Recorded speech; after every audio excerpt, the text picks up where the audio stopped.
Makati Productions presents an original Star Wars story. White Snow. Revelation. Written by Vhetin 1138. Cin Vhetin and his partner Jay Moqena have worked together for almost a year now, bringing in multiple bounties on the galaxy's worst criminals. But now their partnership, and their skills as bounty hunters, will be put to the ultimate test. When one of Vhetin's contacts is attacked by a mysterious hitman, he and Jay realize that someone has been watching them for a long time. What this enigmatic assassin wants with the hunters is unknown, but as the hunters become the hunted, Jay finds that Vhetin knows more about the assassin than he lets on. As the inevitable confrontation with the assassin looms before them, it becomes apparent that their only hope for survival rests in the carefully guarded secrets of Vhetin's past. The time for preparation is over. One way or another, this is the end. Preface. My name is Jay Moqena. I'm usually a pretty forgiving person. I didn't complain when I was a kid, watching the Republic fight a war that was obviously little more than a power play for the rich and privileged. I didn't bat an eyelash when I watched the HoloNet reports that said the Jedi had been revealed as traitors and that the Chancellor had declared himself Emperor. Hell, I was willing to give some people the benefit of the doubt when the Imperials branded me a traitor for a crime I never committed. Now I'm running out of mercy. I am done giving people second chances. Since my imprisonment, I've built up a new life for myself on Mandalore, a near backwater planet on the Midrim. With help from my partner, I've built up a reputation as a skilled, reliable bounty hunter. A few months ago, I didn't think I could go on after my fellow pilots were killed in action. But thanks to the help of some really great, and a couple really weird, Mandalorians, I've managed to move on with my life. Too bad it's all been turned on its head again. I want to blame my partner for never telling me about who he really was. I want to put all the blame on his helmeted head. He led me along without telling me anything, and I put up with it like the trusting fool I am. Funny thing, it all started with Vhetin freeing me from jail. He was the one who rescued me, brought me to Mandalore, and taught me the skills needed to survive in this ruthless galaxy. I guess it's fitting that it should all end with him too. Chapter 1. Coruscant Ambush. Oriadat Tradicor Bow Shook Manda Tkash. When giants fall, they bring the heavens down with them. Mandalorian Proverb. Level 1245, Coruscant Underworld. Kalen Farmir waited outside the Zephyr Cantina, trying to ignore the stench of hundreds of years of accumulated garbage that was woven into the stale air. Level 1245 was a long-standing dumping ground for Coruscant waste disposal. While it wasn't as much of a gathering place for crime as some of the deeper levels like the infamous level 1313, it was still overrun with criminal activity. The exact kind of criminal activity she was looking for. She folded her arms across her chest and tapped one foot impatiently, watching beings of all species hurry down the dark street. The only ambient light that penetrated the Undercity was the wash of dull light that shone down from the huge entrance shaft that led not only into this particular underworld level, but also into the deeper, darker parts of the Coruscant underworld. Ships and speeders sped through the light, in and out of the darkness that penetrated the city. Though it was a little disconcerting to look up and see the reverse skyscrapers that were built from the ceiling almost 600 meters above her head, she had long since gotten used to the sight. She felt like she had spent half her life down here in the underworld. She wasn't the only one either. She knew of citizens on Coruscant who lived so deep that the only thing they knew of the surface were local legends. To them, sunlight was as rare as financial security was to Kalen. Financial security, she thought with a sigh. That was the real problem, wasn't it? She was one of the best bounty hunters on Coruscant and had once been one of the best in the entire galaxy, but her credit account was once again bottoming out. The satisfaction of cashing in the 10,000 credit bounty was short-lived once one started factoring in the debts she had to various contacts, the repair she had to do to any damaged equipment, or medical expenses needed once the hunt was over. A normal mid-level bounty these days, while the reward may number in the thousands, did little more than pay for a week's worth of food once the bills were all paid. Which was why she was down in this pit, waiting for a gunrunner who had been unlucky enough to cross into Black Sun's turf. She had been on this contract for several days, tracking the guy into the 1,245 Undercity. No small feat considering how huge Coruscant was. But she chased him down with the same ruthless determination she always worked with, hoping to catch him in the odor-rich refuse pile. It was another 15 minutes of impatient waiting before she heard footsteps from just inside the cantina door. She rested a hand against the butt of her silver-plated blaster. Stay focused, she thought to herself. You can't afford to lose this one. A heavy-set Twi'lek walked through the door, and she drew her pistol. Careful to keep the sound of her bootsteps to a minimum, she snuck up behind the male and jammed her pistol into his back. Game's up, Peteria, she hissed into his ear. You're coming with me? The Twi'lek stiffened. He glanced over his shoulder at her before cursing quietly. So Black Sun sent a bounty hunter after me. I'm flattered. I must be a bigger threat than I thought. All I care about is bringing you into Zizzer. So move it, before my trigger finger gets any itchier than it already is. They slowly began moving down the street, Kaelin guiding her hostage with sharp jabs in his back. Her ship, tough luck, was docked a few blocks away. Just get him to the ship, she thought, before anyone realizes what's going on. She had noticed that the hunting world had changed a lot since her early career. Bounty hunters during the days of the Republic had some sense of honor, of respect for their fellows. Though hunters may find themselves on opposite sides of a contract, they always showed a certain appreciation for members of the same career. Nowadays, though, hunters would shoot each other on sight just to bag a 100-credit bounty. There were too many rookies in the industry now, too many idiots with blasters who didn't respect anything but the money. More and more these days, though she wouldn't admit this to anyone but herself, she felt like she was increasingly out of her depth in the current hunting world. Then again, she thought, that's probably a normal feeling when someone gets thawed out of carbonite after over a decade. You were frozen down toward the middle of the Clone Wars and revived well into the Empire's rule. Of course, things are going to be different. For what seemed like the 100th time in the past few weeks, she found herself thinking, I'm getting too old for this crap. I should stockpile some credits and get out of this business while I still can. But no matter how rusty she felt she was getting, she knew in her heart that she would never be able to retire. The truth was that she lived for the hunt. She loved the sights and sounds and the different places her job took her to. Sure, most of the beings who lived in those places tried to shoot her the moment they saw her, but so what? The job kept her on her toes, kept the bills paid. She probably should have seen it coming. If she had been paying attention to her surroundings, she would have seen it coming. But age and arrogance had dulled her senses, so when the blue ring of a stun bolt exploded from a dark alley, she didn't move in time to avoid it. The bolt hit her square in the back. She crumpled and screamed as electricity coursed through her nervous system. Her body began to twitch in uncontrollable spasms, and she began to drool uncontrollably. As the shocks faded, she watched through bleary, watering eyes as a figure in a long brown trench coat strode out of the alley. The being completely ignored Peteria, who had taken off down the street. He made straight for Kaelin, a large blaster pistol in his hand. She tried to reach for her own fallen weapon, but he kicked it away when her fingers just brushed its silver-plated surface. He fired another stun round into her back, and she broke into spasms again. He watched her with cold blue eyes that shone out from behind an angular metal helmet. The helmet had a smooth forehead and a rectangular grill where the mouth would be.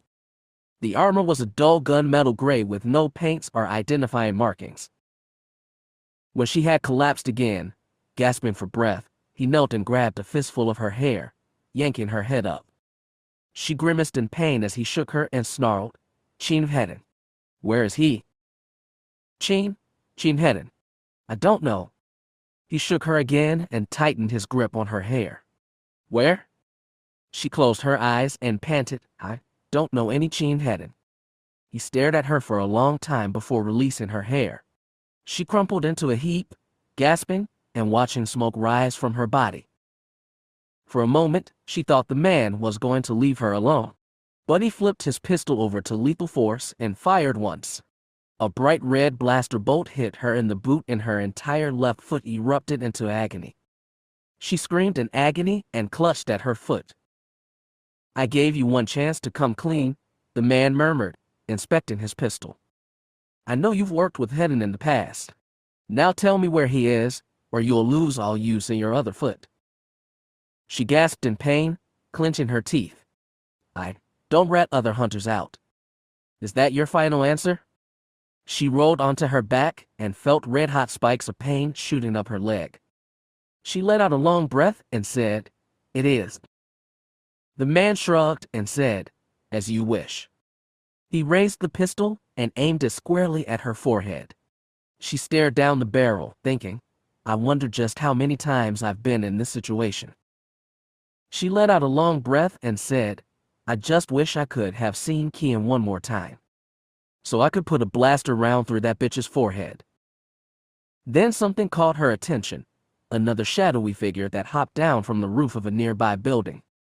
It crept stealthily up behind the man before raising what looked like the angular shape of a blaster rifle.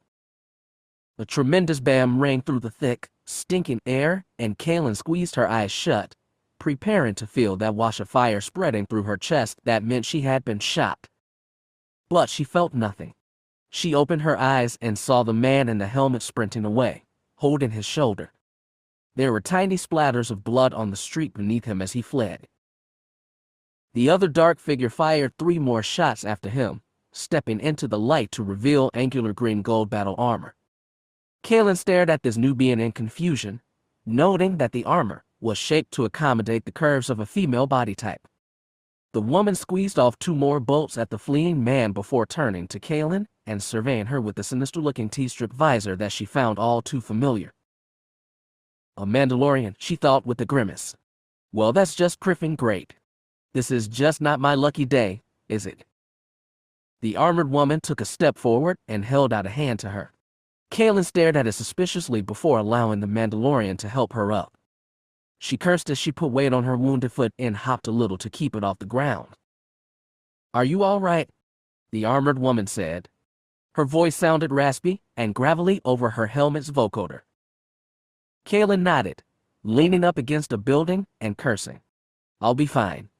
Who the hell are you, and why did you help me?" "The name's Kadira. Kadira Saul. I was escorting some guys who happened to be on the Imperial's most wanted list to a safe location, and was on my way back when I heard blaster shots. You looked like you were in a tight spot, so I decided to help out. I could have taken him." Her pride wouldn't allow her to admit that the man had almost killed her, but she knew that if this Mandalorian hadn't interceded, she would have been royally borked. The armored woman shrugged. "If you say so." "Who was that?" Kaylin stared in the direction the man had disappeared and narrowed her eyes. "I don't know. Someone looking for a friend of mine." She hesitated, then corrected, "Well, not a friend. More like a guy I hate who seems to keep butting into my life." The woman didn't reply. She instead looked Kaylin up and down before saying, "You're Kaylin Farmir, aren't you?" Kaylin glared at the woman. "Do you have a problem with that?" "Just curious. I heard you were one of the best bounty hunters on Coruscant during the Clone Wars. What, no one's heard from you in over a decade? You seem to know a lot about me. Thinking about shooting me too." The woman laughed, a sound that was just as raspy as her voice. She reached up and pulled off her helmet, revealing a surprisingly young face. The young woman had to be maybe in her 20s. She had long, straight brown hair, and a burn scar that started under one eye and stretched down under the neck of her armor. She straightened out her hair, which was tousled from her helmet, and when she spoke, her voice was just as raspy as it had sounded over her helmet's vocoder. "Not exactly, but it's not every day I run across an old warhorse down here. What were you doing?" "Hunting down a contract," Kaylin replied. "But it looks like he got away. You need help finding him. We could split the bounty 50-50. Kaylin narrowed her eyes again. "No, but I could use some help tracking someone else down." "The man that guy was asking me about. Cin Vhetin." "You know Cin Vhetin?" the woman asked. "I kind of feel sorry for you."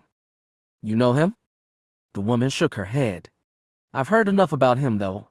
Black armor, bad attitude, crazy fast with melee weapons. That him? That's him? The woman shook her head. From what I've heard, the guy is one of the weirdest mandoid you could come across. Is it true he never takes off his helmet? You're correct on all fronts, Kalen muttered. So why do you want to find him?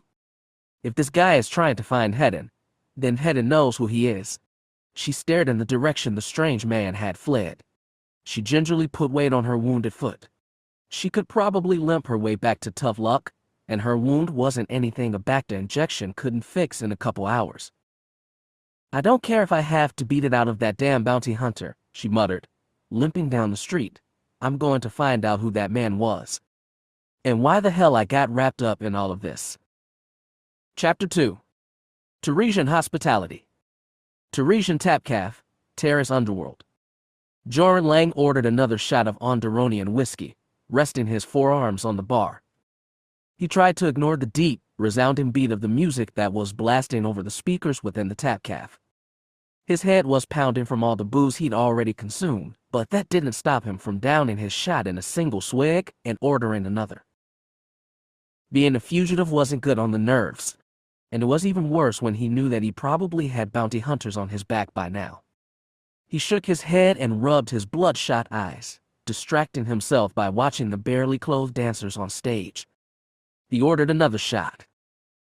The whole mess had been his partner's fault. He and a hut, Paga, had been working a counterfeiting gig down in the underworld. They had made thousands in only weeks, and things were starting to look even better for the foreseeable future.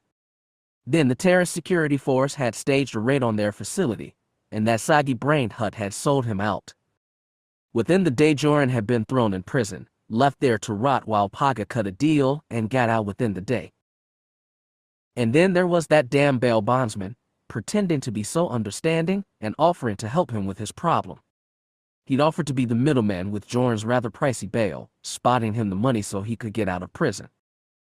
Obviously, Joran hadn't stuck around to see if the judge would find him guilty. He'd taken off almost as soon as he passed through the gates of the prison. He hadn't felt guilty for ripping off the bail bondsman. He was sure the man would understand that he had no other choice. He wasn't going to spend the rest of his life in prison while the brains of the organization, Paga, slithered around free as a bird. One of the first things he'd done after getting out was kill that repulsive backstabber. A smile flickered across his lips as he remembered the shocked look on the hut's face as it gobbled down the slimy morsels that Joran had poisoned. The alien had turned a pale turquoise color and slumped over dead in under 5 minutes. As Joran had emptied out Paga's hidden safe, he found himself wondering if sprinkling salt on a hut would make them shrivel up like the slug it really was. Then he'd taken the money and run for his life, knowing full well that by the end of the day, first-degree murder would be added to his criminal record. So in all, my life is spiraling down the fresher, he thought.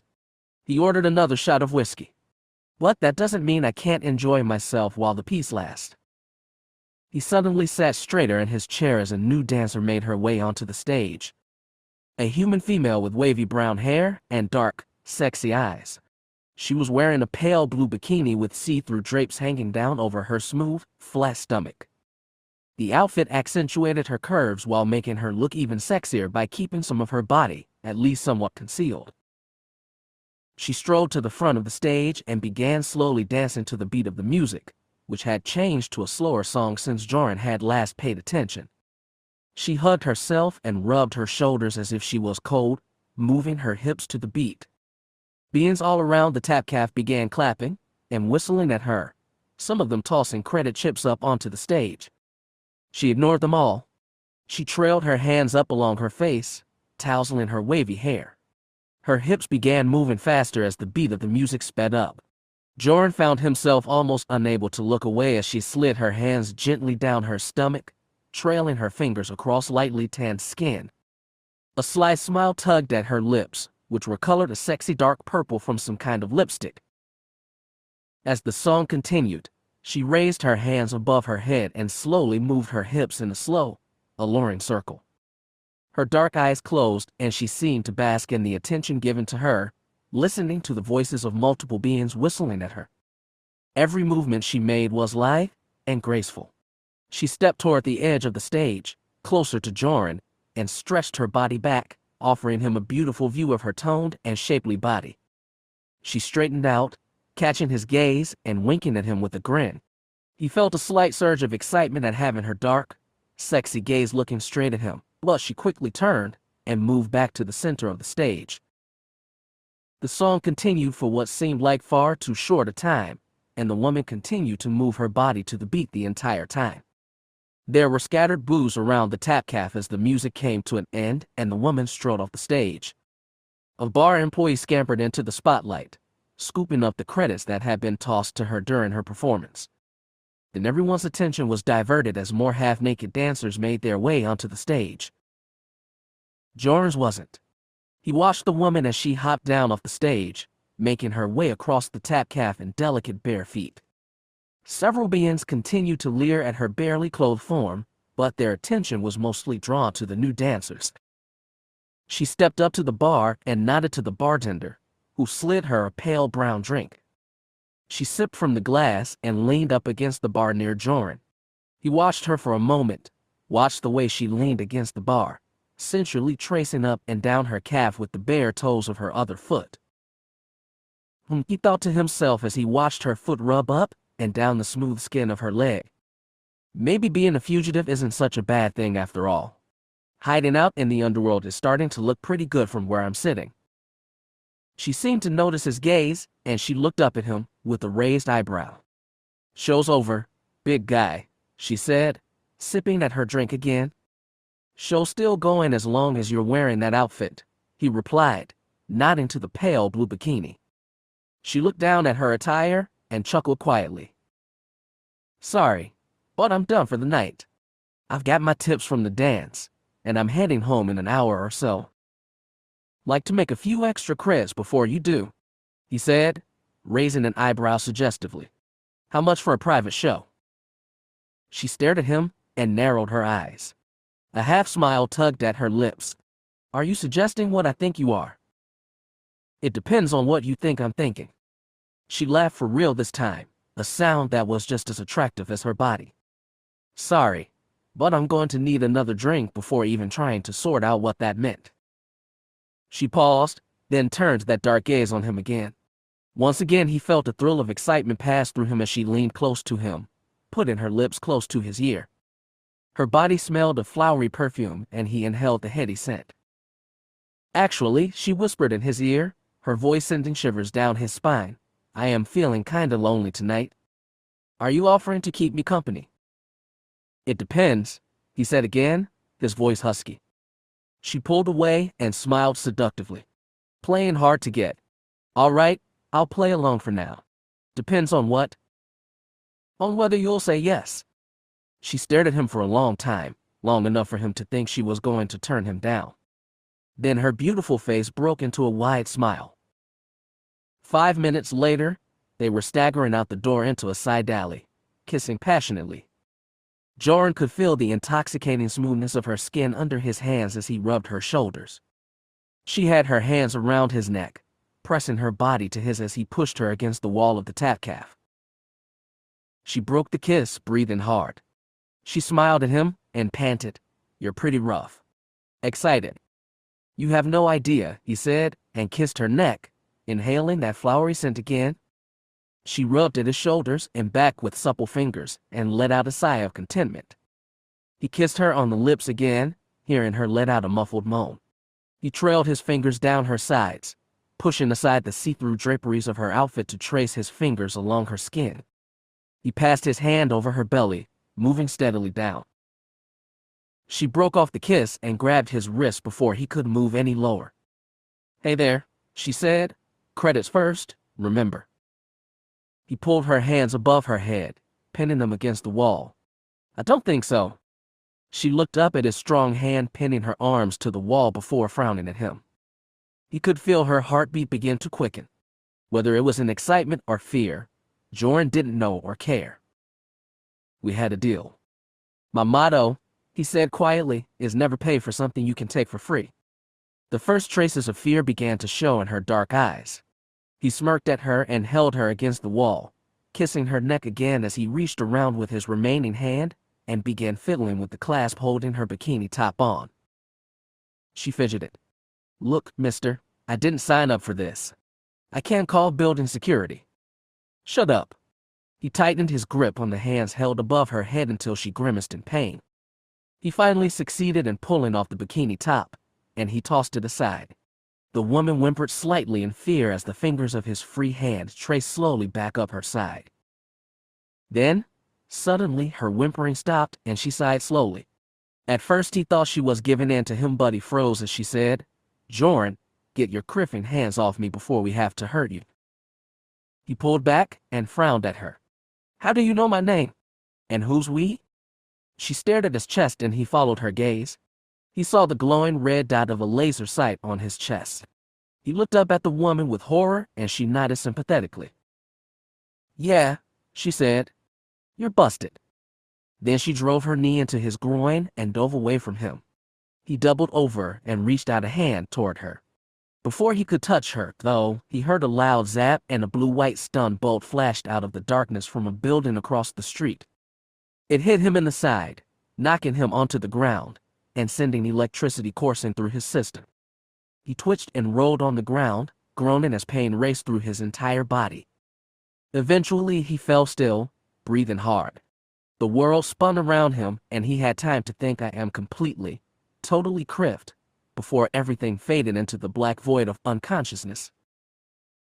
Jay stared at the man for a few moments, making sure he was unconscious before grabbing a pair of stun cuffs from a supply pack set against the wall and slapping them across his wrists. Then she covered her chest with her arms, trying to preserve some sense of modesty, and looked around for the bikini top that he had hurriedly tossed aside. She found it on top of a crate and hastily pulled the garment back on. Once she was fully half-dressed again, she turned to the pack and hooked a comm headset into her ear. "You cut it kind of close, didn't you?" "I was here the entire time," replied the quiet voice of her partner. "You were never in any real danger." "I think what you meant to say was, are you dressed yet? Can I open my eyes?" "If I had my eyes closed, I wouldn't have been able to shoot Joran, now would I? I don't like the fact that I was missing my top, and you were still looking through the sniper scope." "I promise I didn't look. Even if I had, it's nothing I haven't seen before," he replied nonchalantly. "I've worked contracts in strip clubs before." "Oh," she said in a mock surprised voice, raising her eyebrows. "So you're one of those bounty hunters who likes to mix business with pleasure." "Not quite," he said. "Joran isn't exactly what I would call the cream of Teresian society. This place is exactly the kind of hideout you'd expect him to have." She pulled her clothes out of a rucksack next to the supply pack, double-checking that everything was there. "I have to agree with you there. But let's make a deal. Next time you can play the half-naked hooker." "I don't think so," he said. "You're the pretty one of our partnership. Besides, you were able to draw the bounty's attention. If I showed up there in a bikini, I don't think I'd be as welcome as you were."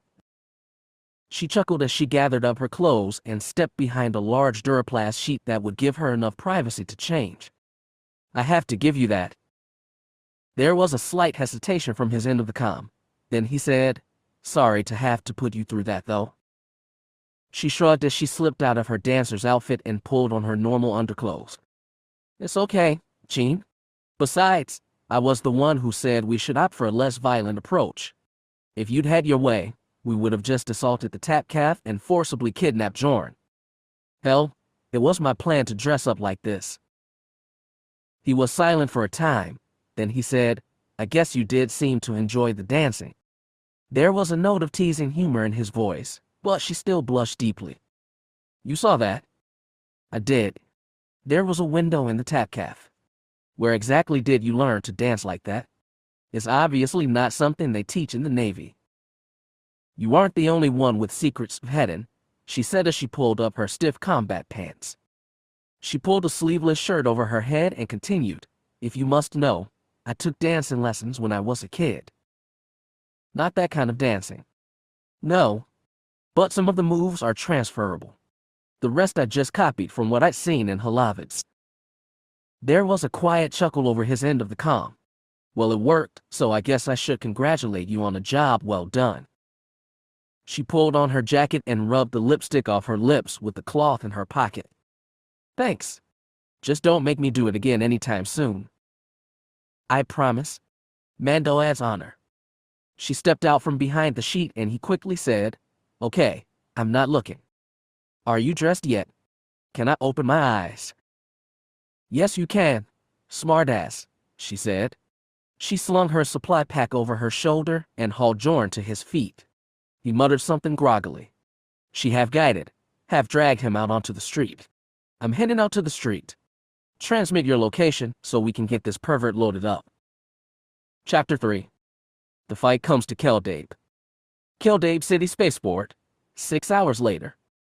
Vhetin strode down the exit ramp of his ship and took a deep breath.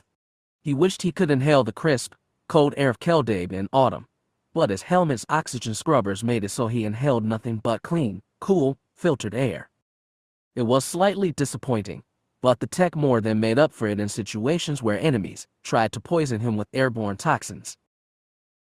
The landing pad under his feet was strewn with orange and red leaves, scorched slightly from Void's engine was as the ship had touched down. They crunched under his boots as he stepped forward to meet the small party ready to welcome him home. Raim, Mia, and Venku were all waiting for them, grimacing against the cold wind that was blowing through the air. He noticed with some disappointment that Brianna was not with them. Glad you two are back safe and sound, Vod, Raim said with a grin. How'd it go? Jorn didn't put up much of a fight, Vhetin said, his helmet's 360-degree vision picking up Jay walking down the ramp at a slower pace. She was looking down at her datapad with a smile.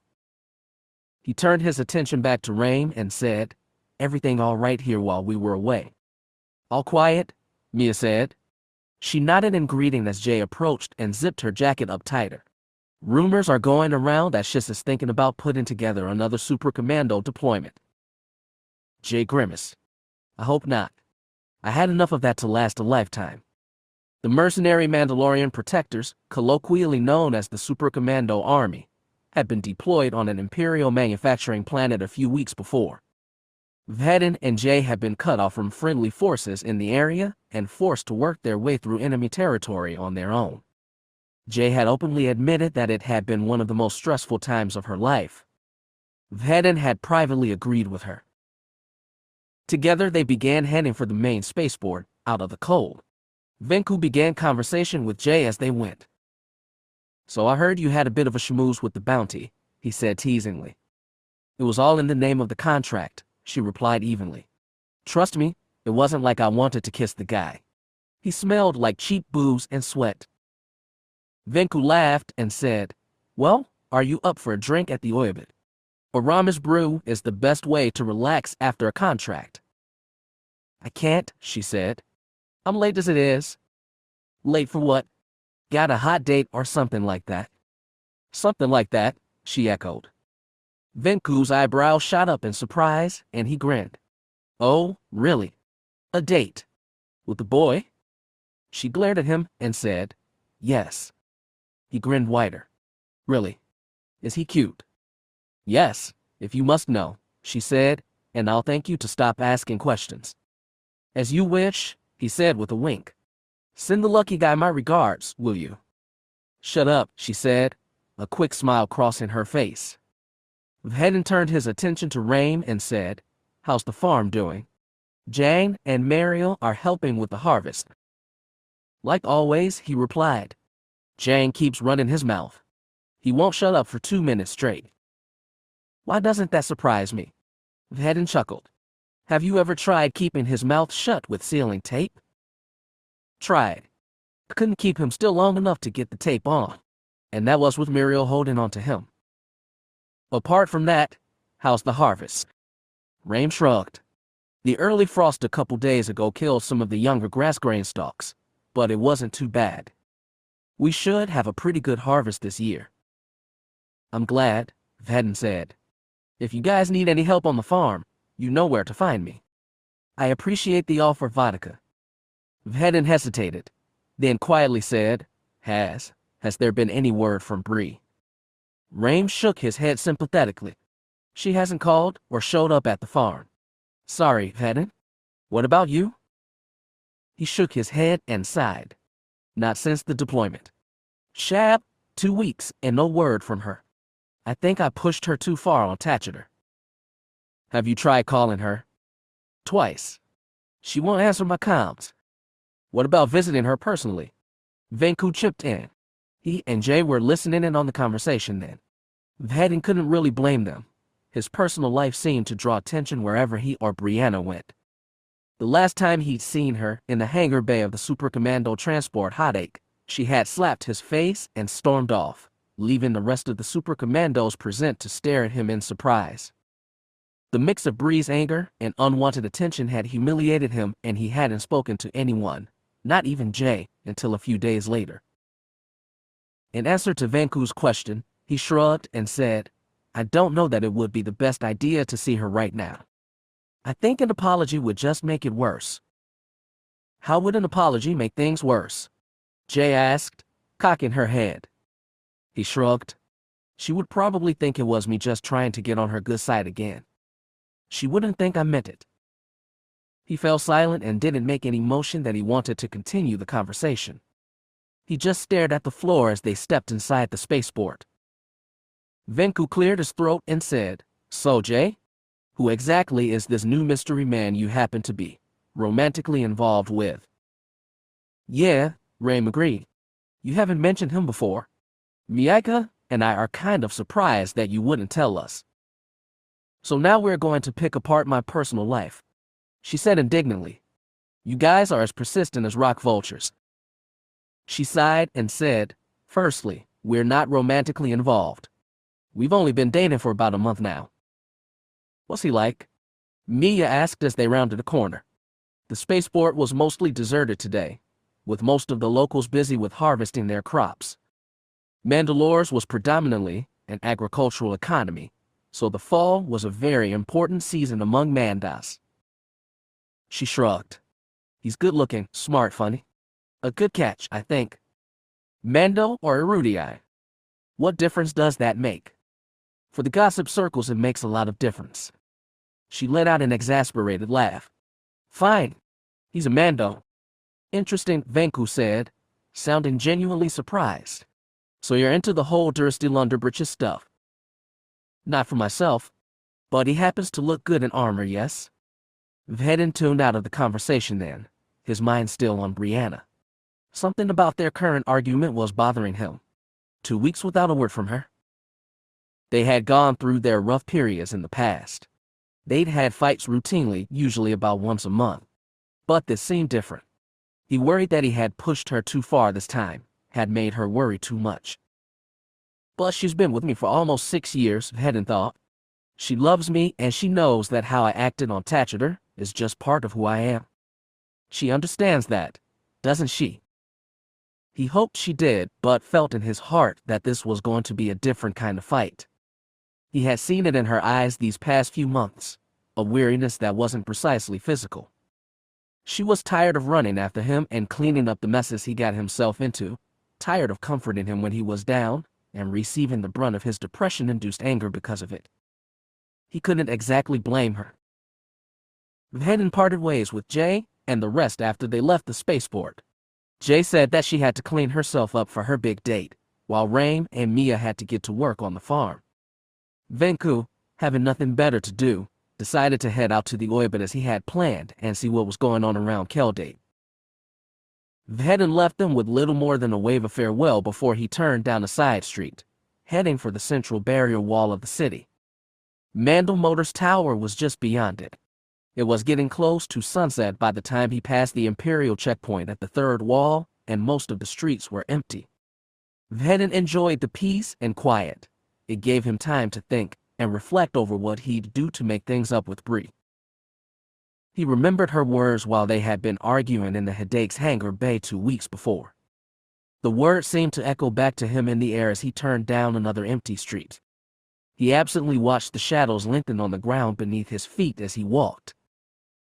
I am sick of your prancing about like you're some lonely, misunderstood warrior, she had said. I am sick of trying to help you and comfort you, while you give me nothing in return but misery and worry. And you know what? I'm sick of you. No argument they had to date had produced such heated words from either of them. He needed to talk to her soon. Venku was right. If he didn't talk to her and apologize for his actions, he was liable to make things even worse. As soon as I'm done resupplying and catching up here in Keldabe, he decided, I'm going to go see her. He had to do a few things first, mainly restock on weapons and inquire as to how the hunting industry had changed while he'd been away. He had heard that Yumiya had something to talk to him about up at Mandel Motors, and after he was finished, he could go see Brianna. He hoped she could forgive him. In his heart, he knew she would. His actions were inexcusable, but as long as he admitted that and openly regretted what he had done, she would forgive him. She had said so, a year or so into their relationship. Her exact words were, I want you to know, Cin, that no matter what you do, no matter how deep in the Asik you are, I'll always be there for you. She had kept her promise so far. It was one of the few things in his life he could count on. No matter how dark things got, she was always there for him. And she always would be. He turned a corner and watched the colossal red cylinder of Mandal Motors Tower come into sight. He watched the sun slowly sink behind the skyscraper. The street he was walking down was thrown into shadow, the night approaching before his eyes. Probably should step up the pace, he thought. Keldabe can get freaky at night and I don't want to be late to talk to Brian. He suddenly clapped his hands over his helmet's audio receptors and shouted in pain. An ear-splitting screech pierced the air, so loud it seemed to rip his head in two. He fell to his knees, his face screwed up in agony. What the shab? He thought, his eyes watering as the piercing whine grew louder and louder. The pain in his head intensified, numbing almost all other sounds. His mind felt foggy as the tone continued to stream in over his helmet's internal audio receptors. Then a voice broke in over the noise. Funny thing, it said with a triumphant tone.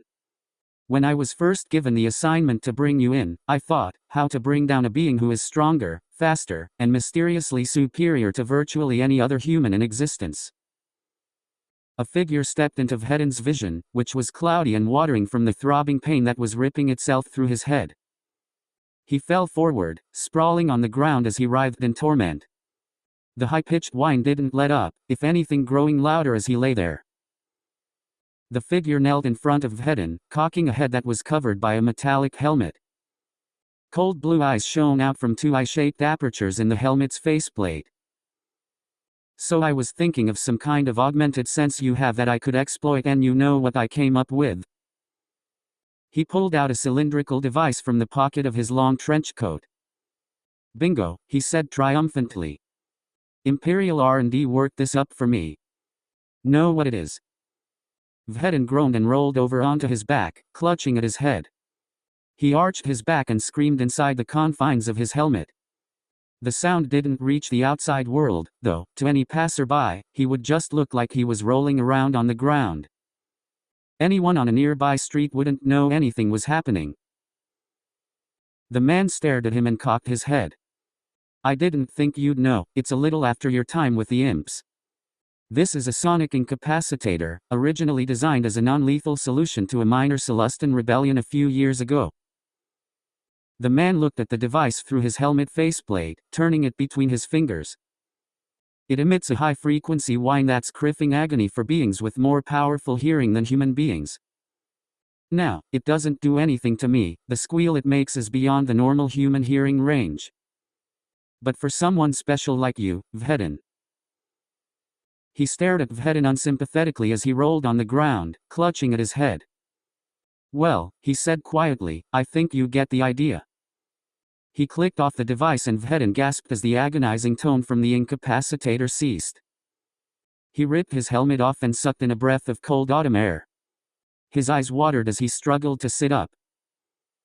Oh, don't strain yourself on my account, the man said, putting a hand on Vhetin's chest plates and shoving him roughly back down.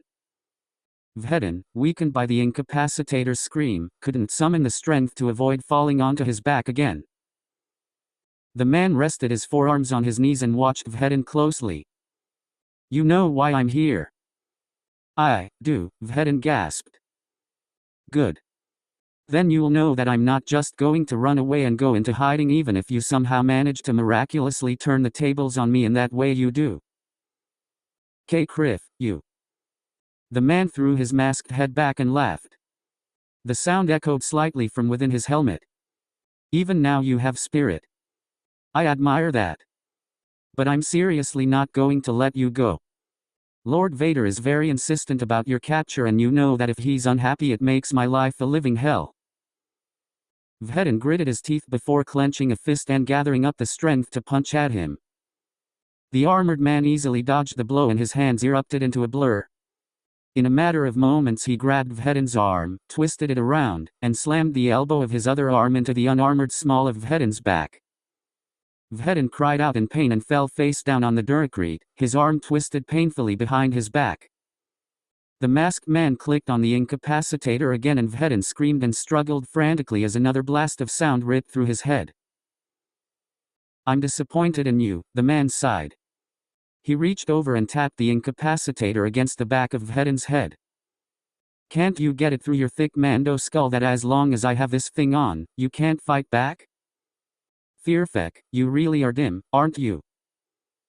He shook his head and clicked off the incapacitator. "You're coming with me now.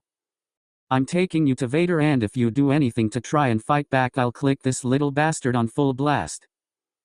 Your head would probably explode like a melon."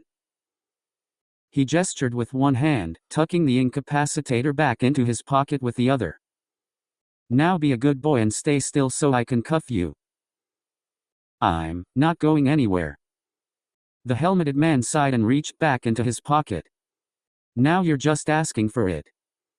Before he could turn the device on, however, a voice further down the street said, "Hey. What the shab is going on down there?" The man instantly drew a pistol from the inside of his long coat and opened fire at the speaker, a red-armored Mandalorian striding toward them from further down the street. The Mando cursed and ducked, drawing his own pistol and returning fire. Brightly colored blaster bolts shot through the air and ricocheted off buildings.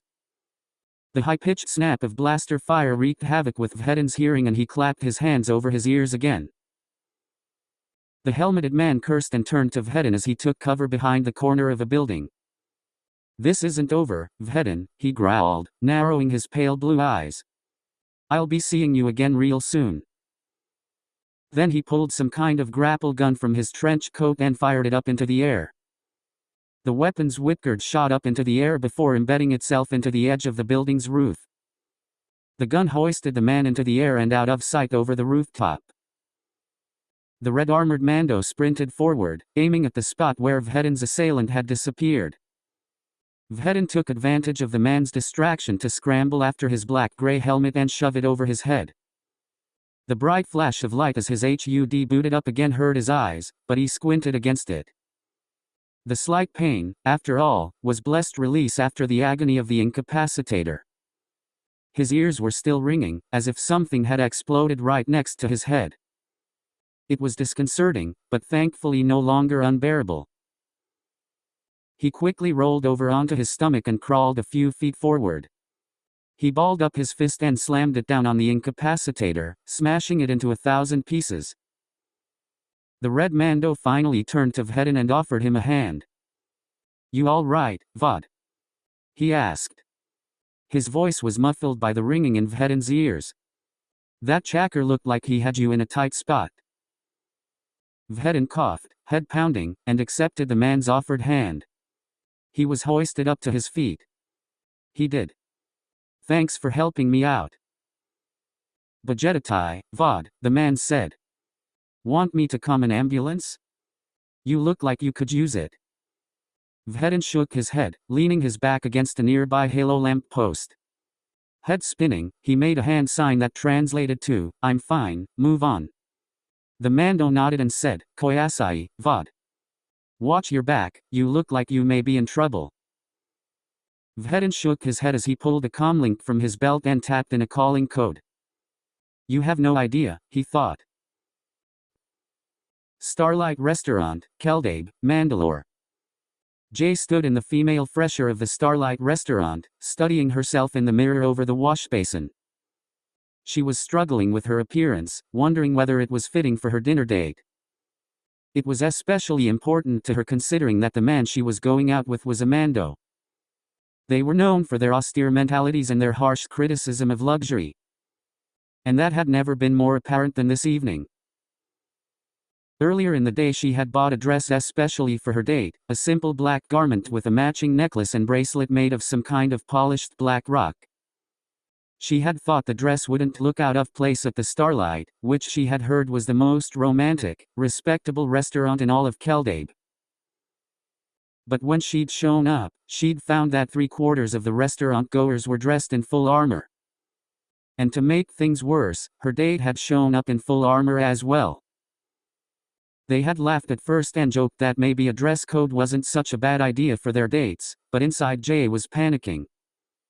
She didn't want him to think she was over-obsessed with her appearance, but if she had shown up in her normal attire would he have thought she wasn't taking the date seriously? She shook her head and splashed some cold water on her face. Feck, I'm bad at this whole dating thing, she thought. Maybe it's too early to be looking around for a boyfriend. Still, she wasn't about to give up now. She genuinely enjoyed the man she was sharing dinner with, and she truly hoped the date would go well. She would just have to swallow her embarrassment at being overdressed and get on with her night. She was about to head back into the restaurant when she heard a quiet tone from her purse, which was sitting on the rim of the wash basin. She frowned and pulled out her comlink, which was displaying a familiar com number. Great, she thought. This is just what I need right now. She answered the com and snapped, Vhetin, you'd better be either dead or dying. I told you I was going to be busy tonight. His voice was strangely hoarse as he said, Jay, I'm sorry for interrupting your date, but I need your help. Something in his voice made her pause. What? What's wrong? Someone attacked me while I was heading to Mondal Motors, he said. He hesitated and she could hear him cursing in the background. Damn, I can barely hear a thing. Wait a second, you were attacked, she said. By who? There was a slight pause from his end of the comm, then he replied, I don't know. She frowned deeper and said, what do you need me to do? I need you to get to my location, he said. If someone is on my trail because of some hunting contract criff up, it's likely they're watching you as well. We need to regroup and see what we can find out. She glanced at the door to the fresher, thinking about the man waiting for her in the restaurant outside. Cin, I'm in the middle of my date. It's the first time I've seen this guy in a week. And I'm sorry for dragging you away. But are you prepared for an armed siege? She looked down at her dress. She didn't have any of her weapons on her and her current attire would be as helpful as being dressed in tissue paper if she was caught in a firefight. Okay, she sighed. I'll try to explain to him why I'm backing out early. Where are you? About a half-mile southwest of Mondal Motors, he replied. Near a shop called Real Commando Resupply? You know it. She said she did. I'll be there in 20 minutes. I need to change into my normal gear and then I'll be right there. I'll be waiting, he said. Be careful. You too. She clicked off the comm, then sighed and thought, good thing this isn't a first date, otherwise this relationship would be over before it had even begun. Then she grabbed her purse and strode back out into the restaurant. Her date was waiting for her at their table, politely waiting for her to return before eating. Their dinners had arrived in the time since she had left, and Jay's stomach rumbled quietly at the smells that wafted toward her from their table. Something wrong? Her date asked as she approached, frowning at her expression. She sighed and said, I'm really sorry, but I have to leave. It's kind of an emergency. I am so sorry about this. Don't worry about it if it's an emergency, he said, standing and walking her to the door. Do you need any help? I could get a taxi for you. She smiled, touched by his generosity. That's sweet, but I'll be fine. Okay, he said. Be careful, all right. She was about to agree when he kissed her gently on the lips. She kissed him back, enjoying the intimate moment while it lasted. After a few seconds that seemed far too short, she put a hand on his chest plates and pushed him back. She smiled at him. Thanks for offering to take me to dinner. I'll make it up to you, I promise. According to local Mando tradition, he said with a slight grin, it has to be anywhere but the Audiobook. Okay. I'll call you when I've found a good place and time. He nodded. I'll be waiting. She kissed him again quickly, then turned and strode out the door. As soon as she stepped outside, the cold autumn air whipped at her hair and stung at her skin. She cursed her stupidity at not bringing a coat. It had been much warmer when she had arrived at the restaurant. The sun had set completely now and overhead halo lamps had automatically switched on, shedding gold-colored light onto the street. Red-orange leaves rustled quietly under her feet, shuffled about by the wind. Mandalore's moon, Concordia, was shining a bright yellowish color in the night sky, partially obscured by dark clouds. It took her a few moments to regain her sense of direction, then she set off in the direction of her apartment. It was a brisk 10-minute walk through the cold, dark streets of the city before she reached her apartment building, and she didn't think she'd been happier to see her apartment. Vhetin's call had disturbed her. Who would attack a fully armored Mandalorian in Keldabe? The attacker was either very brave or very stupid, or both. And how had the guy even managed to get the drop on her partner? Vhetin had his 360-degree HUD vision, and when added to his enhanced senses and reflexes and his touch of paranoia, it made it almost impossible to sneak up on him. She shuddered slightly as she opened the door to her apartment and stepped inside. She could easily recall the time she had had a stalker of her own, a traditionalist Mandalorian psychopath known as Zaxu. The Mando and his gang had made Jay's life a living hell for days before she and her friends had turned the tables on them. She remembered the helpless, frantic fear of knowing that somewhere out there someone was plotting to kill her, but not knowing who or where that person was. The thought of someone making Vhetin just as uncomfortable was not an amusing thought. She quickly changed into her normal clothes, durable work boots, a pair of rough work pants, a practical sleeveless shirt, and a resilient black armor leather jacket over that. She also grabbed her pistol, holstered it on her belt, and slipped her vibroblade down her left boot. Once satisfied she wasn't forgetting anything, she quickly left her apartment and locked the door behind her. She called Vhetin again once she was outside and told him to guide her to his location. She had passed the real commando resupply, but didn't know its exact location.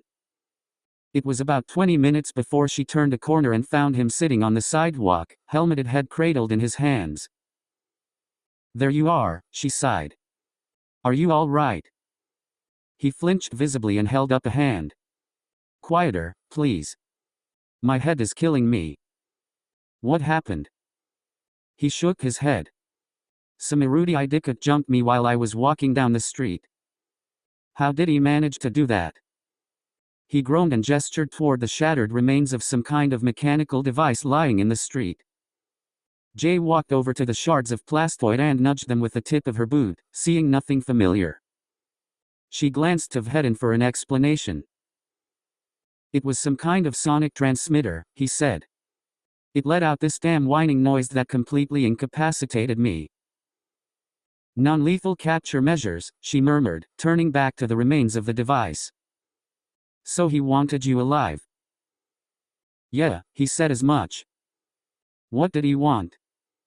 Vhetin shook his head. I don't know. Did you get a good look at him? She asked. He was wearing some kind of trench coat and had this crude-looking helmet. More like a face mask that wrapped around his entire head. She frowned. So he was purposely concealing his identity. Who would do that? Besides a Mandalorian, I mean. This guy was definitely not a Mando. The only reason he didn't catch me was because a Mando showed up before he could clap stun cuffs on me. The guy opened fire at the Mando and took off a few seconds later. Where'd he go? Vhetin pointed to the roof of the building across the street. Shot up some kind of gas-powered grapple and disappeared. She shook her head and let out a low whistle. I've got to hand it to you, Cin. You've really managed to piss someone off this time. He chuckled, then winced again. Tell me about it. So how do you propose we find him? I don't know that we can, he said, slowly rising to his feet. His black-gray armor seemed to blend in with the shadows around him, and all she could see were the dim highlights a nearby light shed on the dull surface of his helmet dome. His belt skirt fluttered gently in the breeze. He disappeared almost half an hour ago. He's not leaving footprints, and he's going to try to remain covert. She thought over that for a moment, then suddenly clapped her hands and said, "Got it." She quickly apologized when Vhetin let out a small moan and clutched at his head. She lowered her voice and said, "You said the guy took off in that direction." He nodded and she continued, "Well? What's in that direction?" "There's a weapons shop, a mechanic store, a small market, and..." He paused, then slowly finished, "the Audiobook." She grinned. "Exactly. And we're talking about the Audiobook at dinner time. Aramis would be lucky if he had as few as 60 mendas there." "You think someone saw him?" Vhetin grunted. "I'm thinking there's one person who hangs around the Audiobook who would have heard about some mad erudite jumping from rooftop to rooftop," she said. "And if we're lucky, he may still be there." Chapter 4. Everyone wants to hit Vhetin. "Jay, what are you doing here so early on in the night? Aren't you supposed to be on some big important date?" "Complications cut the night short, I'm afraid," Jay said, sliding into a booth across from Venku. He shifted his multicolored helmet to one side of the table and turned his gaze on Vhetin, who was still wincing at the loud sounds of the Audiobook in the middle of supper time rush. "What's wrong with you, Vod? You look like someone just steamrolled over your forehead." "It feels like it," Vhetin grumbled, sliding into the booth as well. He turned down his helmet's internal audio receptors with a blink of his eyes and said, "We need your help." He settled his gauntleted arms behind his head and said, "Name it." Jay glanced at Vhetin and said, "Cin was attacked earlier. We don't know who it was or what they wanted." Venku raised an eyebrow.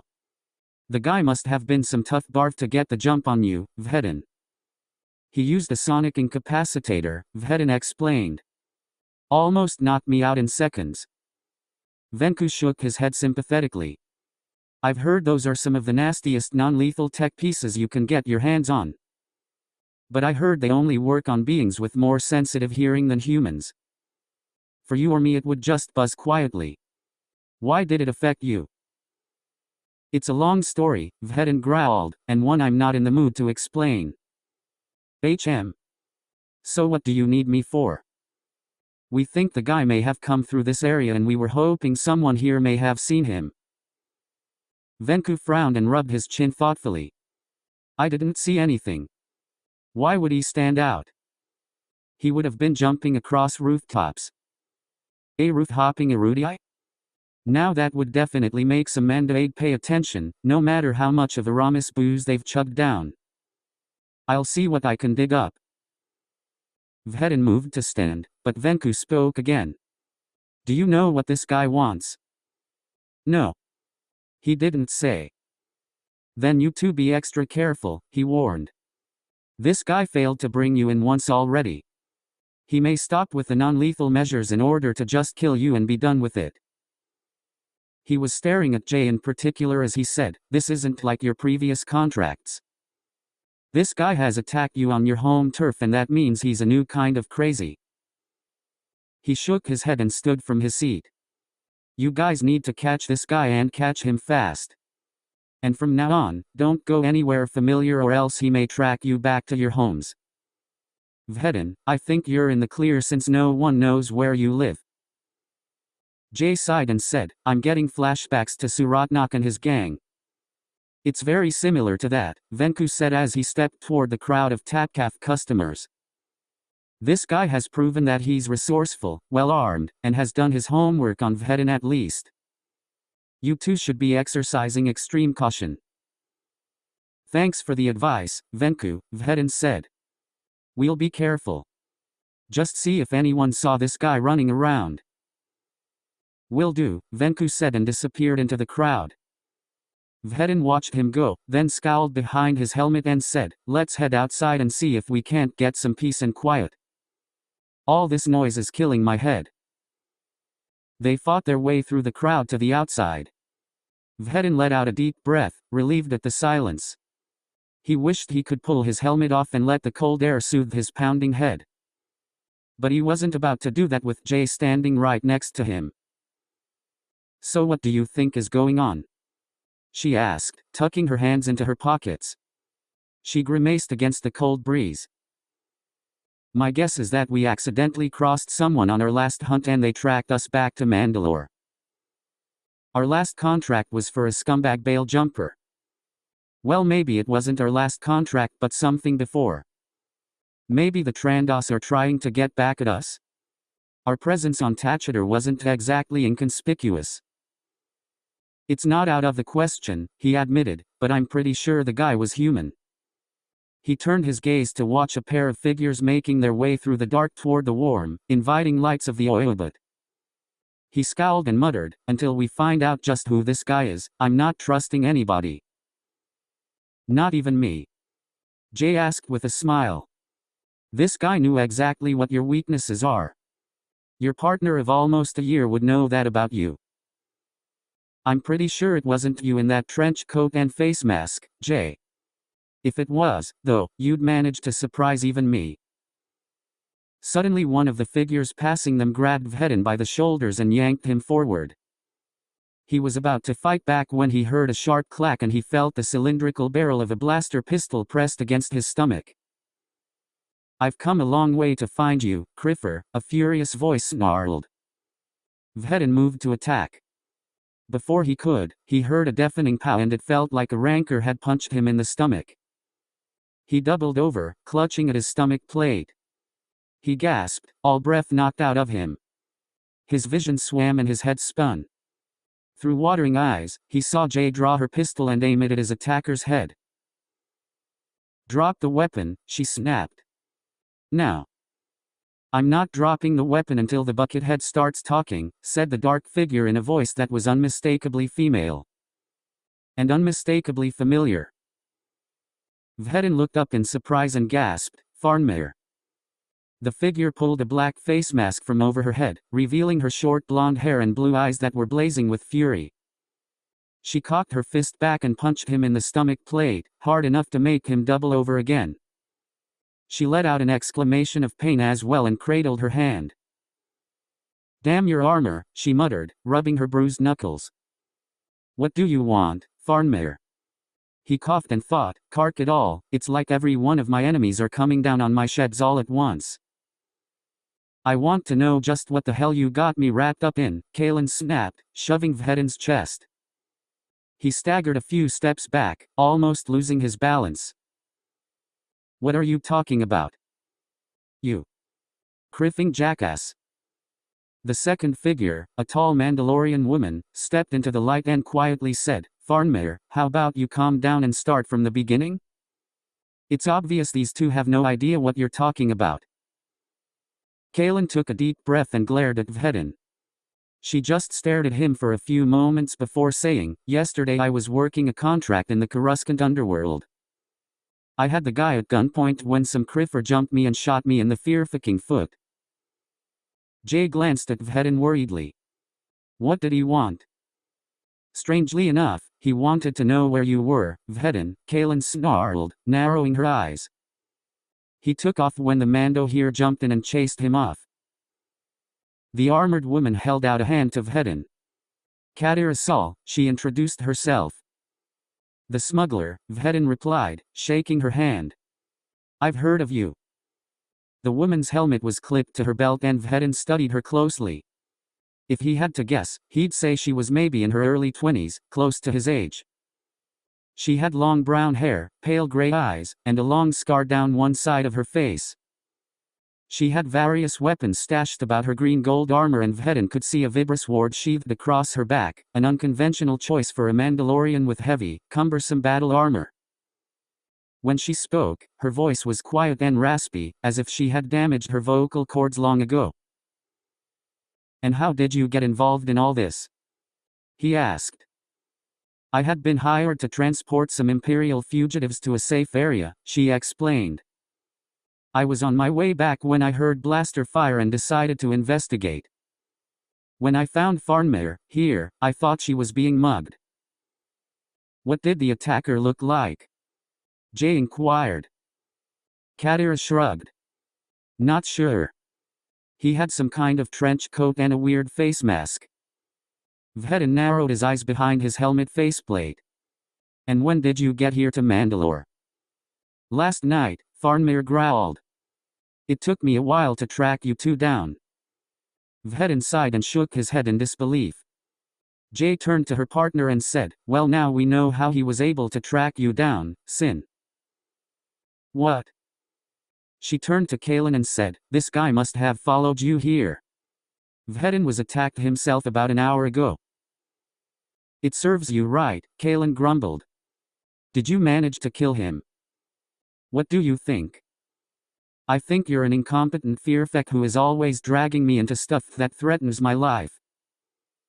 "Well, thank you. Of all the things I needed today, you insulting me was at the very top of my list, Erudii." "Okay," Jay said, stepping between the two. "Let's calm down, everybody.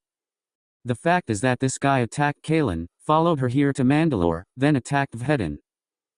He's still here somewhere. Instead of trying to kill each other, how about we try and find him?"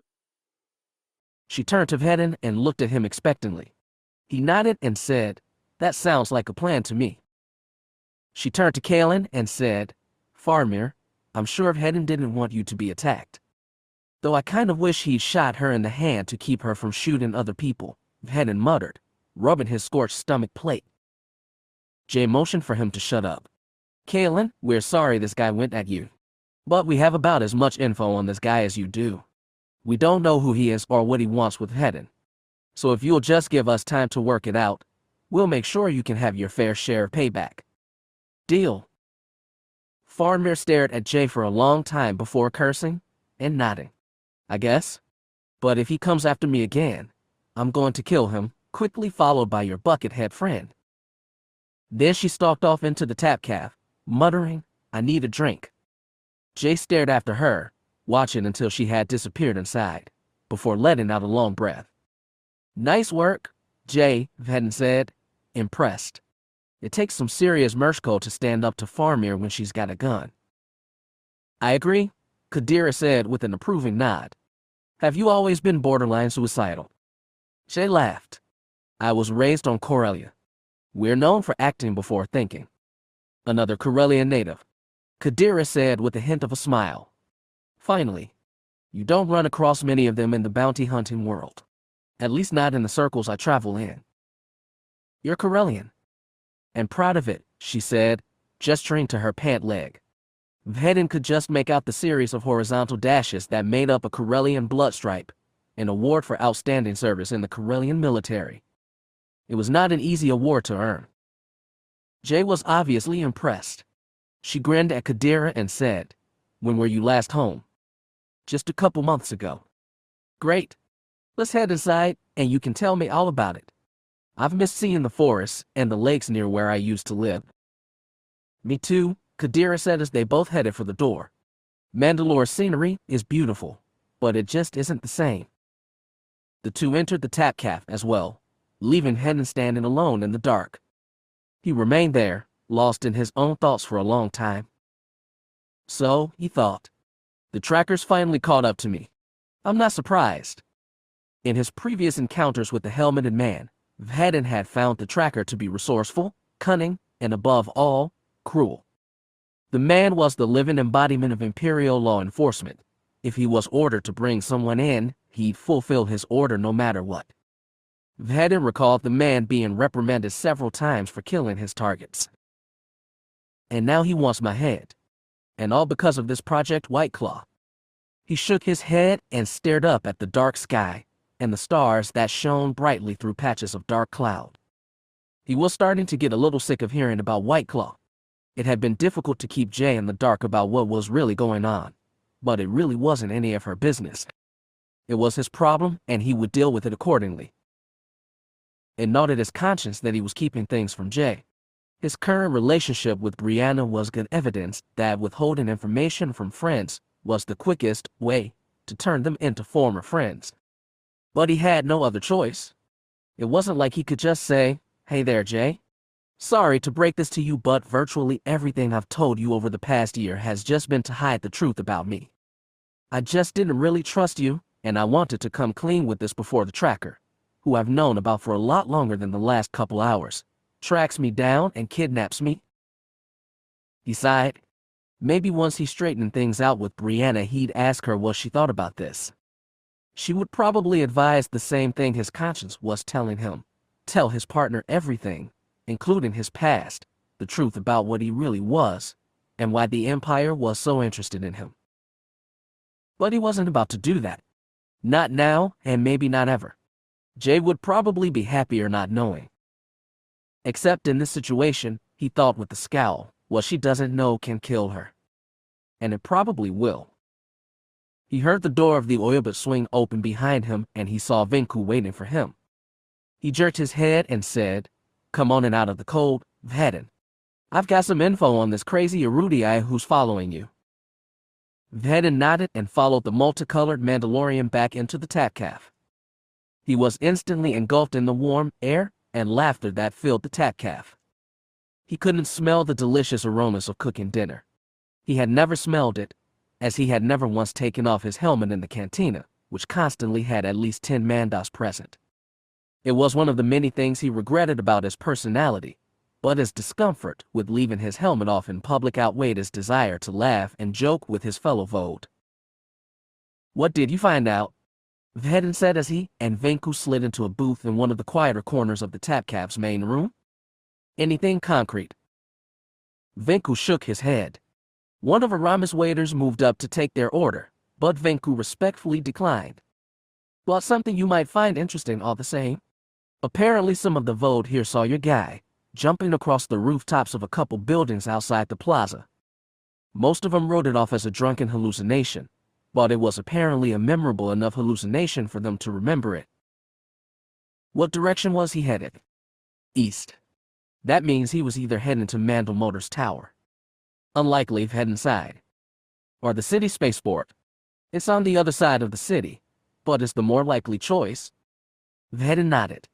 "I agree. But I know the city better than this guy does. He may know where the spaceport is, but I know the quickest ways to get there." "He has a healthy head start," Vhetin pointed out. "I can't catch him," Vhetin said. "It's what I do." "Oh yeah then?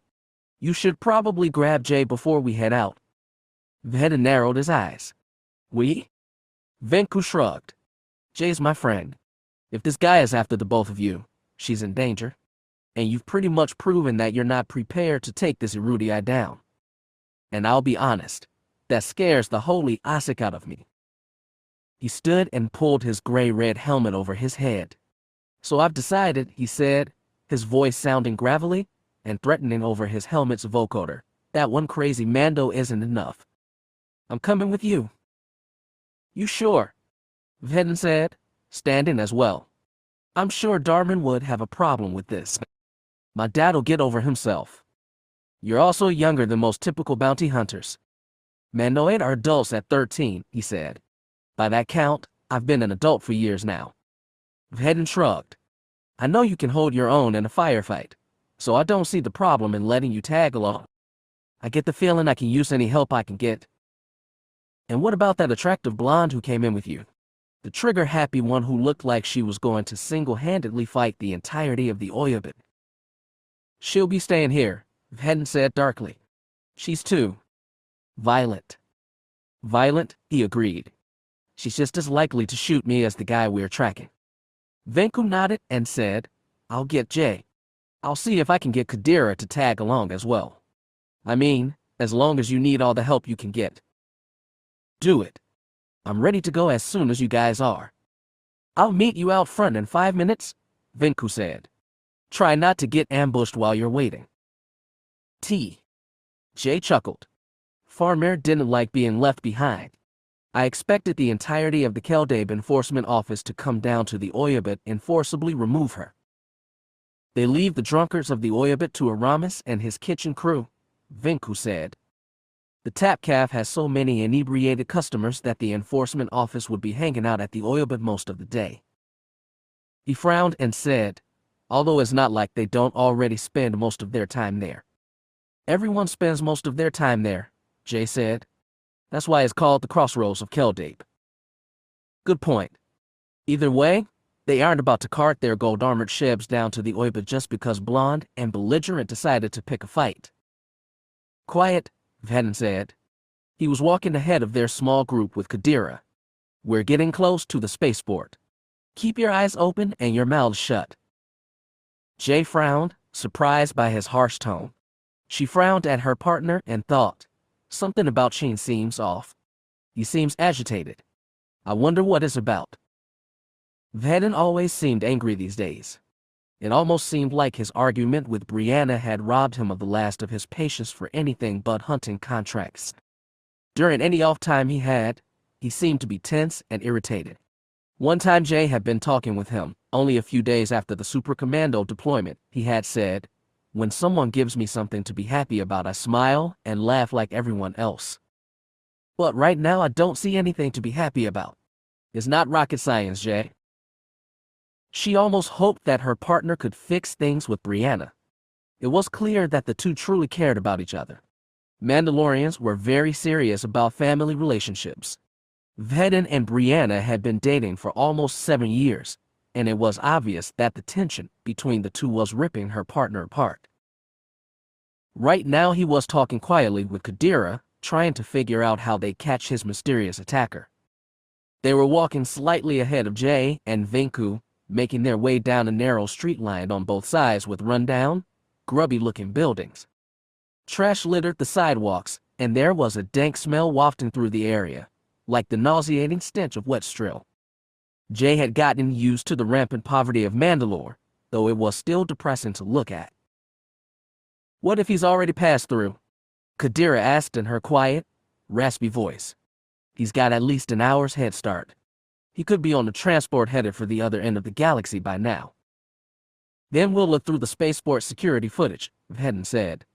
We'll do whatever it takes to find this guy. You're serious about catching him, aren't you? Saul said. I'm always serious, he replied evenly. But this is personal. This guy attacked me on Mandalore, my home. I want to find out why he did it and who he's working for. And you're sure you've never seen the guy before? Vhetin quickly shook his head. I would have remembered someone as weird as him. Kadira shook her head. That's what doesn't make sense. Attacks like this aren't random. He has to have a reason for attacking you, which makes me think you may have run across him in the past. Look, Vhetin sighed, I'm telling you, I've never seen him before. I was the one who was attacked. Don't you think him kicking my shebs would jog my memory a bit? Okay, Kadira said, holding her hands up in surrender. Excuse me for trying to help out. Look, he said, voice tense. All we need to do is find this chacker, subdue him, and he'll give us all the answers we need. Jay sped up and fell into step on Vhetin's other side. She nudged his arm and murmured, Hey, are you all right? You seem a little tense. I don't need all this right now, he muttered. I've got more important things to worry about than some crazy Erudii trying to kill me. But he almost succeeded. Doesn't that scare you? I'm not scared of him. If anything, I respect his resourcefulness and cunning. Not many Erudii can sneak into Keldabe and attack a Mandalorian in broad daylight. She nodded. Okay, but if there's anything you need. Thanks, Jay. I mean it. You know, even if you need to talk, I'm here for. I know. Thank you, Jay. I'll be sure to take you up on that if I need it. She quickly fell silent, hurt by his curt tone. I was trying to help, she thought with a scowl. What's wrong with him? That he can't even see that. She told herself to calm down. It was no wonder that he was stressed. he had barely survived an ambush in his hometown. Only hours later, he had been shot point blank in the stomach by a woman with the temper of a rancor. She couldn't blame him if he was a little touchy. Still, she was his partner. To her knowledge, she was the closest friend the black armored Mandalorian had. He had to know by now that she would help him through this. He had to know, after all they'd done together, that she wouldn't just brush him off. He does know that, she thought. Hell, he said so in the past. So cut him some slack. She turned her thoughts to the problem of Vhetin's attacker. The man had disappeared while heading toward a sector of the city with nothing helpful to a retreating assassin but the city spaceport. There probably weren't any shops or contacts who would help an assassin who targeted a Mandalorian. Then an idea occurred to her. There is another alternative that we haven't considered, she said quietly. When Vhetin glanced at her for explanation, she said, what if he never went to the spaceport? What if he headed in this direction just to throw us off? Vhetin pondered over that for a long time. Venku eventually spoke up and said, Jay, you have contacts in the enforcement office, don't you? Friends, Jay clarified, not contacts. Okay. But couldn't you reach out to them and see if they could lend any assistance? I would, Jay said slowly. But I don't think they play favors. Without evidence of an attack. And my word isn't enough. Vhetin inquired. Unfortunately not. And you smashed up that incapacitator, which was the only evidence we had that someone's trying to kill you. So no, I don't think so. Too bad. We could probably use their help. Qadira narrowed her eyes and readjusted her grip on her rifle. We're getting close. I guess we'll just have to settle for 3 mandas, and a tough-as-nails erudii. I may be from Corellia, Jay said, blushing slightly, but that doesn't make me tough as nails. I beg to differ, Qadira said with a smile. I've heard of your career. You took the operator contract. That took some jetsy. Well, I had Vhetin to help me out. I was more of a burden than a help. I'm sure you held up fine. Vhetin, meanwhile, was looking around the area. His helmet's rangefinder slid down into scanner mode. Jay was going to reply to Qadira's observation when she noticed her partner's stance shift ever so slightly. It was almost invisible, but she saw his heavy combat boots shift, so he was putting most of his weight on his front foot. He slowly unclipped one of his lightsabers from his belt. Vhetin, she whispered. What's wrong? Qadira glanced over at the black-gray Mando. She took one look at his stance and quickly pulled her helmet over her head. Vhetin, you gone deaf or something? Quiet, he murmured. We're being watched. Venku cursed quietly and turned to watch their back, drawing a heavy-duty pistol from his holster on his belt. He glanced over his shoulder. Is it our special friend? I think so. He's around here somewhere. Qadira's rangefinder slid down into scanning mode as well, and she began surveying the narrow street with the same wide, sweeping motions that Vhetin was using. When her gaze moved over the left side rooftops, she froze and slowly flexed her grip on her rifle. I've got him, she murmured. Heat signatures are a little off, Vhetin whispered. Could be a trap. I'll head up there, Qadira said. Check it out and report back. She took a step forward and ignited her rocket pack. Twin spouts of flame erupted from her pack's thrust tubes, and she roared up into the air. She floated at roof level before shooting forward and disappearing over the roofline. What do you think it is? Venku asked. Jay shrugged silently. Vhetin was still frozen in place, staring at the rooftop cautiously. Finally, Qadira poked her helmeted head out from over the roofline and called, False alarm, guys. It's just some erudii hobo up here trying to get out of the cold. Jay slowly relaxed, removing her hand from his cautious grip on the butt of her pistol. Venku holstered his own weapon with a relieved chuckle. Vhetin, though, still wasn't moving. He activated his lightsaber, and the bright blue blade sprang to life with a synthetic hiss. Jay jumped slightly at the sound and said, What's wrong? She said it was just a false alarm. I know, Vhetin said. His voice was very slow and quiet, and I don't like it. What's wrong now? He didn't move. There's a laser sight pointed right at the middle of my helmet. Jay stared and saw that there was a tiny red dot dancing over the black painted besker of her partner's helmet forehead. She cursed and drew her pistol, but Vhetin held out a hand and said, "Wait. Don't make any sudden moves." "Why not?" "This isn't him." Venku cocked his head as he slowly returned his blaster to his hand. "What do you mean? You have some other Erudii trying to gun you down. The sniper rifle he's using is hooked up by remote. He's controlling it from somewhere else around here." "Hey guys," Kadira called from the roof. "It got pretty quiet down there. What's going on?" "Don't worry about it," Vhetin called, his voice sounding like he was speaking with gritted teeth. "We have the situation under control." "Under control?" Jay said. "You've got a Karkin sniper rifle pointed at your head." "Give me a second," he muttered. "If this thing's systems are a little slow, I can probably move out of the way before it fires."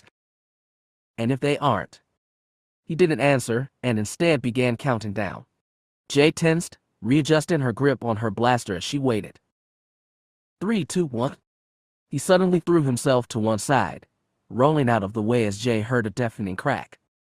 She heard something whiz by and the sidewalk exploded where her partner had just been standing. "Heads up," Venku shouted, raising his pistol and firing into the air. A man plummeted down from the rooftops, rolling to shed excess momentum and coming to his feet firing. 2 heavy blaster pistols were in his hands and he sprayed the street with fire. Venku was knocked onto his back when 3 separate bolts hit him in the stomach plate. Jay cursed and jumped behind an overflowing trash bin, poking her head out to squeeze off a few shots. The man dodged and ducked, and all 3 blaster bolts missed. Venku fought to rise to his hands and knees and raised his heavy pistol, firing off 2 bright red bolts. One of the shots missed, but the other grazed the man's shoulder. He shouted in pain and swiveled to face the multicolored Mando. Vhetin threw himself forward, his every motion permeated with deadly determination. A lightsaber was lit in his hands and he whirled it in front of him in blinding arcs of light. He slashed at the man's chest, a blow that the man easily dodged, before spinning and landing a kick to the face. Jay heard the clash of boot against metal, and the man staggered back, clutching at the steel gray helmet that covered his head. He growled and opened up with both pistols, catching Vhetin in the chest with a barrage of blaster fire. "Cin!" Jay shouted as her partner staggered back, clutching at his chest. But his chest plates were deflecting the blows easily, and Vhetin raised his saber again. The man lashed out with a powerful kick that hit Vhetin in the wrist, sending his weapon flying from his grip. With a shout, Kadira suddenly plummeted down from the air, kicking out both feet and hitting the man square in the back. He went flying, slamming face first into a nearby lamp pole and crashing down onto his back. Vhetin drew his saber pike from his place on the side of his jetpack and activated the blade with a flourish. The attacker struggled to rise to his feet, clutching at his head, but the black armored Mando quickly slammed the blunt end of his weapon across the man's head. He then easily spun the pike around and held the glowing blue blade of his weapon at the man's throat. "Whoa," Vhetin said darkly. "Where do you think you're going?" Seeing that the fight was over, Jay slowly moved out from behind cover. She noticed Venku doing so as well, holstering his weapon. She nodded to him and he let out an exaggerated sigh of exhaustion. "That was a lot more intense than your typical stunball match," he said. He pulled his helmet off and wiped his forehead before pulling the gray-red helmet back over his head. Vhetin, meanwhile, had grasped their attacker by the front of his jacket, his helmet faceplate almost touching the man's smooth metal mask. He was shaking the man roughly. The man had his hands raised in submission, hands clenched into fists. "Who do you work for?" the black-armored Mando demanded, his voice little more than a snarl. When the man didn't answer, Vhetin slammed him against the ground painfully hard. "Who hired you?" The man still didn't answer, his cold blue eyes never leaving Vhetin's helmet faceplate. Eventually, he said, "I wonder why you always wear a helmet. I mean, I can get you wearing it on contracts to try and protect your identity. But here in your so-called home, He cocked his masked head. What exactly is it that you have to hide?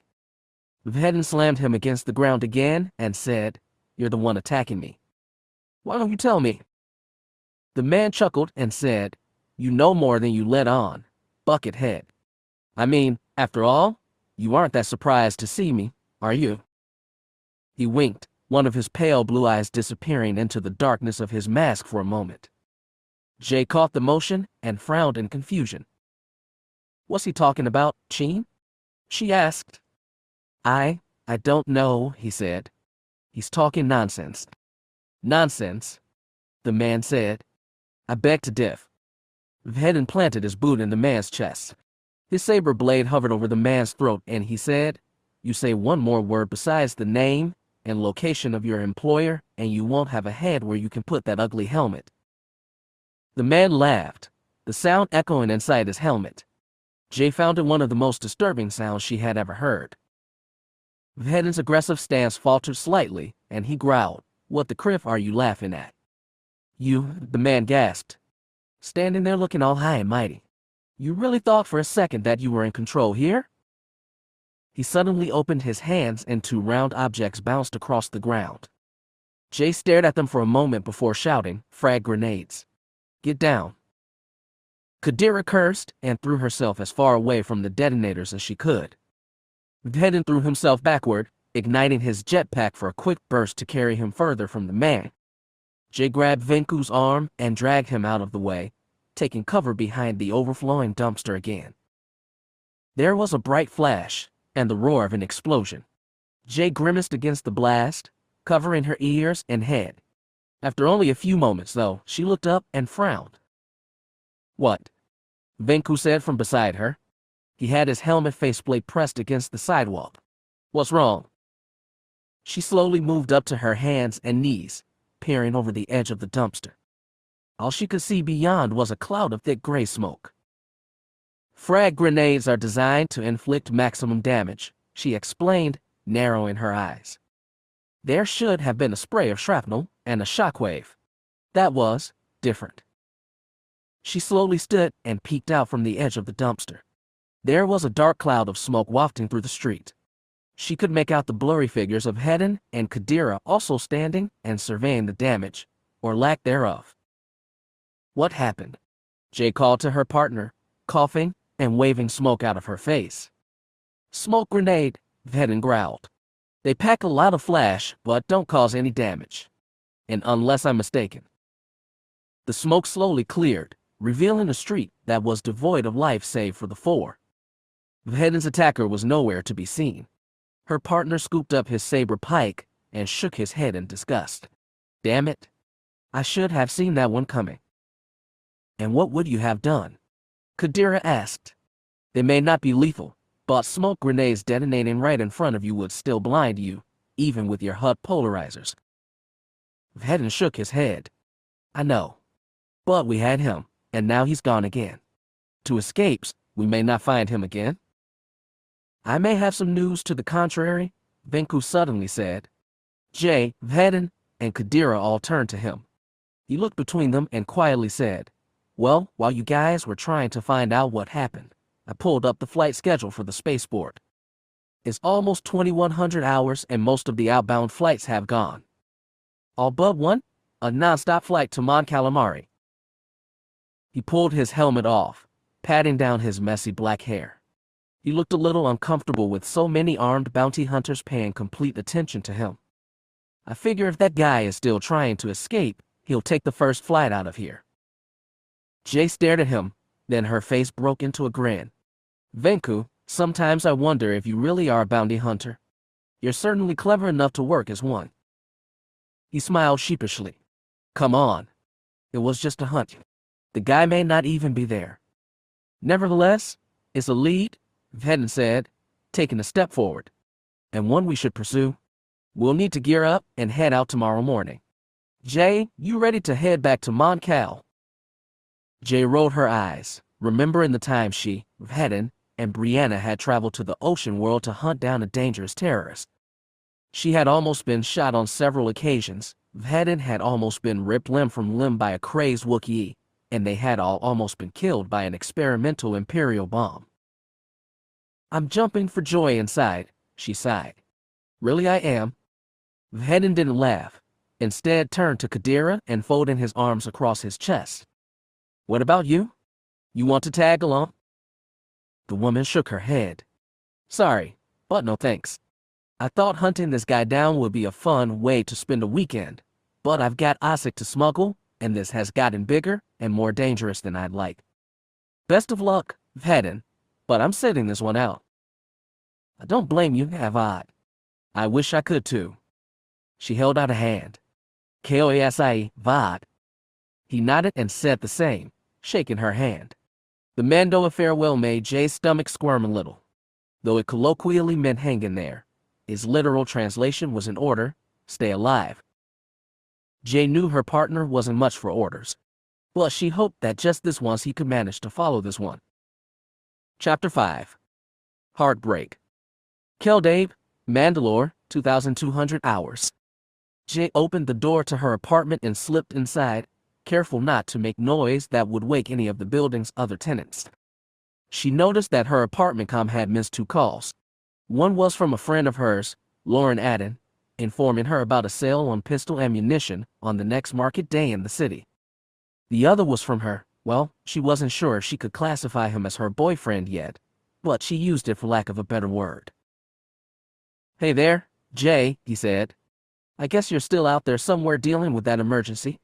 If you get the chance, call me back. I'm worried about you." She pulled off her jacket, throwing it on the couch in the open area of the apartment she had transformed into her living room. She picked up the comm and hooked it into her ear as she stepped up to a chest of drawers.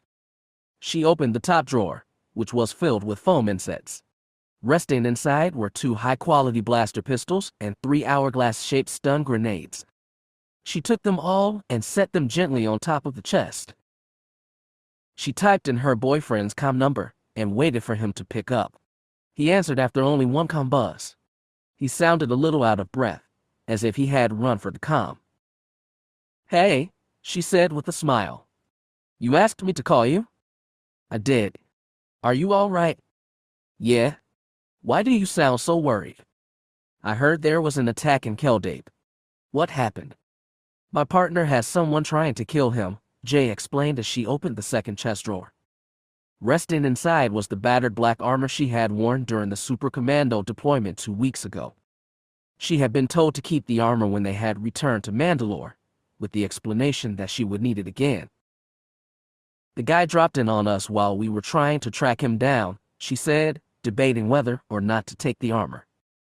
She bit her lip, then pulled the heavy chest piece out of the drawer and dropped it onto the couch next to her jacket. "Is everyone okay?" "We're all fine," she reassured him. "But I'm afraid our catch-up date is going to have to be postponed. We have a lead on the guy, and we're heading to Mon Calamari to follow up. I may not be back for a couple days, a week tops." There was a long pause over his end of the comm.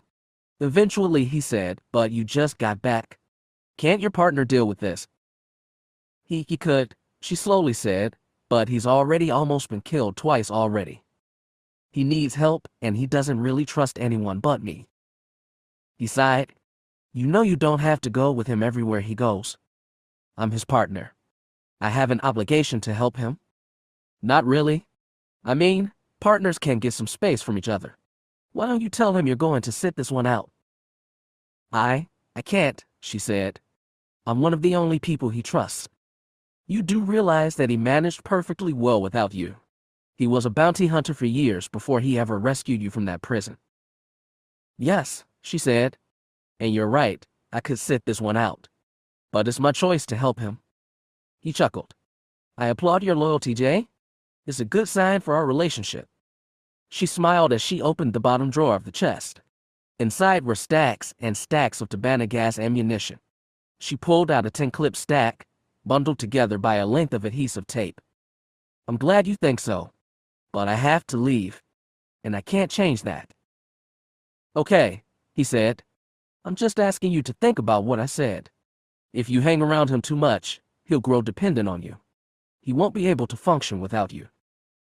She paused, thinking over that. It wasn't as crazy as it sounded. She already couldn't think about hunting without her partner. She didn't know what Vhetin thought about the subject. Would that really happen? She thought. Would I dull Cin's abilities by helping him too much? What if the reason this assassin has been able to get the drop on him is because he's come to depend on me watching his back? She shook her head. I don't know about that. All I know is that he needs my help, and I'm going to go to Mon Cal with him. Okay? I guess I know better than to argue with you by now. Just be careful, okay? I don't want to lose you. You won't, she said. We don't even know if he even went to Mon Calamari. It may just be a wild bantha chase.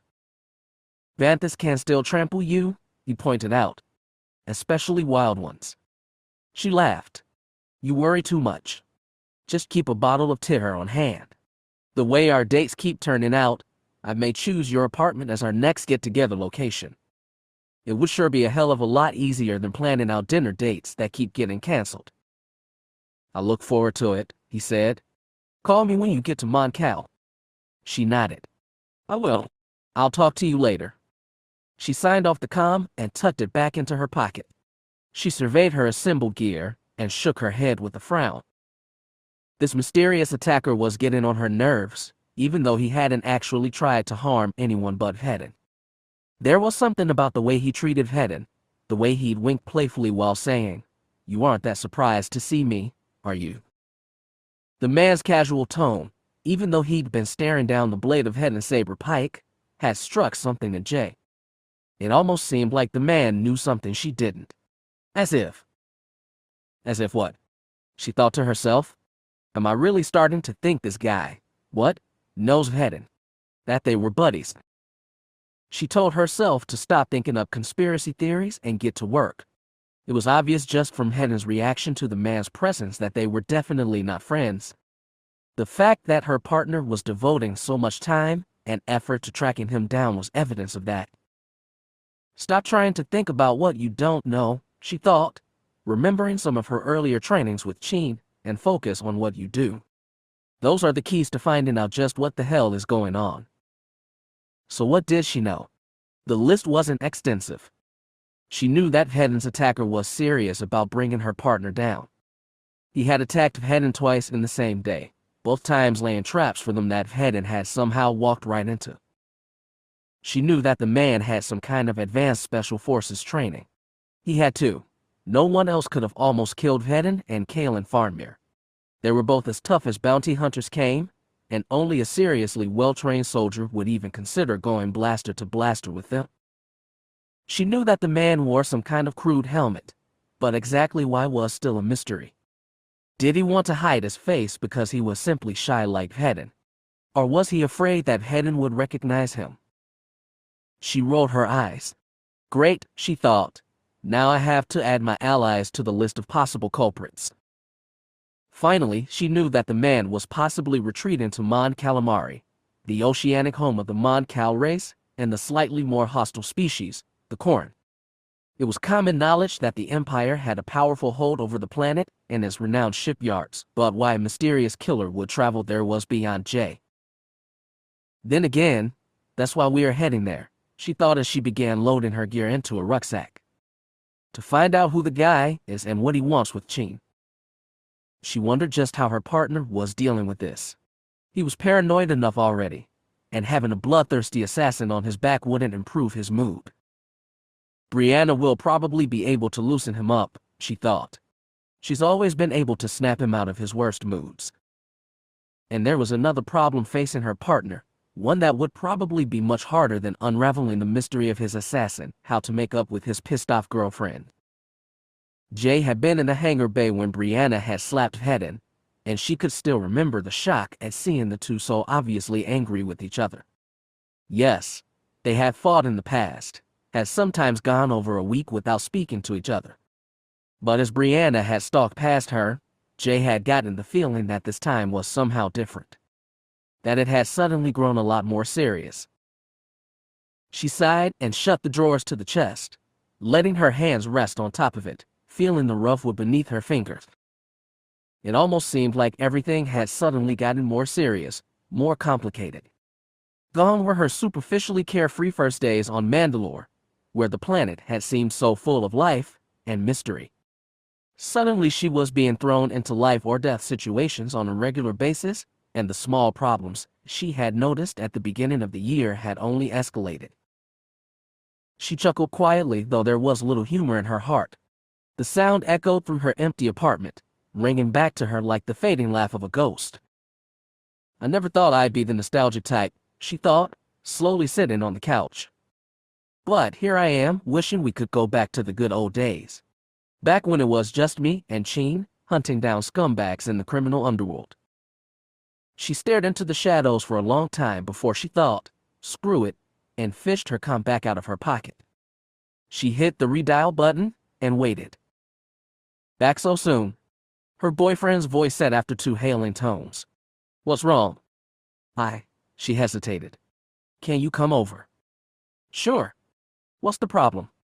She smiled and shook her head. Just need to see a friendly face. This whole deal you're wrapped up in is freaking you out, isn't it? She had no problem admitting it. Yeah, it is. Have you thought about what I said? I have, she said, and I'm more convinced than ever that I need to go to Moncal. Okay, he sighed. I guess I'll have to live with that. Can you wait 15 minutes for me to get over there? That'll be great. As long as you're here before I have to leave in the morning. I'll be right over, he said, and signed off. Jay tossed her comm onto the couch next to her. She rested her head back against the couch and rubbed her tired eyes. She stayed that way for a long time, covering her eyes as if by blocking her vision of the world, she could also block out everything that was pressing in on her. Cin Vhetin's bastion, Kelida Forest. Vhetin brought Void down in a cautious landing in the forest clearing near his home. The tall grass beneath the ship waved violently in the engine wash of the transport. He flipped a couple switches, and there was a large clank from somewhere deeper in the ship as Void's 6 landing legs extended and connected with the ground. After he ran the post-flight diagnostic, he unclipped his crash webbing and stood. He punched the opening stud for the cockpit door and made his way down the central corridor of his ship. So, he thought as he lowered the ship's exit ramp, the trackers heading back to Moncal. It's been a while since I've been to that soggy hellhole. Maybe we'll get lucky and see a glimpse of the sun this time. The last time he traveled to Mont Calamari, the city in which he was hunting had been in the midst of a powerful hurricane. He, Jay, and Brianna had almost been killed just by the weather. As he made his way into the woods, he thought, why would he go there, though? I mean, the place has a powerful Imperial presence, but apart from that, there's nothing that I can think of. And the Imperials won't offer any allegiance to him under any circumstances. He found himself cursing the tracker as he ducked under a large, gnarled tree that had shed most of its leaves. They crunched under his heavy boots as he made his way through the forest, which was awash of bright reds, oranges, and the green of conifer trees that didn't shed their needles in the fall. So he's not going to Moncal because of any underworld contacts or Imperial backup. The only alternative is, what? He sighed and gave up his contemplations, at least for the moment. He just didn't have enough information to make a good hypothesis. Maybe once he reached Moncal he could reach out to Tish Wada, a shady Nautilin mechanic who also happened to be a popular contact among bounty hunters. Though dealing with the alien left a bad taste in Vhetin's mouth, and the squid head had betrayed him often in the past, there really wasn't anyone else on the planet as connected as he was. He hopped over the small stream a couple hundred meters from his home. I found Polano to be more trustworthy. Annoying with the dubious interest in Brianna, but more trustworthy than Wada. He sighed in relief as the dome shape of his bastion came into view. Under normal circumstances, he would have loved to grab a few hours of sleep before leaving, but if we waited too long he'd risk losing the trail on the tracker. He quickly typed in the security code for the bastion's front door. The heavy durasteel barrier opened with a loud clank and slowly slid open. He sighed again in relief and closed the door behind him. He stepped further down the hall and pulled his helmet off before clipping it to his belt. His home was fairly Spartan. He owned nothing extravagant, only what he absolutely needed. Granted, The subterranean house was a little larger than he needed, with over 10 rooms that branched off from the circular center gathering area, but he found the extra space useful for storing weapons, rations, and ammunition. He had even converted some of the rooms into training rooms or shooting ranges. He passed into the main gathering area, or Carrier, a circular room with 5 halls that led deeper into the bastion. He didn't notice anything out of the ordinary at first, but he paused when he entered the main room. Brianna was sitting on the couch, watching the local Hollow News. She didn't look at him as he stepped through the entryway, just kept her eyes fixed on the view screen of his holo monitor. She had her arms folded neatly in her lap and her legs were crossed. She looked like she hadn't moved in hours. The flickering light of the holo monitor illuminated her face, making her look pale and ethereal in the darkness. "Bree," he asked, slowly frowning as he turned on the overhead light. "I didn't know you were here. I didn't see Blood Lily in the clearing." "I hiked up here," she replied in a quiet, even tone. She didn't look at him. "This afternoon." "Why?" "That would have taken hours of trekking through unmapped forest, as well as some fairly extensive rock climbing. Why not just fly up here?" It gave me time to think. I needed to sort some things out. He sat next to her and tentatively took her hand. "Bree, what's wrong?" "Get your hand off me," she snapped, and he jerked away. She closed her eyes and took a long, deep breath. With the click of a button, she switched off the Hollow News and shook her head. "I'm sorry, Cin. It's just that I don't know what to do with us." Then it clicked. He had been out of contact with her the entire day. Venku had been asking around about a mysterious attacker, and word traveled fast around Keldate. Like Vhetin, Brianna knew exactly who the tracker was and why the man was after him. She wasn't stupid. She could put it together that the tracker was, or had been, in Keldate, and he hadn't come to tell her he was in danger. Again? She released a shaky sigh and looked over at him. Her eyes showed a sadness that was beyond tears. "Ever since Tacheter and that protector deployment, Cin, I know why you didn't call me, and I don't blame you for that. You couldn't risk bringing the Trandos down on your head. But you didn't even bother to give me any clues about whether you were still alive besides a few footprints or bloodstains on a bed sheet. I didn't know where you were, whether you were hurt. For the longest time, I thought you were." Her eyes began to water with tears and she broke off, taking a moment to compose herself. Eventually she looked at him with clear eyes and said, "Cin, I can't help you anymore. I can't stand by and watch you continue to destroy yourself while you refuse to let me help you. And I can't keep hoping that you'll miraculously go back to being the man I fell in love with. I'm sorry, but you and we're over. It's done." "Bree," he began. "Don't," she interrupted. "Just don't. I've been thinking about this for a long time now, and I'm certain I'm making the right decision. For both of us. I just hope you'll be able to see that in time."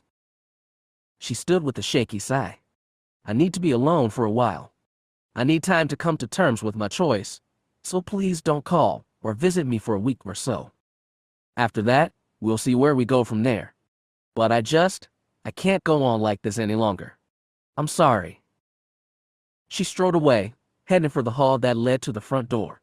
He stood and followed her. As she pulled open the heavy entrance door, he took a deep breath and finally threw everything to the wind. "Don't go," he said, so quiet he could barely hear himself speak. He suddenly felt very small and afraid. "I love you, Bree." He knew it was too late now, that no amount of affection or whispers of love would change either of their minds. But it was the best he could do. She paused, a smile playing across her lips. She looked up at him, tears just beginning to wet her eyes again. "I know you do, Cin, and I love you. But you don't need me. You never have." "That's not true," he said. "I wouldn't be standing here if not for you." "But that is what's not true," she said sadly. "You'd be here whether I had helped you or not. You don't need anyone, Cin, and that's what makes you such a good bounty hunter. It's the reason we've struggled so hard these past years, and it's the reason we can't be together," she continued. "You can't change who you are, and it's not my place to ask you to try. That's not. He sighed and let his shoulders slump in defeat. It was no use arguing. Everything she said about him was true. He was cold inside, dead, and no matter how hard she tried, she wouldn't be able to change that. She wouldn't be able to rekindle that spark of himself that had died sometime so long ago, and it was an insult to her to make her try. She hesitated, bit her bottom lip, then moved back inside. She gently stepped into his arms, holding him close. For the first time in his life, Vhetin genuinely responded, putting his arms gently around her waist and hugging her back. I don't hold anything against you, Cin, she sighed against his shoulder. I'm just telling you what I see. And no matter how much I love you, there's only so much I can take. I'm sorry. It's not your fault, he whispered into her hair. It's me. It's always been me. She looked up at him, tears in her eyes, and kissed him. She pulled back quickly, as if the gesture would make her change her mind, then rested her head against his chest plates again. If it's any consolation, she slowly said, I don't think there's anyone out there as unique as you. You are the most amazing man I've ever had the privilege of knowing, and I know that you will pull through this deal with the tracker. After that, they lapsed into silence, holding onto each other tighter. They stayed that way for a long time, gently rocking back and forth and holding each other as if their lives depended on it. Vhetin closed his eyes, losing himself in the embrace, in the feel of her body, and the smell of her hair. He didn't care about his faults and failures. He didn't care that one of his final ties to sanity was being severed before his very eyes. Here, at the end, he finally felt the love that he'd been attempting to feel for so long. It wasn't quite love. It was sprinkled with the sadness of losing Brianna at the very moment he finally opened up to her. But it was an emotion nonetheless, and one that Mandalorians had a very special word for, a word that almost everyone interpreted differently. For Vhetin, it described the unbearable bittersweet moment when he finally broke free of his emotional restraints, even if only for a moment, and simultaneously lost that which mattered most. It hurt, to be sure, but it was a facet of love all the same, and he basked in it, trying to make it last as long as possible before it vanished into the bottomless void that was his heart. It had to end sometime, but that didn't mean he couldn't enjoy it while it lasted. So he held her, because in the end she was all that really mattered. She pulled away after what felt like only moments and stepped away, clearing her throat self-consciously. Anyway, she said, her voice shaky and hoarse. I'm not going to ask you to explain yourself about not contacting me about the tracker. After all, you have your reasons for everything you do, right? He nodded, unsmiling. Yeah. She turned to the door. Then I'll see you around, Stripes. Yeah, he agreed, his voice suddenly hoarse. I guess. She nodded and opened her mouth as if to say more. She seemed to change her mind, closed her mouth, hesitated, then promptly walked through the door and disappeared into the dark outside. Then the door slammed shut behind her, leaving him alone both physically and mentally. The bastion was silent around him. He sighed and turned away from the door. He suddenly felt as if the entire galaxy had deserted him, as if his entire being was suddenly empty. And it wasn't the common focus he felt while working or fighting. All he felt now was an aching, empty hole where his heart used to be. He shook his head in despair as his gaze fell on his helmet, still clipped to his belt. He slowly unclipped it and raised it, studying it with narrowed eyes.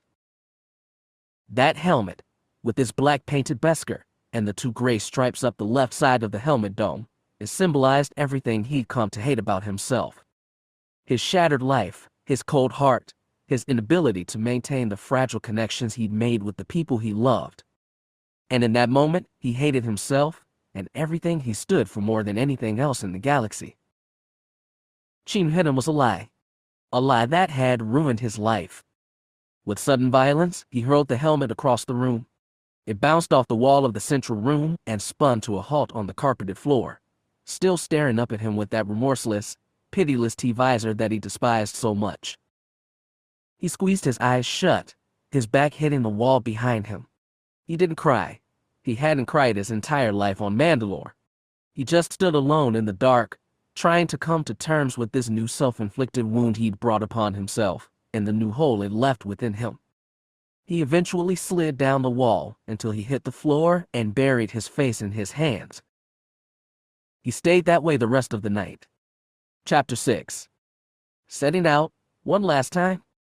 The next morning, Jay knocked on the door of Cin Vhetin. It had taken her almost half an hour to locate the bastion now that the foliage had regrown.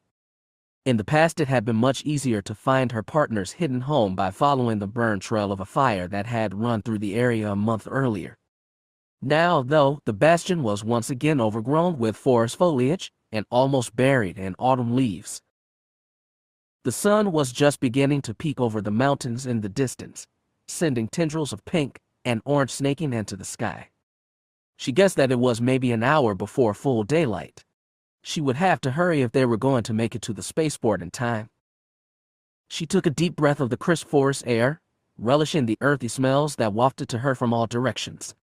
Then she knocked on the door again and called, "Vhetin, you there?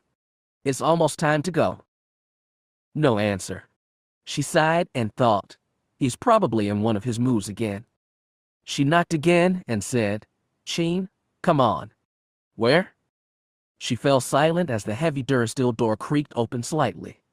She frowned and slowly put a hand on her pistol. The door had been left open, maybe all night. She pushed open the door and stepped inside, drawing her pistol.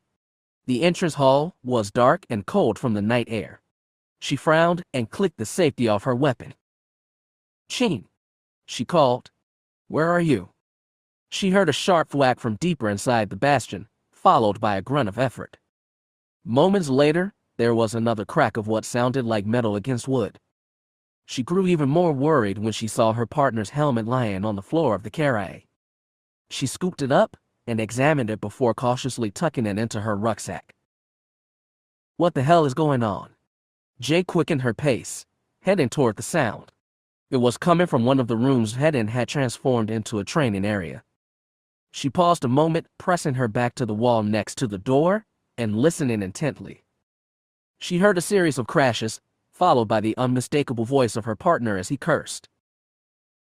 She slowly pushed open the door and peeked in. When she did, her eyebrows shot up and she lowered her pistol. "Vhetin," she said quietly as she stepped inside. The training room was a mess. There were shards of splintered wood scattered across the padded floor, and melee weapons were tossed everywhere. Her partner was in the middle of the chaos, pounding away at a wooden sparring dummy with his Beskar saber pike hard enough to send chips of wood flying everywhere. He wasn't wearing his helmet, but most of the room's lighting was dim and his face was thrown into shadow. "Cin," she said, raising her voice. "What the hell are you doing?" He didn't look at her.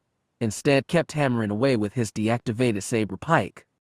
He whirled it over his head and around his back, lashing out with blows that were so fast she could barely see them. His body was moving fluidly, as if every ounce of his concentration was focused on doing as much damage to the sparring dummy as possible. And he was certainly achieving that goal. He eventually let out a grunt of effort and whipped his pike against the dummy so hard it snapped in half. The large chunk of human-shaped wood fell to the padded ground with a heavy thud. Her partner stood, fists clenched around the shaft of his pike, his breath coming in short, angry gasps. "Vhetin," she said quietly, taking a cautious step toward him. "What's wrong?" He threw his pike aside, letting it clatter to the floor at Jay's feet. He stepped up to a heavy punching bag mounted to the ceiling just behind the destroyed dummy. He began lashing out at it with his bare fists, hard enough to make it sway violently back and forth. "Vhetin, listen to me," she said, raising her voice to be heard over the impact of his fists against the rough material of the punching bag. "What the hell is wrong with you?" He stopped his fighting and let his hands fall against the bag. He rested his forehead against the coarse material, and a long sigh escaped his shadowy lips. "Brianna left me," he said. The words spilled out of his mouth, as if they were rushing out against his will. "She broke up with me." Jay blinked. "What?" "Last night," he said. She just left. Said she couldn't take any more. That I'd thrown too much acid her way. He punctuated the acid with a vicious blow to the punching bag, powerful enough to rip the bag from his housing in the ceiling and send it crashing against the wall. It toppled onto his side and began spilling sand onto the floor. I'm sorry, she murmured, shocked by his news and his sudden violence. She had never seen him so out of control, and his superhuman abilities only made him all the more fearsome. I had no idea it was that bad.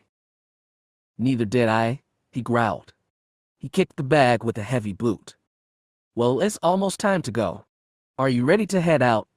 Maybe a change of scenery will make you feel better. He sighed and turned his back to her. I don't know anything anymore. I'm just a dumb Mando who's in way over his head. I don't believe that, she said. Brianna is a very passionate woman who is very angry right now. She'll be back. I don't think so. She made that pretty clear when she spoke to me last night. Only time will tell. But there's no sense in getting this angry if she'll just stay away for a few weeks. I'm not mad at her, he sighed. I could never be mad at her. She just told me how she was feeling and that she needed to get away from me before I dragged her down with me. So what? I'm angry with myself, he snapped. In my mind, I know I should have treated her better. And now that she's gone, I guess now I can see everything that I used to take for granted. He didn't turn to her, but a note of despair entered his voice, and it told Jay more about what her partner was going through than any facial expression could. I loved her, Jay. She was my entire world, and now she's gone. The comment sent a chill through her heart as she remembered what it was like to love and be loved in return. Like Vhetin, she had lost someone extremely close to her. She knew that a broken relationship was nothing like a lover being killed, but she decided not to mention that. She knew what Vhetin was going through, and she knew that pointing out other people's bigger problems would not ease his pain. She's not gone, she said slowly. She just wants some space. I've known people who have broken up 5 times and still wound up together again. All you have to do is listen to Brianna and work to change whatever problem she has with you. I don't think that will happen, he said, shaking his head. Why not? Because her problem is with me. All of me. What does that mean? He shook his head again and sighed. Nothing. Don't listen to me? She took another step forward, hesitated, then put a comforting hand on his armored shoulder. It's okay, Cin, she said quietly. You can tell me. I'm your friend. He took a deep breath, and for a moment she believed with heart-stopping certainty that he was finally going to come clean with his past. Had she finally gotten through to him? Had she finally convinced him that all she wanted was to help him? But he didn't offer any incredible revelations about who he really was, didn't elaborate on what Brianna was so upset about. He just lowered his gaze to the floor and said, I've heard too much about me already. I just want to be alone so I can think about this. She pulled her hand off his shoulder and bit back a sigh of frustration. Instead, she adopted a softer tone and said, Well, it's almost dawn. Are you ready to go? Everything I need is on board, Void. Then let's track down the man trying to kill you. She pulled his helmet from her rucksack and held it out to him. Who knows? Maybe some danger will take your mind off things. He half turned to her before holding out a hand and gently taking the helmet from her. He pulled the helmet over his head and his suit sealed with a hiss. He took a deep breath and turned to her fully. For some reason she felt as if she could feel his pain, as if it was radiating out from behind that expressionless, emotionless battle helmet faceplate. Fine, he said, bending over and scooping up his saber pike. He hooked it to his jetpack. Let's get this over with. And no more destroying stuff because of Brianna, she said, looking around the devastated room. Okay, let's deal with the crises in order of lethality. She's not trying to kill you, so she can wait. He didn't laugh. Let's just go. She slowly fell in next to her partner as he made his way toward the front door of the van. He held the heavy door open for her and she stepped back out into the pre-dawn forest. The temperature had dropped just in the time she'd been inside, and the pale fog that shrouded the mountains promised a cold day ahead. Lucky for us, we're going to warm, sunny Moncal, she thought as her partner slammed the dursteel door shut and strode quickly up out of the entrance tunnel. She quickened her pace to follow him. They walked in silence back to the forest clearing where her fighter, Vengeance, was resting on his landing struts. Vhetin's larger transport, Void, was sitting on the other side of the clearing, concealed with forest weave camouflage. He walked silently up to the ship and yanked the camouflage covering off the ship, gathering it up and stuffing it into an external supply cabin. He then lowered Void's landing ramp and disappeared inside without so much as a glance in Jay's direction. She stared at him, one boot on the hull of her ship. She watched the ramp close before she sighed in a mixture of sympathy and exasperation. Vhetin had always been distant in the past, rarely engaging in petty conversation and usually not speaking at all. But it had always been a cool detachment, a level-headed calm that she had actually come to find comforting. Now there was a definite edge of anger in his every movement. And if what he said was true, it wasn't anger directed at Brianna but at himself. That was what worried her. Anger directed at others could be overcome by forgiveness or time spent away from the person. But Vhetin couldn't exactly get away from himself, and that anger would just fester and grow until she was pretty sure she didn't want to think about it. She pushed her doubts to the back of her mind and swung herself up into the cockpit of her fighter. With several well-practiced motions, she lowered the canopy and sealed the cockpit. Grasping the control yoke, she warmed the engines and pulled the fighter into the sky. The angular spearhead shape of Void rose in front of her ship. Its nose rotated to face the distant urban sprawl of Keldade before shooting off into the sky. Jay gunned the engines and rocketed off after it. It was a short, silent trip to the Keldade spaceport. Vhetin only spoke to request landing clearance, then fell as silent as before. Venku was waiting for them in the spaceport dock, a small supply sack slung over his shoulder and his gray-red helmet clipped to his belt. Jay was surprised to see Rain and Jan standing next to him. The three were talking among themselves as the two ships came in for a gentle landing. As soon as the post-flight diagnostic was complete, Jay popped the canopy and hopped up out of her ship. Venku waved her over almost as soon as her boots touched solid ground. As she approached, she heard Jane saying, "Do you have any idea what Cowboy will do to you if he catches you?" "Yes," Venku replied. "But if you keep your fat mouth shut, he won't find out."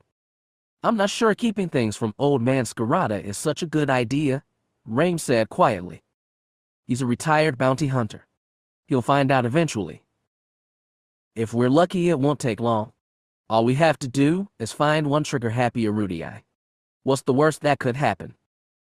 Jane rounded on Jay and said, "You there? You talked him into this, didn't you?" "Me? Don't be crazy. We all tried to talk him out of it. But he's a Mando, and you guys aren't really very good at following orders. Though I can't disagree, I may have to put my foot down on this. Venku, what would your father think?" "My dad has pulled so many excuses out of his ships to try and keep me on Mandaeim that I've heard it all." "And what did you just say? You'll put your foot down?"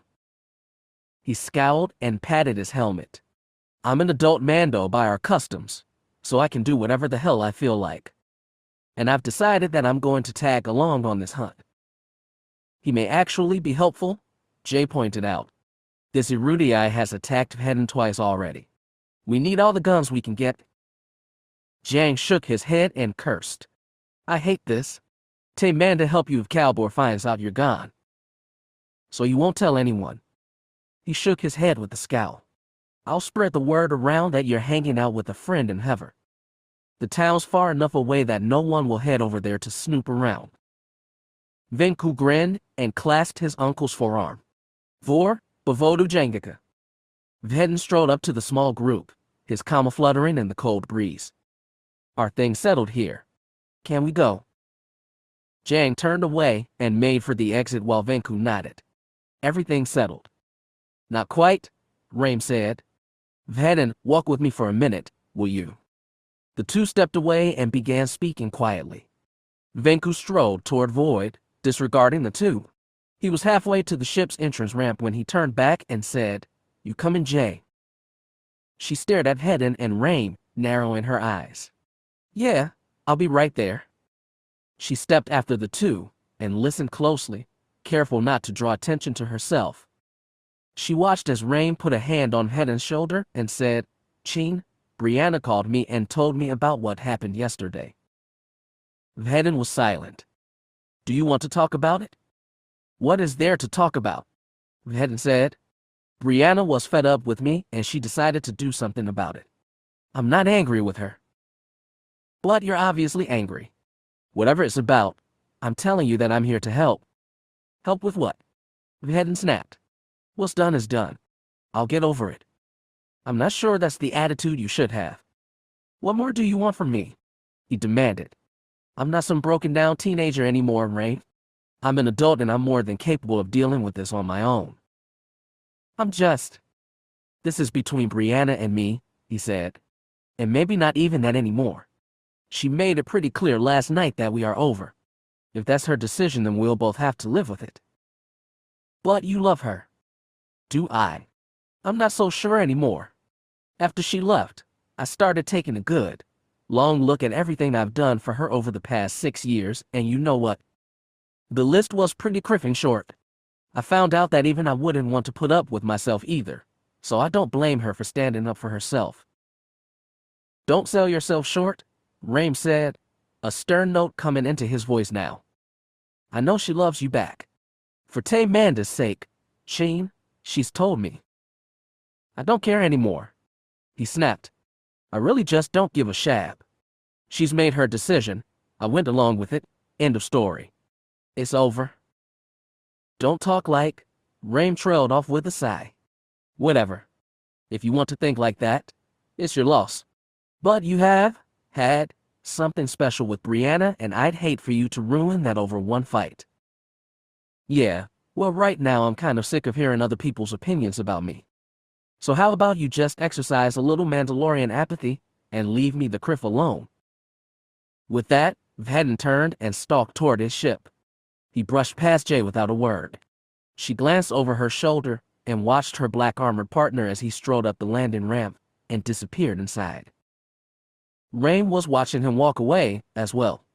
As soon as he stepped out of sight, the silver-red Mando sighed and ran a hand through his messy hair. "That dickhead is going to be the death of me," he muttered, stepping up next to her. "He's always been a little off where his heart is concerned. He's always been like this." Rain let out a short laugh. "You should have seen him when he first started dating Brianna. It was even worse than it is now." "I find that hard to believe.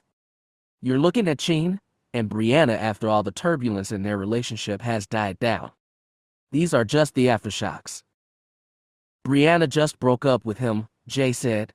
"That's a pretty major aftershock." Rain feigned a smile, but there was too much tension in the motion for Jay to believe it. "I don't know if that will last. Brianna tends to make decisions first and question them later. She'll take him back." She stared after Vhetin. "I don't know. This sounds pretty serious. What if she doesn't?" Rain narrowed his eyes. "Then Cin has some rough days ahead of him. Brianna has almost always been there for him. They've been together for over 6 years, and commitment like that doesn't vanish overnight." He turned to Jay. "Do me a favor. Name it. Keep an eye on him, all right. I've never told him this, but he's kind of like an adopted son to me. Or, well, maybe more like a slightly annoying younger brother. Either way, Mia and I care about him. And he has a tendency to get distracted, especially regarding Brianna." He shook his head. "Just try to keep him out of trouble, yeah?" "Vhetin's never really been one to let me interfere," Jay said slowly. "But I'll do my best." Rain nodded. "Be careful, both of you. With Cin so upset about Brianna, it's possible that he'll slip up somewhere. And that's exactly the kind of opening this assassin of yours needs." "I'll try to keep him on his toes," she reassured him. "We've been in much more dangerous situations than this, and I haven't lost him yet." Rain nodded and turned away. "Oh yeah, you too." Jay waved in farewell. As the Mando turned to leave, she strode toward Void and stepped up the entrance ramp, hefting her rucksack over her shoulder. Vhetin had said earlier that they needed to travel inconspicuously, so they were all traveling together on the battered transport ship. Venku was leaning against the circular table in the round center room of the ship. He was typing something quickly into his datapad. He looked up and smiled at Jay as she entered. "Hey there," he said. "You ready to head out?" She set down her heavy rucksack.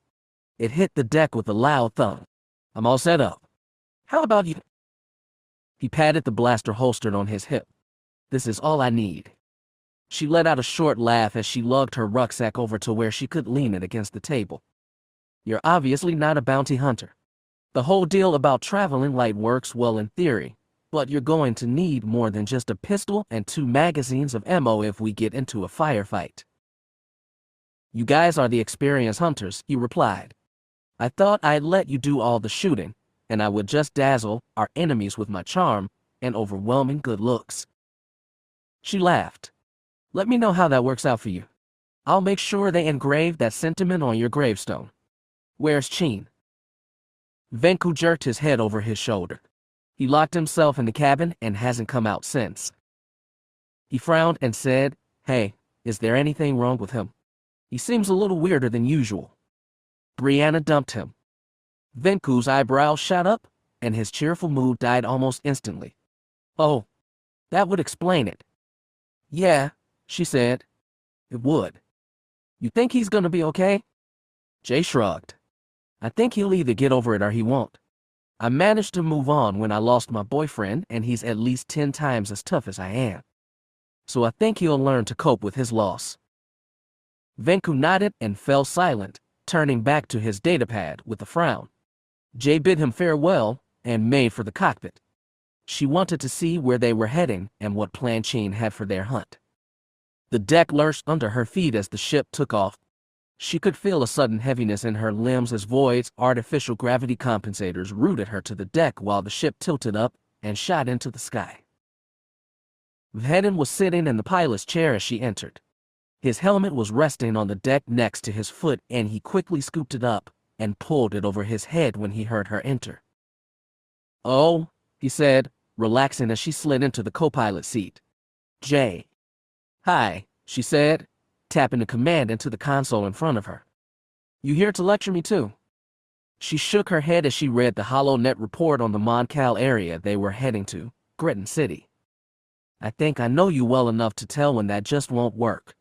I'm sorry about this deal with Brianna, I really am, but it's not any of my business." He was silent for a long time. Then he finally said, "Thanks. I appreciate it." She shrugged and said, "I keep trying to tell you that I'm looking out for you. I'm watching your back. It's a part of being your partner." They lapsed into a long silence before she cleared her throat and said, "So what's the plan?" "We'll need to link up with the Imperial Station over Moncal," Vhetin said, sounding relieved to get back to business. If this guy stowed away on the public transport Venku found, the pilot would have had to check in with local M forces to tell them where he was headed. The space station will have a record of that exchange. And from there, he hesitated. "We'll have to contact Tishwada for info." Jay blinked. "Are we seriously going to him again?" He almost got us killed last time we relied on him for info. I'm counting on him being a little more helpful since he isn't directly associated with our guy. He was scared of Jolie Urich, but there's nothing that suggests he'll be scared of one lone assassin who isn't even interested in him. I guess I can't argue with your logic there. Vhetin nodded. I thought you might. Prepare for lightspeed. I'm going to push the engines harder than usual so we get there faster. She quickly buckled herself in and braced herself as Vhetin pushed the lever forward and Void shot into hyperspace. The tracker leaned back in his seat on board the transport. He glanced at the supply pack at his feet. His helmet and normal attire were tucked safely inside. He pulled out his datapad and pulled up the feed of the tracer beacon he'd placed on the hull of Vhetin's transport ship.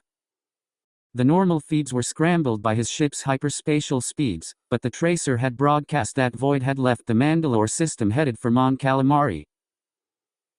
He chuckled and tucked the pad back into the supply pack. He settled back in his seat and rested his hands behind his head. So, Vhetin was on his trail. Faster than anticipated, too. He was pursuing this semi-hunt with more determination than the tracker had thought. If he keeps this up, he thought, I might actually break a sweat. In all truthfulness, he wasn't surprised. Vhetin's Imperial personnel file was packed with descriptions of his ruthless resolve and his ability to pursue a target for irrational lengths of time. One mission file described an occasion when he had gone AWOL for over a month while tracking down a being with possible terrorist connections. In the end, the man hadn't even been associated with any known terrorist organizations, but Vhetin had simply said that he brought in what targets I'm assigned with. It was that kind of sociopathic determination that made him such an efficient hunter, even when compared to beings such as Boba Fett or Busk. And the tracker would be lying if he said the thought of that same determination focused solely on him was appealing.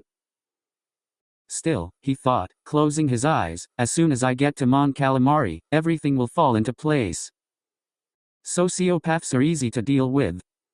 You just give them a target, in this case, me, then sit back and wait for them to come scurrying right to you.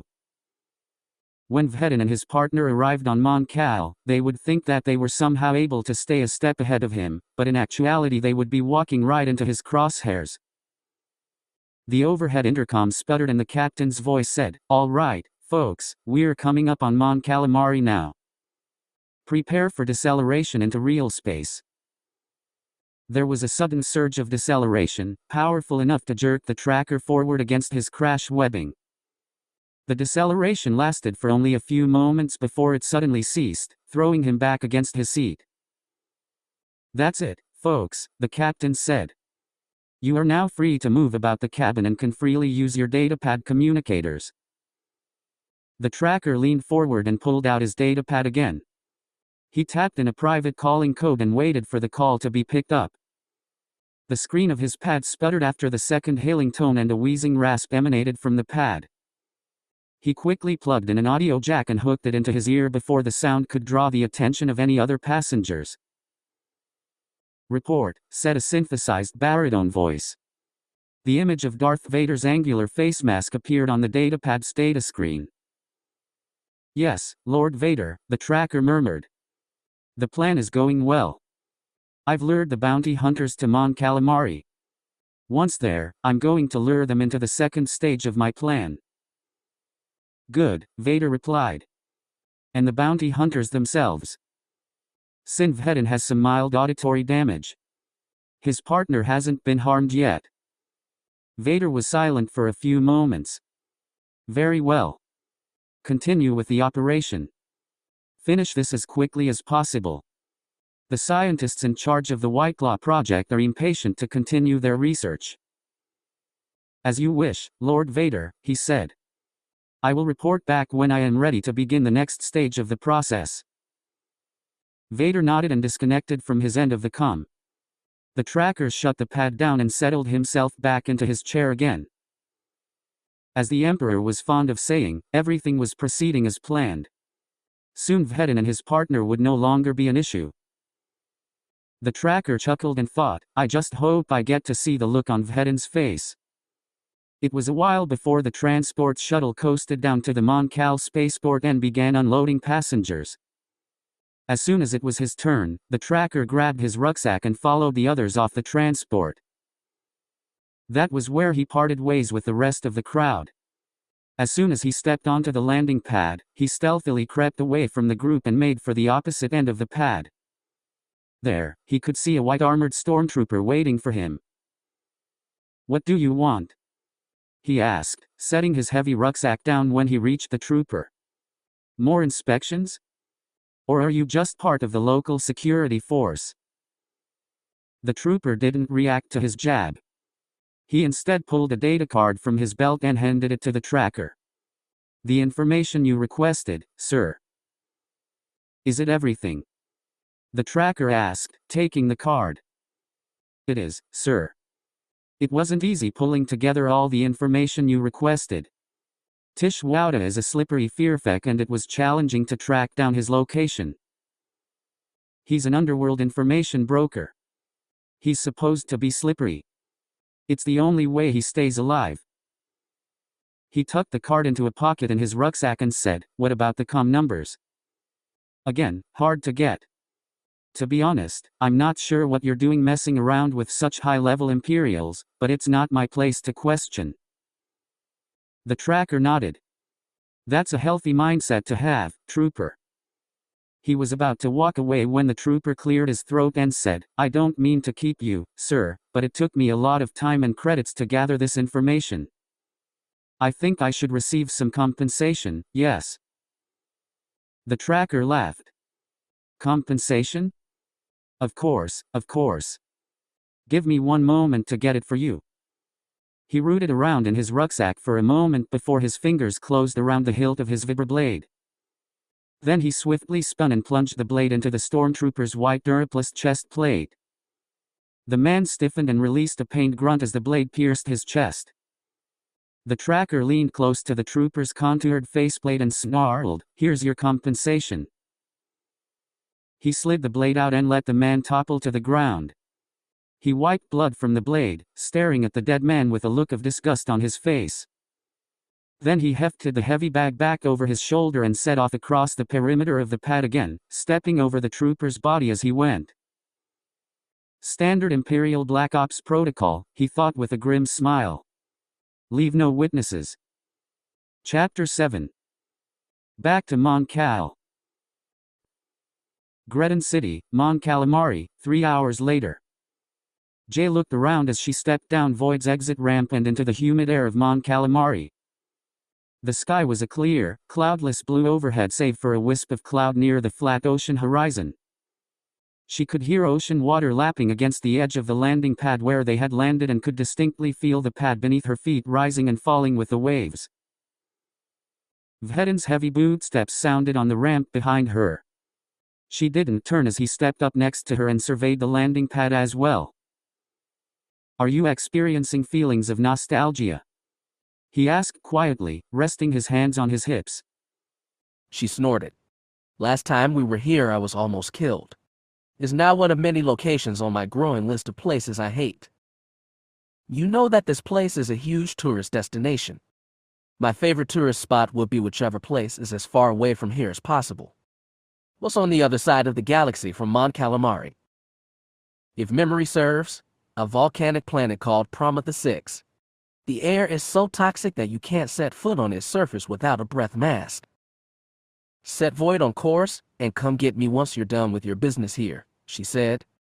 "Take as long as you like." Venku strolled down the ramp as well, slipping a heavy-duty gauntlet over his arm. He wiped his forehead and said, "Woo. It's a little warmer than autumn Mandalore.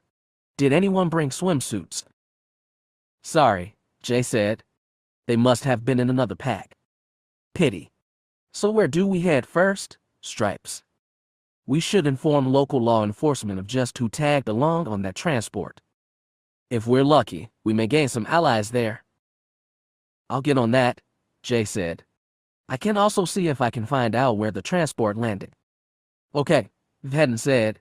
"While you're on that, Venku and I will head to the nearest cantina and see what intel we can get about the area. We still need a way to find Tish Wouda." "I thought you said he was one of your contacts," Venku said. "Can't you just call him?" "I don't think he'll be in any mood to talk to me." "Well, how did you find him last time you were here?" "We didn't.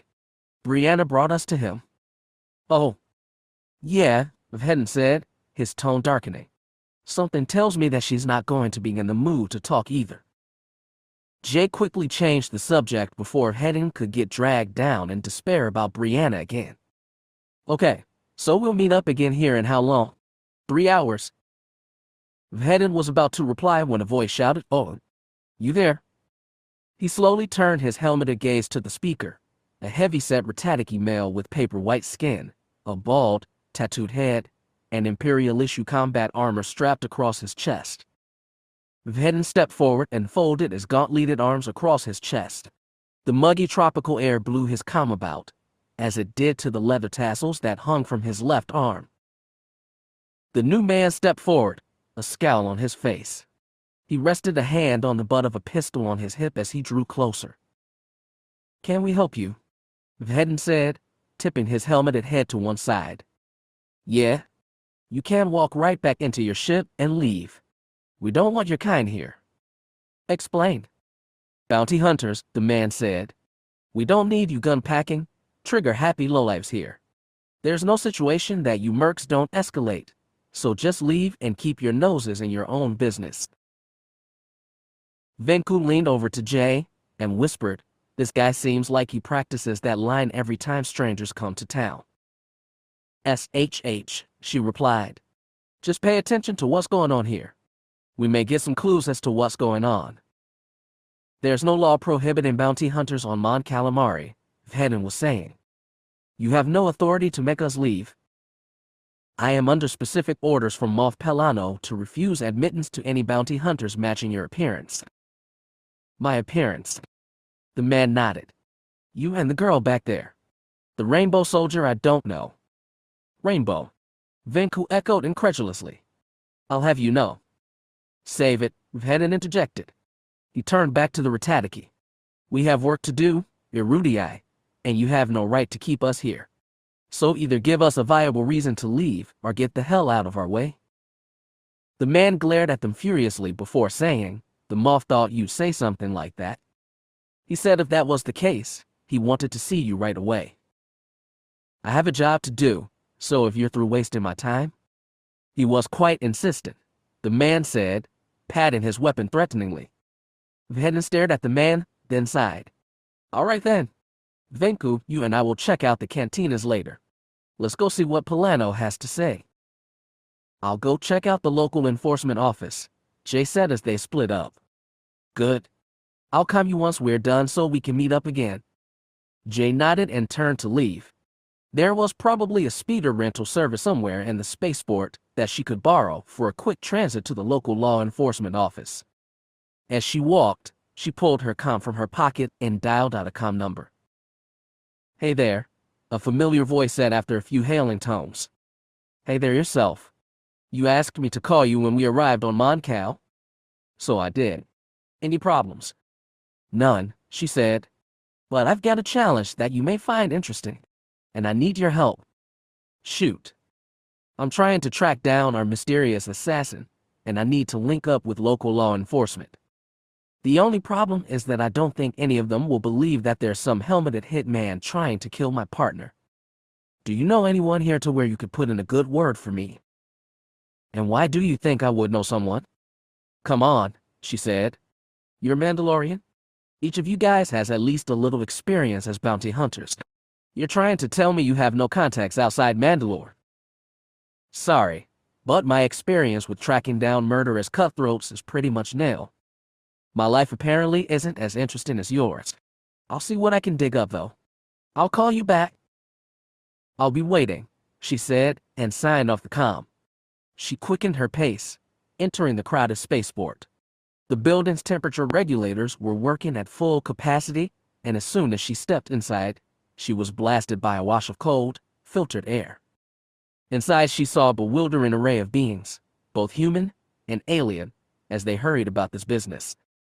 More than any other species, she saw large-eyed Mon Calamari and the planet's other sentient race, the tentacle-mouthed corn. The Mon Cal were working their way through the crowds, selling trinkets or morsels of food. The large-headed aliens looked shabby and destitute, their large round eyes dull, and their normally vibrant red skin a dull brownish color.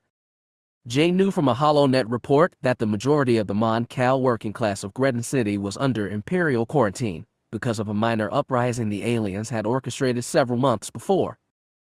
The work of supporting the family had fallen to the females, younglings, and the elderly while the soldiers of the city's Mon Cal population were being held captive. Jay wished she could help, but she knew she didn't have enough time or power. Some problems just weren't solvable by a single person. As she stepped into the crowd, one of the aliens grabbed her arm with large webbed fingers and rumbled at her in a gurgly language she didn't understand. It thrust a collection of dripping wet blueberries under her nose. "No," she said. "I'm sorry. I'm not interested."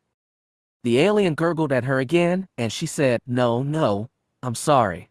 I'm not." Suddenly, an idea sprang to mind. She gently pulled her arm out of the Moncal's grip and said, "Maybe you could help me.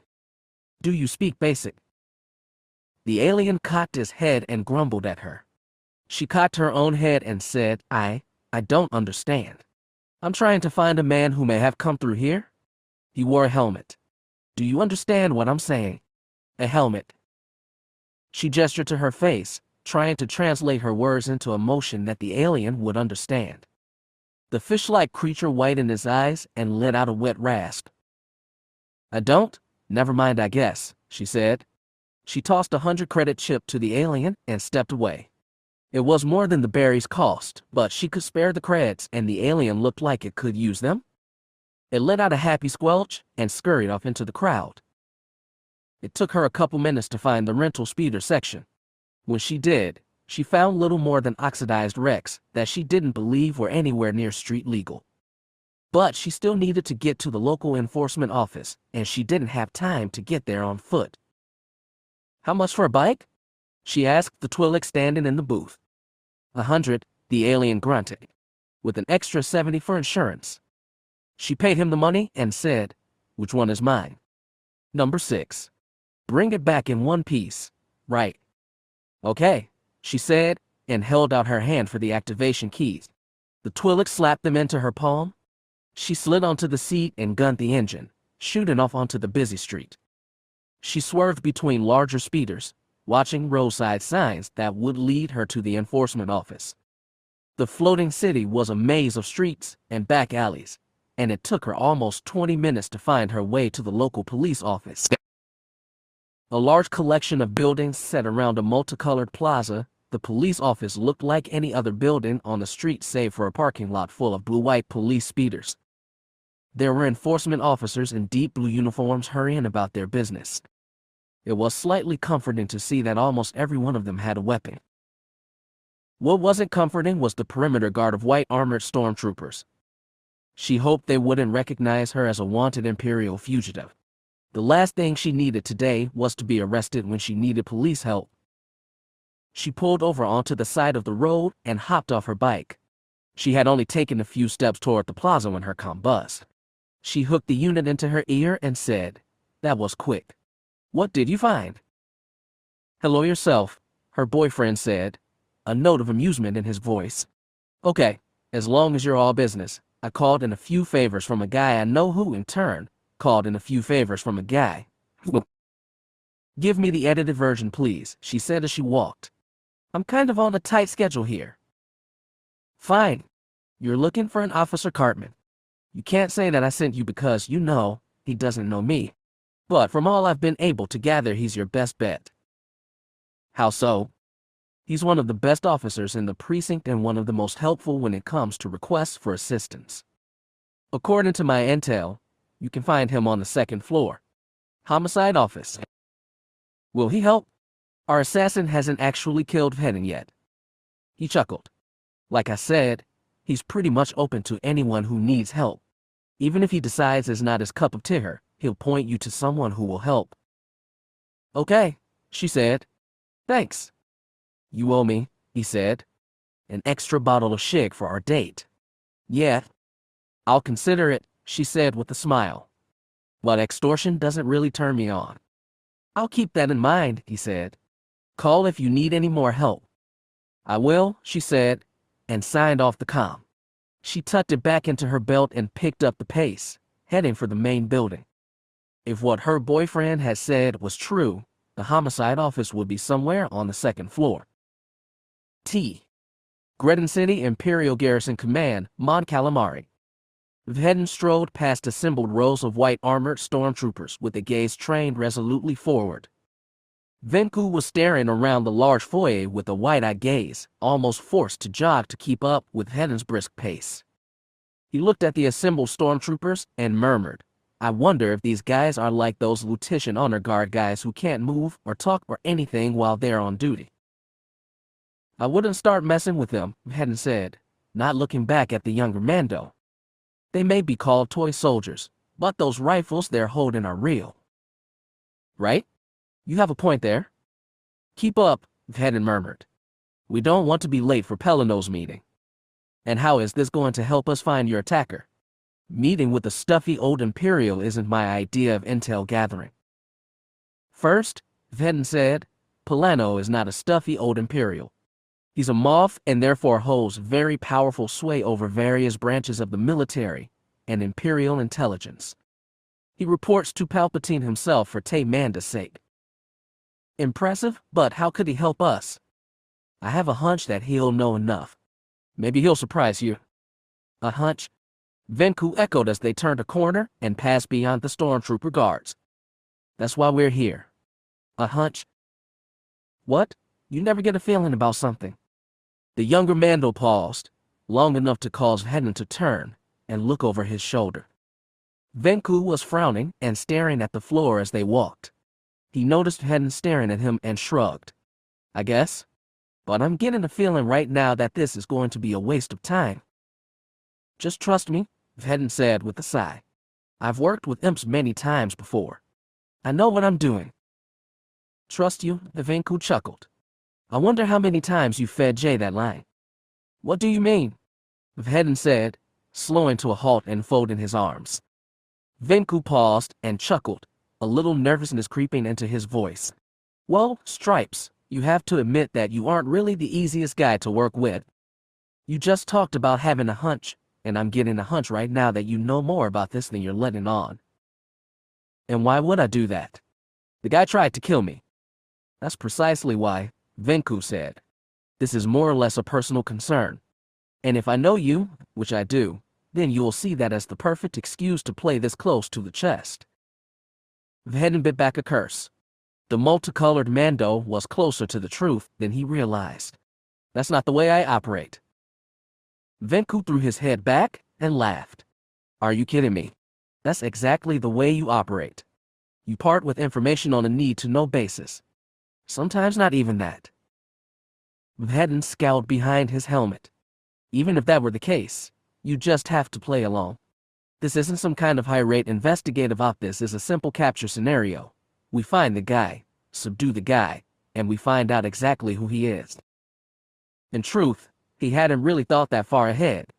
What would he do when he actually captured the tracker? The whole operation, he had been claiming that he was just as stumped as everyone else and that as soon as they caught the tracker, all the mysteries would be solved. In truth, the last thing he wanted was the tracker coming clean with everything he knew. He sighed as he and Venku set off again. He needed an ally in this, someone who would understand his position. Normally he'd go to Brianna. Just the thought of her sent a fresh spike of pain through his heart. He made a conscious effort to push thoughts of his girlfriend. Ex-girlfriend, he corrected himself. To the back of his mind.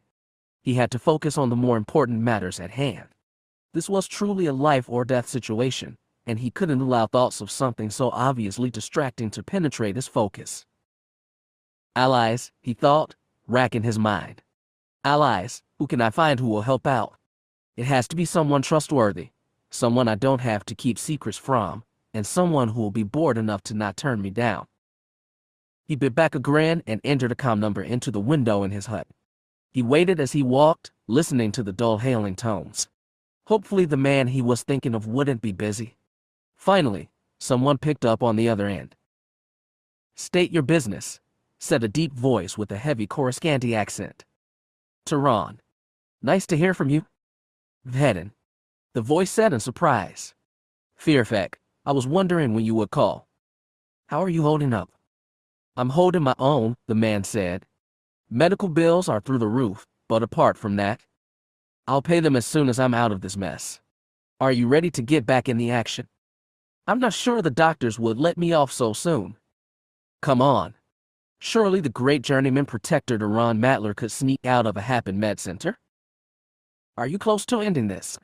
Have you found the tracker? I'm on his tail, Vhetin replied, his voice darkening. It's almost over. You do realize that even if you manage to track him down, it won't change a thing. You'll just have another psychopath on your tail by the end of the month. It'll buy me time. Time enough to plan my next move. You know what Project White Claw wants with you? I do. Then you know you shouldn't be risking so much, Tehran said. If they get hold of you? They won't, Vhetin reassured him. Have you told Brianna? I know she'd be upset if she knew you were in such danger. He hesitated for a long time. No, and I'm not going to. Why not? He sighed and shook his head, not caring that the man couldn't see it. I'll explain later. What about your partner? I don't want to get Jay involved in all of this, he said. She's been loyal to me over the past year. Dragging her into my problems would be little more than a cheap exploitation of that loyalty. Your sense of logic never ceases to amaze me. Look, Vhetin said impatiently, I don't have time to explain everything to everyone. The tracker has tried to kill me twice already, and people are starting to ask questions that make me uncomfortable. I need someone I can trust watching my back. Isn't that your partner's job? Vhetin bit back a curse. Tehran, you know why I can't rely on her. She doesn't have a clue what's really going on here. You do? There was a long pause over the comm. So you're choosing to bring in an outside player instead of simplifying all this by just coming clean.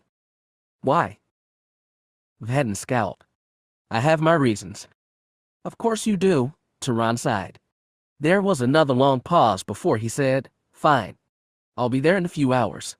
If you really need help that badly, I can't refuse. Vor vad? You know how to find me. Yes. I'll just follow the screams and explosions all the way to where I'll find all your loved ones fuming over the fact that they're just trying to help you, and you keep. Vhetin shook his head and hung up. Annoying as it was, Tehran had a point. He scowled and thought, when will the lies stop? When will the secrets end? But he knew the answer. The secrets wouldn't end as long as he was there to perpetuate them. There were only two ways his problems would come to a swift and speedy conclusion: if he managed to silence the tracker for good, allowing him to continue with the lies, or if the tracker managed to bring him down. Neither of those outcomes was appealing. He put his doubts out of his mind, at least for the time being, when they turned a final corner, and the security checkpoint outside Pelino's office came into view. There were two Imperial guards with deadly force pikes standing outside. Their deep blue armor signified them as part of the lower tier of the elite guard force, but Vhetin didn't believe for a moment that they weren't dangerous. One of the blue armor guards stepped forward and raised a gloved hand. Halt. I know Moff Polano has agreed to speak with you, but you can't pass this checkpoint without relinquishing your weapons. Vhetin nodded. Okay. We're not here to pick a fight. It took a while for both Vhetin and Venku to relinquish their weapons, which also constituted a good deal of their armor, and turn them over to the blue guards. Once done, the Imperials passed a handheld scanner over the both of them to search for any ingested explosives. Come on, Venku said as the second blue guard scanned him. Do you really think we came all this way to blow them off up? Can't be too careful, the Imperial grunted. You'd be surprised at the imagination of assassins these days. It didn't take long for the scanning to be finished. Once done, the blue guard stepped back and once again flanked the door, shouldering their force pikes. You can't head through now, the first guard said. But don't try anything stupid. Remember, we're just outside the door. I'll keep that in mind, Vhetin said, and motioned for Venku to follow him through the heavy Dursteel door before them. Inside was a surprisingly small office with a transparent steel window that looked out over a vast ocean seascape. There was a small island in the distance, little more than a dark spot on the horizon. Polano himself was sitting at a desk that was overflowing with sheets of flimsy. He looked very similar to how Vhetin remembered from his past encounters with the man, a human male of lanky build with red hair and a short mustache and beard. His pale gray moth uniform was pressed until the creases of his suit looked razor sharp. He looked up at them and his expression darkened. Vhetin took a step forward and unconsciously stood at attention, hooking his arms behind his back. Nice to hear from you again, Lanesh. That's Moff Polano to you, the man said, slowly standing from his chair and setting down his writing stylus. And you can stop standing at attention. We both know you are no longer a member of the military. You were in the military, Venku echoed. Vhetin motioned him to shut up with a quick swipe of his hand. Polano stared at Venku and said, "And who is your colorful friend?" "Moff Polano, this is Venku Scarata, a fellow Mandalorian." "Venku, this is the former captain, former governor, current Moff Polano." "Yes," Polano said with a dry smile. "I am well aware of your influence in my recent promotions. But I tell you now that no matter what positive events your actions may have caused in the past, I will not allow you or your trigger-happy compatriots to run amok on Mon Calamari." "Calm down, Polano," Vhetin said. "This job is strictly non-lethal." "And since when have you ever attempted a non-lethal course of action?" "Ha ha." Polano stepped out from behind his desk and hooked his arms behind his back, raising his chin imperiously. "As the ultimate authority here, I am compelled to inquire as to why you are here." Vhetin sighed. "I was attacked yesterday by an assassin who kept his identity concealed. I chased him across the capital city of Mandalore and tracked him to the local spaceport. He escaped here." Something flashed in Polano's eyes. Alarm at having an armed assassin loose on his planet, perhaps. The look passed quickly, though, and the Imperial said, "Tell me what you know." "Is that an order?" Vhetin inquired. "As you so eloquently put it, I am no longer a member of the military." "It is a friendly request for information," the Imperial said, "from one lover of justice to another." Vhetin considered, then said, "To be frank, we don't know much. We know that he is highly dangerous, likes to ambush his targets, and is sneakier than I originally gave him credit for." "Name?" "The Tracker." Vhetin's 360-degree HUD vision showed Venku staring at him with a suddenly suspicious gaze. He ignored the younger Mando. "Do you know anything about him?" he asked Polano. "Like I said, this guy has attacked me. I don't want him to be able to keep trying." "I can't give you any answers," the Moff said, "but it is with great reluctance that I admit I will keep the eyes and ears of the Empire open for information." Vhetin bowed his head slightly. "I appreciate it." "Now kindly leave," Polano said, "and make sure you close the door securely behind you." Vhetin nodded and turned to leave, gesturing for Venku to follow. They were silent until they were out the door and had turned the corner. Then Venku rounded on Vhetin and said, "So, Nervad. Now our attacker has a name." "I don't know what you're talking about." "Really?" Venku raised an eyebrow. "The Tracker. What's that? Just your pet name for him?" "I just made it up," Vhetin said, lying through his teeth. "You know, since he's tracking me from planet to planet." Venku narrowed his eyes. "You know how we were talking about hunches? Well, I'm getting one right now. And it says you're Jahadir." "Lying? Why would you think that?" "Like I said," Venku muttered, taking a step back, "just a hunch. And my hunches tend to turn out right." He turned away and said, "You don't want to come clean, that's fine. But consider what I said before you come up with more Osik to cover up what's really going on here." Vhetin stared after the multicolored Mando and muttered a curse. Then he picked up the pace and strode after him. Gretin City Law Enforcement Office, Mon Calamari. "So let me get this straight," Officer Cartman said slowly, leaning forward and interlacing his fingers. "You are a bounty hunter. And your partner, who is a Mandalorian, is being hunted down by a mysterious assassin who has fled here to Gretin City. And you want my help to track him down." Jay sighed. "Well, when you put it like that." Cartman, a portly man in his mid-40s, sat back in his seat and said, "I'm sorry, but I'm having trouble believing your story. I want to believe you, I really do, but do you have any evidence of what you're saying?" "Will my gun prove that I'm a bounty hunter?" He raised an eyebrow. "Do you have a concealed carry permit?" Jay hesitated. Do you have a bounty hunter's license?" "You need a license to be a bounty hunter." He nodded sympathetically. "Now, I won't write you up on these infringements since you're coming to me for help, but are you certain you can't find some kind of evidence?" She thought hard for a moment, then pulled her comm from her pocket and dialed out a comm code. After 2 hailing tones, a familiar voice answered.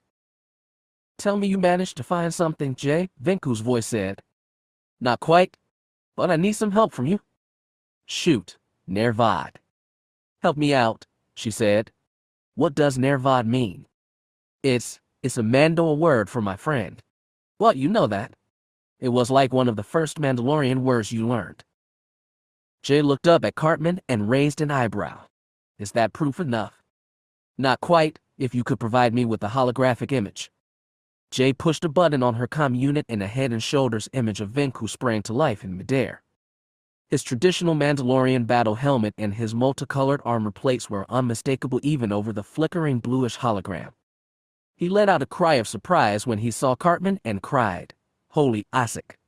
Who the hell are you, and what did you do with Jay? Calm down, Jay said, turning the cam to face her. I just needed to prove that you're really a Mandalorian. Want me to come down there and rough up a couple of those enforcement officers? Do the whole no good to me dead Fett routine? No, Jay said. Thanks for offering, though. You could help out with one more thing. And what's that? Describe the guy we're hunting. Venku shrugged.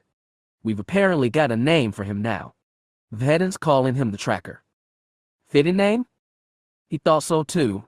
Anyway, as far as describing him, from what I've seen in him, he's ruthless, sneaky, and trigger-happy. When he first attacked Vhetin, he started shooting at the first living thing he saw. I think it's safe to say he's not frightened by the thought of collateral damage. Thanks, Venku. Oh, wait. We just got out of our meeting with Moff Pelano, and he said we have permission to continue our hunt. Moff Pelano. Cartman echoed quietly. So we have the Empire's blessing, Jay said, raising an eyebrow at the enforcement officer. They're doing all but giving us a stormtrooper guard to assist us. Thanks for the intel update. He saluted lazily and the hologram sputtered out. Jay tucked the comm unit into her pocket and leaned forward, folding her hands as Cartman had done only minutes before. What do you think now? Chapter 8. Hello again, Tish. Greton City Spaceport. Jay found Venku sitting on a bench outside the docking bay, helmeted head tipped back and staring up at the clear blue sky. She stared at him for a few moments, then nudged his foot hard enough to catch his attention. He started, sitting up and looking around wildly. Are you reading up on intel files? Jay asked, the hint of a smile tugging at her lips. Or did you fall asleep inside your helmet again? He nodded groggily, shaking his head to clear it. Yeah, definitely reading. Right, she said. She folded her arms and said, Have you seen Cin? I need to talk to him. He nodded toward the closed hangar bay blast doors. Yeah, he stalked in there about 20 minutes ago and locked the door behind him. Wouldn't let me in. He locked himself in? She asked, staring at the heavy door. He settled back on the bench and folded his arms across his chest. Why else would I be out here reading?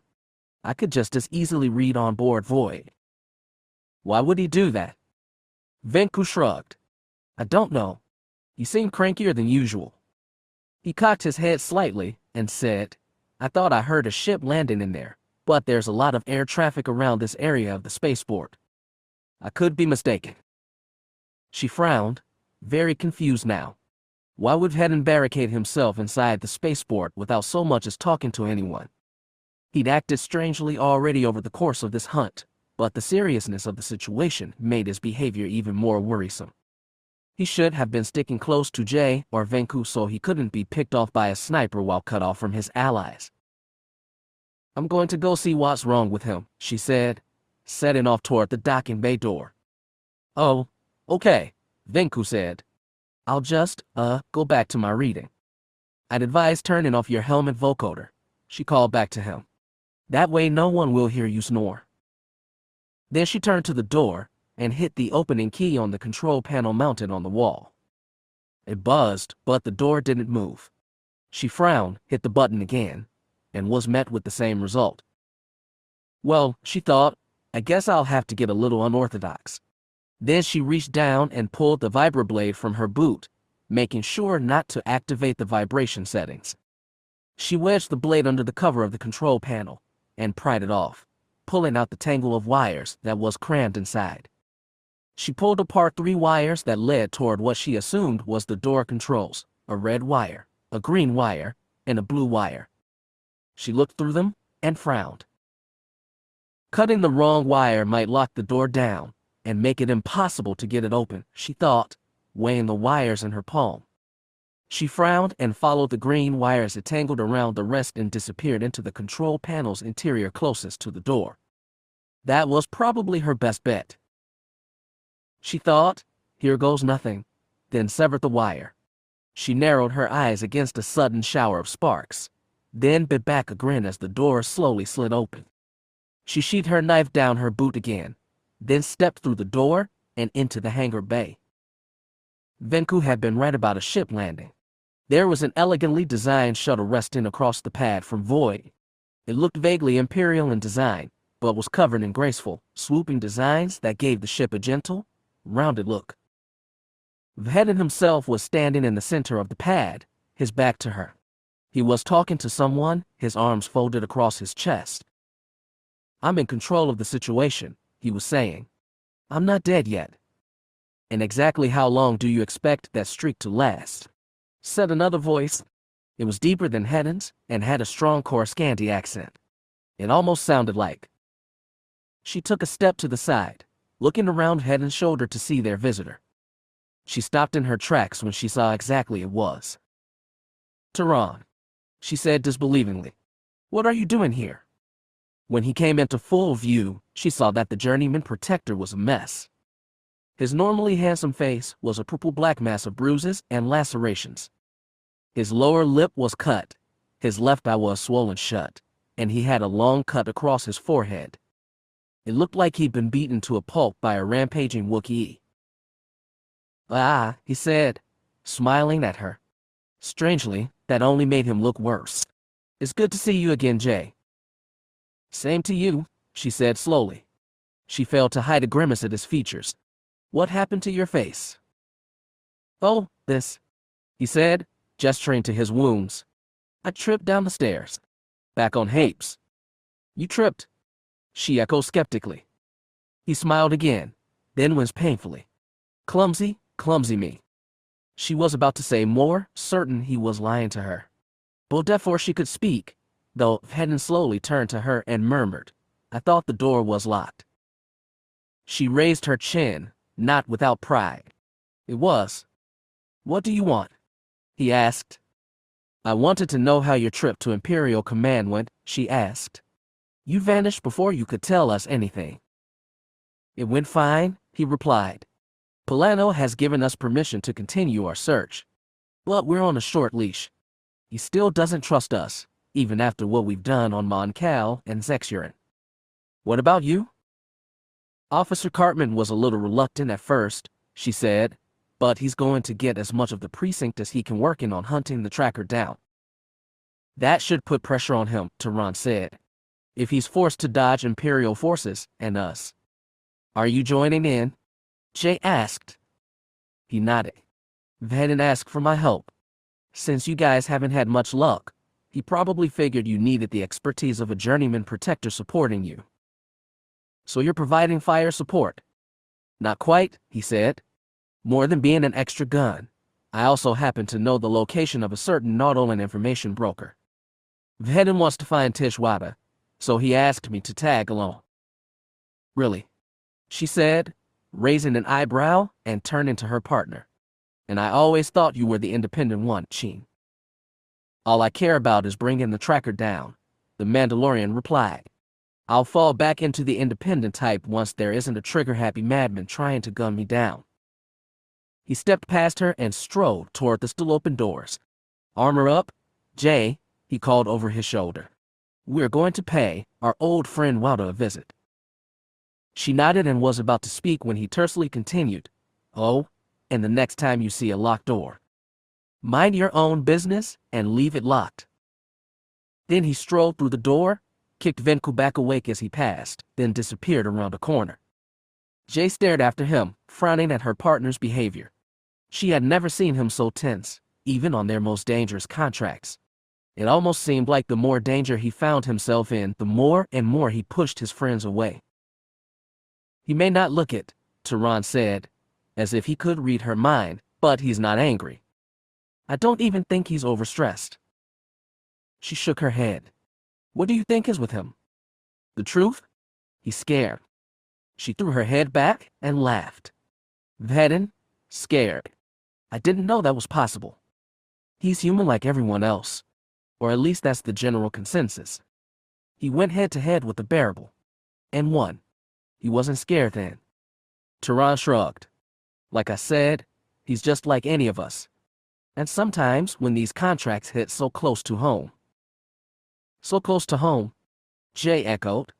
Who said that this had anything to do with Vhetin's personal life? Tehran hesitated, then said, I'm sure I've said too much already. Suffice it to say that Brianna leaving him, plus this whole deal with the tracker, is just a bit much for him to handle now. And the tracker isn't your run-of-the-mill gun for hire. He smiled at her, then winced as he put stress on his bruises. Lucky for him he's got you watching his back. She looked after her partner, then slowly nodded. We should probably get moving. Vhetin stood on the side of the street outside the spaceport, staring out at the city and taking note of the myriad of information his HUD. It showed the velocity of the speeders that raced by, information panels on the businesses that owned buildings across the street, and weather reports that predicted a mild tropical storm later in the afternoon. He sighed and closed all the windows. The backdraft kicked up from the speeders that flashed past made his comma flutter about his legs. So, he thought, back to Tishwauda. I hope the tentacle head has the information we need. Dealing with him always leaves a bad taste in my mouth. It wasn't surprising. Last time he dealt with Wauda, the Nautolan had been difficult and uncooperative. That may have been partly because he didn't like meeting his contacts face to face, and partly because Vhetin had punched him in the face before their conversation started. He didn't expect this conversation to go any better. He made sure he was bringing his pistols and his lightsaber pike along just in case. He wondered if he should call Brianna and tell her how events were unfolding on Mon Calamari. The thought of her made his heart sink, and he eventually decided against it. She probably wouldn't pick up the comm to talk to him anyway.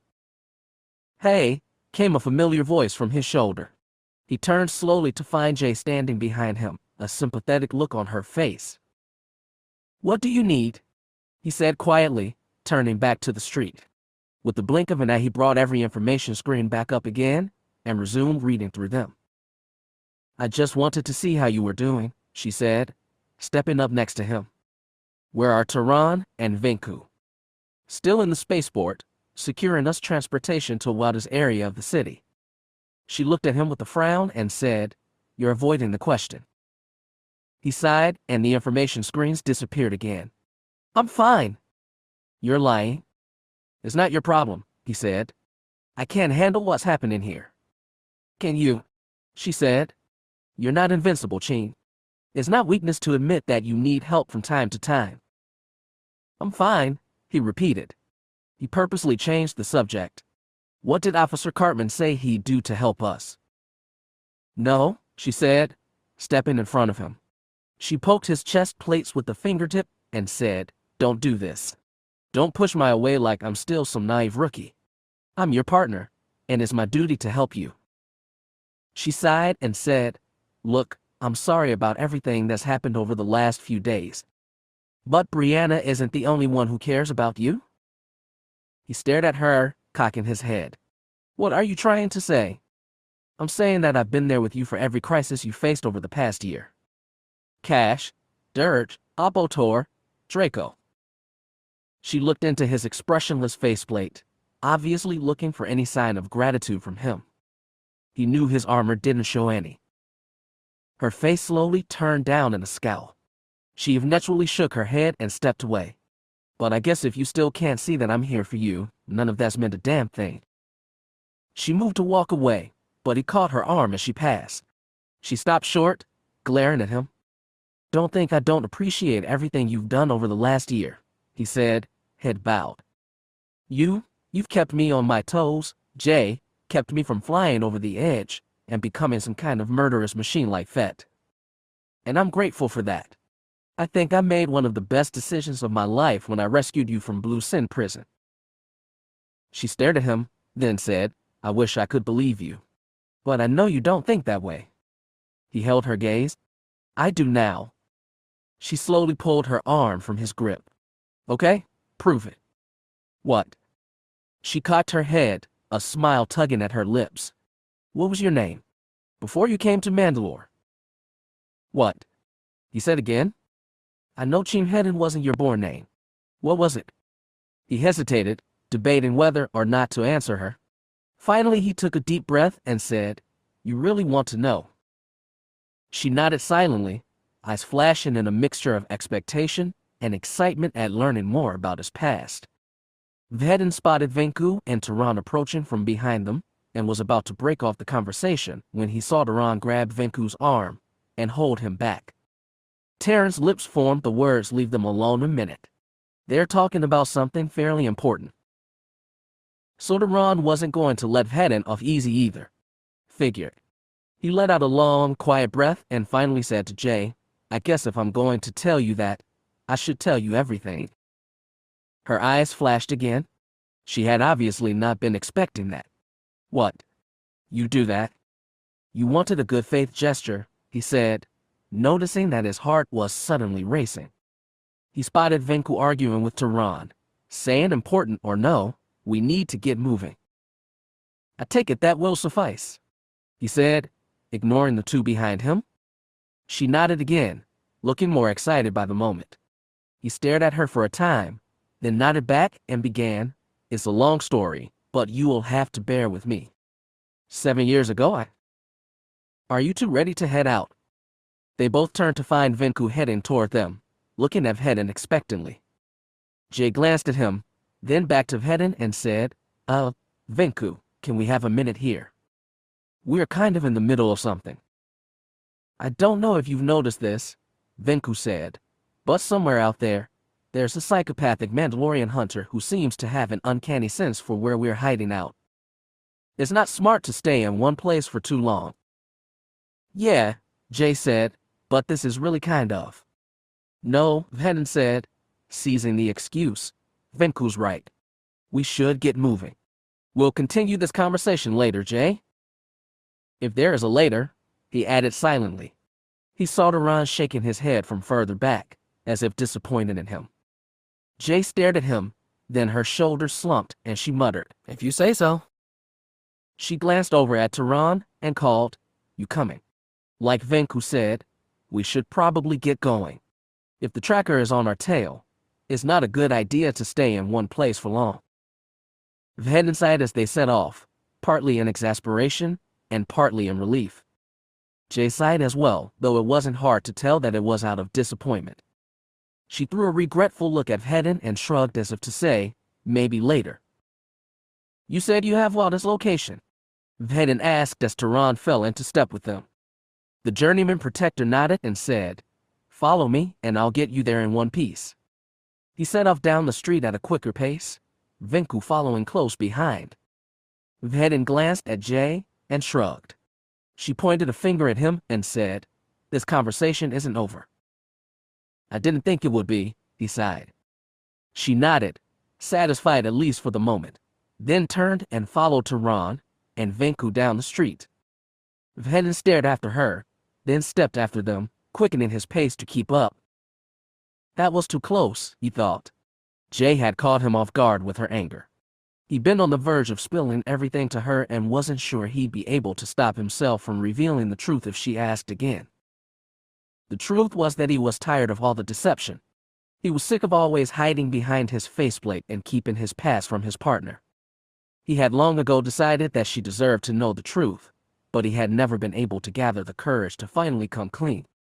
He didn't like talking about himself in the first place, but when it concerned such a sensitive subject, it was even worse. He had promised himself to never talk about what had happened to him and had made everyone who knew the truth to promise the same. Rain, Mia, Brianna? Hey Vhetin, Tehran suddenly called from further up the street. Head up here and walk with me, will you? Vhetin frowned, but increased his pace and fell into step next to the journeyman protector. What's the problem? You. Come again. Tehran lowered his voice and said, You aren't yourself. Really? Vhetin said skeptically. Terran's narrow view of his problems irritated him. I can't imagine why. Don't get angry. No, I mean I've only been dumped by the woman I love, only to be chased from Mandalore by sadistic Imperials who have hired a psychopathic hunter to track me down and beat me to a pulp. He scowled behind his helmet and snapped, Why the hell would I be stressed out? Tehran stared at him and said, Listen, I know you've been going through some rough times. But know that pushing people away isn't going to help you. Not this time. You don't know what you're talking about, Vhetin muttered.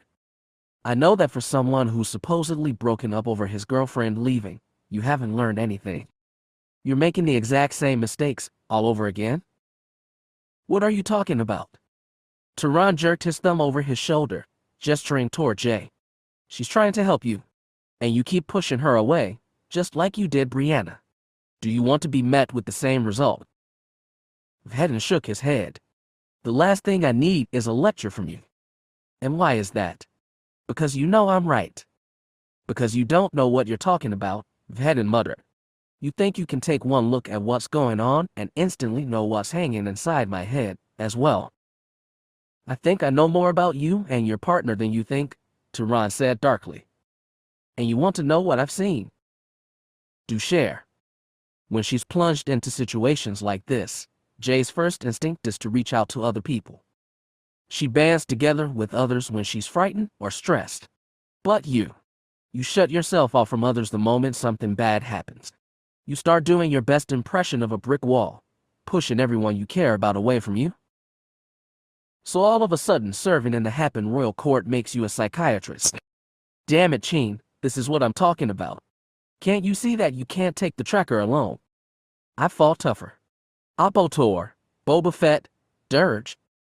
And did you take them all on single-handed? Vhetin paused. It was true that Jay had been with him during all his most dangerous contracts over the past year. But he'd always come out on top with or without her help. He survived working with the Imperials, after all, even when Darth Vader himself had placed a death sentence on his head. But he hadn't really done anything in those hectic days. He hadn't gone saber to saber with Vader, beaten the Sith Lord into submission, and demanded that the Empire leave him alone. He'd just gone into hiding on Mandalore, only leaving his adopted home world when necessary. Only with Jay at his side did he finally begin to face his problems head-on instead of just running from them. He watched his partner through the 360-degree wraparound display that ran along the top of his hut. She was walking some distance behind them, thankfully out of earshot. Her disappointment at coming so close to hearing the truth about her partner's past seemed to have faded. She was talking with Venku about something, laughing occasionally. Terran's right, he was forced to admit. That woman has bled for me, and I bled for her. It's not fair that I keep her in the dark about all of this. Tehran was staring at him, mistaking his contemplation for stubborn silence.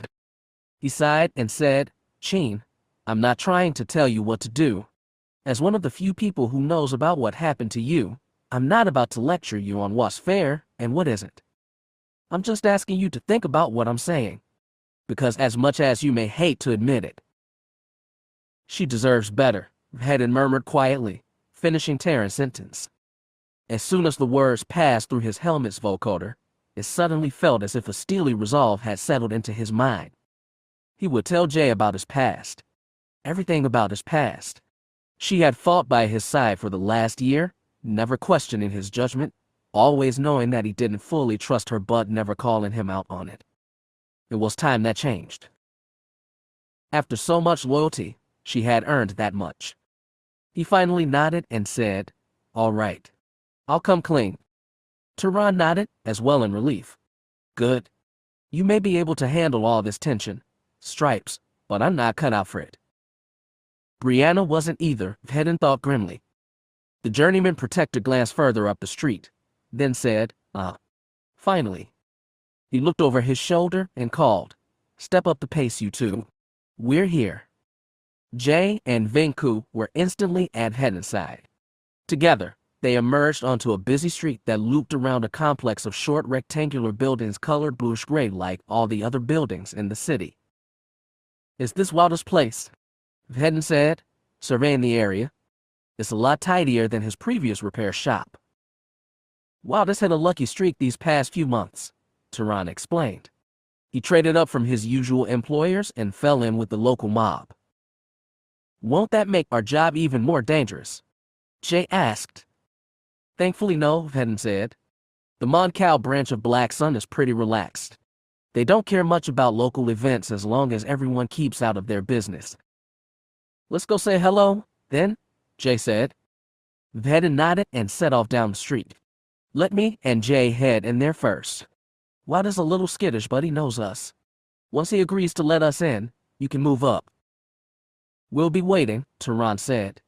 Vhetin then motioned for his partner to follow and set off down the street. Jay watched the repair shop with a cautious eye.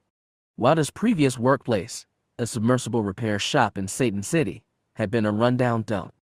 The pristine-looking repair shop where the Nautilin now supposedly worked seemed entirely wrong. "Are you sure it's safe to head in here?" Jay asked. They came to a halt while waiting to cross the road. "Wilder probably won't try anything," Vhetin said reassuringly.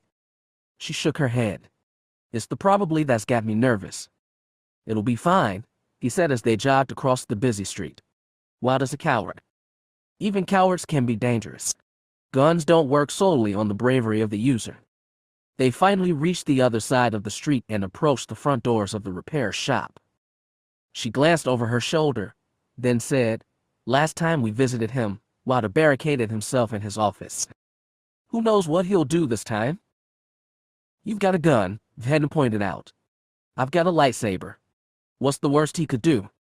Suddenly there was a loud pow and one of the repair shop windows was blown outward by a bright red blaster bolt.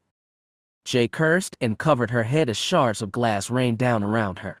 Other beings passing along the street screamed and ran for cover as blaster bolts ricocheted off light posts or speeders and bright flashes of light and puffs of smoke. The entire street erupted into chaos as beings ran for their lives, shoving each other out of the way as they went.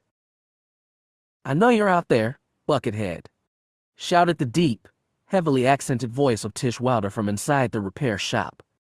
"You're not coming in here." Jay grimaced as more blaster bolts shot out of the broken window.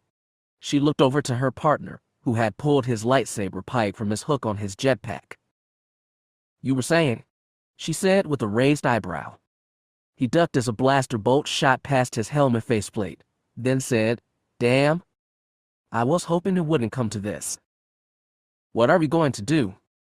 He flexed his grip on his saber pike, his expressionless faceplate betraying no signs of nervousness or fear. "You wait here. I'm going to have a chat with our favorite information broker. Don't come in until I call you." "Wait," she began, but she was too late. Vhetin had walked right up to the door, unlit saber pike in hand, and disappeared inside. The cheerful jingling of the bell hooked to the top of the door seemed to drown out all other sounds on the street. Jay watched her partner vanish inside, then pressed her back against the wall, listening to his heavy bootsteps as he walked slowly across the lobby. After only a few moments, she heard him come to a halt. "Wilder," he said quietly. "Put the gun down." "Criff that," the Nautilin's deep voice growled. "I know why you're here, Vhetin, and I'm not going to help you. We just need information. He'll know I helped you." There was a long pause from Vhetin. Then he said, "You can either help us willingly and be paid for your information, or I can force you to help us." "Buckethead trash," Wilder shouted. Then the repair shop lobby lit up with bright red blaster fire. Jay's heart pounded in her chest.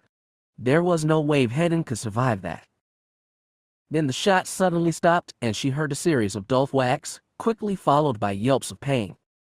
Jay had heard that sound once before, when Vhetin had been hammering away on the training mannequin with his saber pike. After a few moments, the entire lobby fell silent. Then she heard heavy bootsteps heading for the door. Vhetin poked his helmeted head through the door and said, "Okay, it's clear." Jay slowly got to her feet, brushing shards of glass from the shoulders of her jacket. "You sure?" "Wada won't be taking any more pot shots for the moment," he said, then disappeared inside again. She entered the building in time to see him put 2 fingers to the comm unit mounted on the side of his helmet and murmur, "Tehran, come in. The building is clear." "We're on our way," came the response. Jay looked around the main lobby. It was a spacious area with a tiled floor, clean walls, and colorful posters of the newest sports model speeders and luxury ships. It painted a stark contrast to the filth and decay of Wada's previous shop. She turned her gaze to the front desk and found that the Nautilin himself was present, his hands and feet bound to the reception desk by a length of standard-issue Mandalorian whipcord. He was gagged with one of his own cleaning cloths, and his huge black eyes stared at Vhetin with fury. "Don't glare at me like that," Vhetin said, noticing his hostile gaze as well. "You brought this on yourself. What did you think would happen?" Wada replied with a string of muffled words that Jay was sure weren't friendly. The tinkling of the bell over the door made both Vhetin and Jay spin. Vhetin had a pistol in his hand and had it aimed at the intruder, a white-armored stormtrooper with an insignia on his chest plate that signified him as part of the local law enforcement division. "What's going on in here?" the trooper began, then froze as he saw the pistol aimed at his contoured white faceplate. "Turn around," Vhetin said quietly, "and leave. Now." The trooper slowly backed up, hands raised in surrender. Then he pushed the door open and stepped outside. Tehran and Venku passed him as he retreated further down the street. "What was all that about?" Tehran asked as he stepped through the door. "Nosy Imperials," Vhetin said, holstering his weapon. "Nothing to be concerned with." Venku surveyed the shattered lobby window, then turned to Jay and said, "So I take it Wada put up a fight." "He tried," Vhetin said, turning his back and stepping toward Wada. Venku ignored him and nodded to Jay. "Are you all right?" She nodded, touched by his concern. "I'm fine." Vhetin, meanwhile, had knelt in front of the Nautilin. He was flipping a vibroblade between his hands absently, a motion that made him look angry and menacing. "If I untie you," he said quietly, "will you promise to behave?" Wada once again let off a stream of muffled curses, then fell quickly silent as Vhetin raised his knife. His large black eyes stared intently, following the blade as Vhetin waved it casually back and forth in front of his green-skinned face. "I'm going to cut the whipcord now," Vhetin said quietly. "If you try to pull anything, just remember that you're facing down 4 heavily armed bounty hunters. If you get hostile again, we'll fry you before you can barely blink. Understand?" Wada slowly nodded, his greenish head tentacles twitching in irritation. His black eyes followed Vhetin as the bounty hunter stepped behind the chair and sliced through the whipcord lines. As soon as the whipcord lines fell to the floor, Wada yanked his arms free and spat out the gag. He rubbed his raw wrists and let out a muttered curse. Wincing, he gingerly rose to his feet and said, "Every time you show up in town, Buckethead, I always end up bruised." "Maybe you shouldn't have been shooting at me and my partner," Vhetin said. "What do you want?" "Like I said," Vhetin murmured, "information." "Forget it. Last time I helped you, I had your trigger-happy girlfriend trying to kill me on one side and what was left of Jolie Urich's gang on the other." "Brianna isn't here this time," Vhetin muttered. "You won't have to worry about her." Jay jumped in before her partner could get wrapped up in the memory of his now ex-girlfriend. "We're looking for information on an assassin who traveled out here to Mon Cal. His name is..." "The Tracker," Wada said with a dark face. "I know." "You do?" Jay asked, glancing at her partner. "How?" "You aren't the only one who's gotten a visit from that helmeted freak. He dropped in on me earlier this morning." Vhetin instantly had his saber pike in his hands with the blade activated. He raised it menacingly and said, "If this is a trap, Wada." "It isn't a trap," Wada grunted. "He wanted the same thing you do, information." "About what?" Venku asked, folding his arms. "You," Wada said, staring at Vhetin. Jay glanced between the two, confused. Why would the tracker go to you? She asked. If he went to you this morning, he wouldn't have had us on his tail. We only got here a few hours ago. I'm telling you, Vhetin snarled, lightsaber still raised, it's a trap. It's not a trap, Wada grumbled. Give me one reason to believe that. Wada blinked his large eyes rapidly, a gesture of severe anger. Oh, you want a reason? You want a criffing reason. He began unbuttoning the oil-stained gray coverall he was wearing. He opened it almost all the way to his stomach, then pulled the two halves of the garment open, exposing his green-skinned chest. As soon as Jay saw him, she grimaced. Venku let out a quiet curse. The Nautilan's chest was a mass of bruised and battered scar tissue. The wounds were bound hastily with blood-stained bandages. What the hell happened to you? Tehran said. You look like you were hit by a speeder bus. I think you know, Wada grumbled, you don't look too hot yourself. Jay glanced between Wada and Tehran now, noticing a similarity between the mechanic's wounds and those of the journeyman protector. If she didn't know better, she would say that the tracker had attacked them both. She was about to ask when Wada said, "What do you want?" Information, Vhetin said again. Yes, you said that. Let me guess, you want the tracker's location. If you have it, Vhetin said quietly. We'd be willing to pay. I don't think you have enough. Try me, Vhetin said, tossing the Nautilan a very high-denomination credit chip. Jay's eyes shot up as she watched Wada snatch the chip out of the air. She hadn't known her partner carried so much cash on his person. Wada flipped the credit nimbly between his fingers before tucking it into his coverall pocket. The tracker's here in Greton City. That's all the intel you'll get out of me. Wada, Jay said warningly. I think Vhetin's already pissed off enough. Don't make this any worse. You can kiss my neon green ass, Moqena, Wada growled. You're on my turf now. And you're the only one in this room who's unarmed, she pointed out. Don't push your luck. I'm feeling generous, Vhetin said. You'll get one more chance. He tossed another high-denomination chip. Start talking.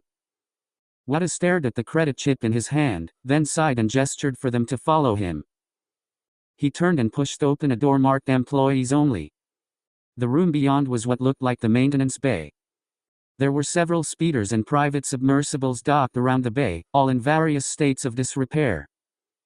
Large boxes of tools rested nearby each speeder and mechanical tools were scattered across the floor. Several mechanics of various species were standing around the maintenance bay, tools still in hand, watching Wada and the bounty hunters with wide eyes. Wada snapped at them in Huttese for a few moments before switching to basic. All of you, get out. Go, go. The mechanics jumped in surprise before scurrying away and disappearing through the back doors. After only a few tense seconds the repair bay was empty. Wada spat a quiet curse and led them toward a holographic projector set up in the center of the bay. Jay had seen these kinds of holo projectors before during her service with the Navy. They were used to display detailed schematics of ships or equipment but could also be used for standard holographic projections. They were standard Imperial tech, most likely stolen by Wada's new Black Sun employers.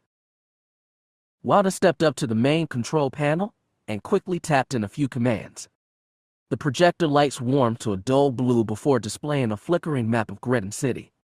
Wada tapped into the control panel again, and the map spun and zoomed in on the southeast section of the city. This is us, he said, pointing to a tiny collection of holographic buildings. This morning, I was making a call on a wrecked speeder 2 blocks from the shop, here. He pointed to a T-shaped street about 3 blocks away. He narrowed his eyes until they were little more than reflective black slits. I was halfway through writing up an estimate of repairs when your tracker dropped in on me. That freak blasted my client before working me over with the coolant pipe he ripped away from the undercarriage of the speeder. That's how you got the OSIC beat out of you, Venku said, resting his palms against the side of the holo terminal. Wada ignored him. This tracker guy kept asking about you, Vhetin. Where you were, what you were planning. He was quite insistent. Where did he go? At first I didn't know, Wilder said. While I was still in the med center, though, my employers. Black Sun? Jay clarified. I mean, as long as we're sharing intel. Wilder glared at her, then said, Yes, them? They sent out some investigators and tracked your guy down. They were going to send in an operative to neutralize him, but someone heard that you all were after him. They decided to step back and let you do all the hard work. How generous of them, Vhetin muttered. Do you want this nutcase's location, or don't you? Wilder snapped. If so, keep your mouth shut and pay attention. Both Jay and Vhetin fell silent and watched closely as Wilder zoomed out of the map.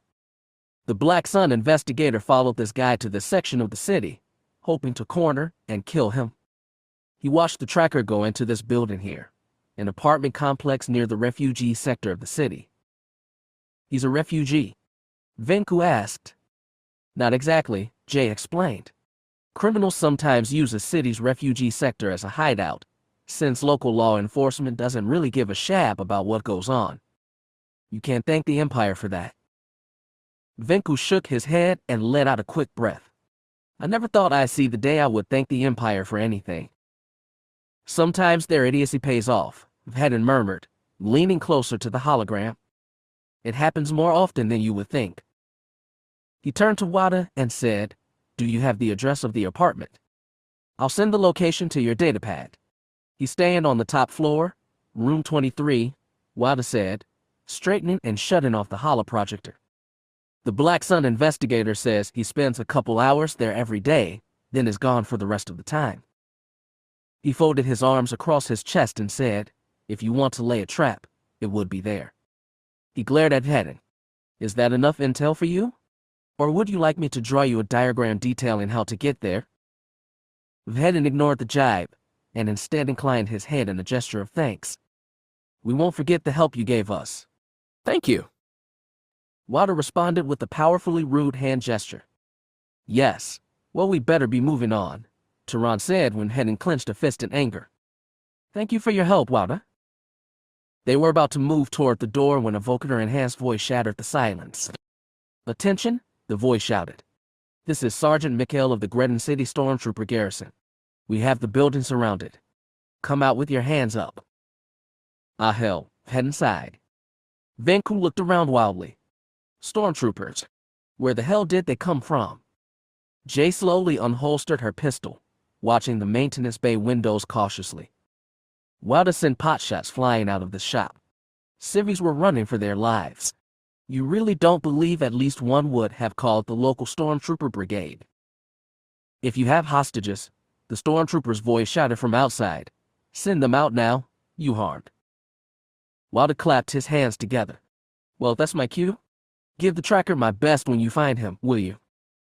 Wilder had taken 2 steps toward the door before Vhetin pulled his pistol and shot him twice in the back with stun rounds.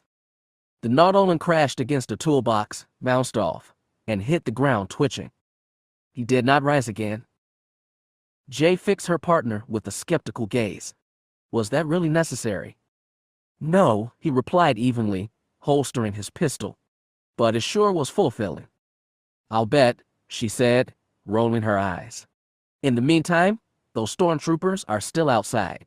Any idea how we can get out of this? He looked around the maintenance bay, his helmet rangefinder sliding down to scanning position. Give me a minute. We may not have that, Tehran reminded them. Imperials aren't known for their patience. He gestured to Vhetin. We also have to exercise extreme caution. We're on the Imperials' good side for the moment. If we go out fighting and they see us, that will change quickly. He looked around the room. If they so much as spot the Mandalorian faceplate, they're going to bring more attention to us than we'll want. We'll need a disguise of some kind. Jay paid little attention to the conversation from that point on, instead turning her attention to the maintenance bay and looking for something that could help them escape. She quickly spotted a stack of welding masks. The reflective black visors would obscure their faces, but not at the expense of any situational awareness. The only problem was that she could only see 2. Then something else caught her eye, just behind the masks. She turned her gaze up and eyed one of the large submersibles that was resting on support struts a few feet away. She stepped up to it, pulling a handheld scanner from her belt and holding it up in front of a nearby control panel.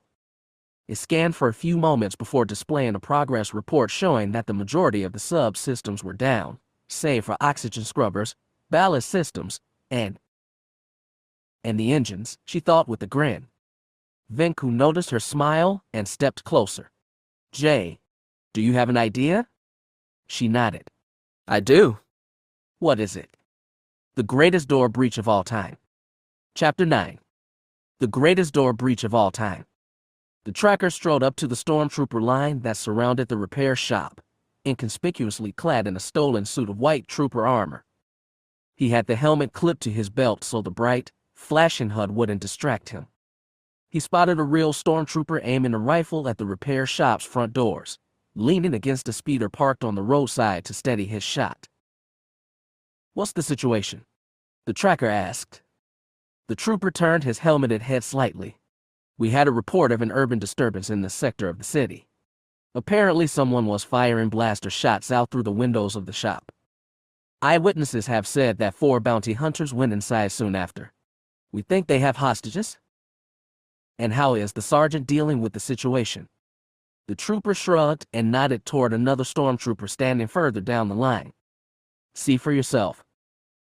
The tracker watched as the indicated trooper took a step forward, his helmet vocoder turned up to full blast, and shouted, "This is Sergeant Mikhail again.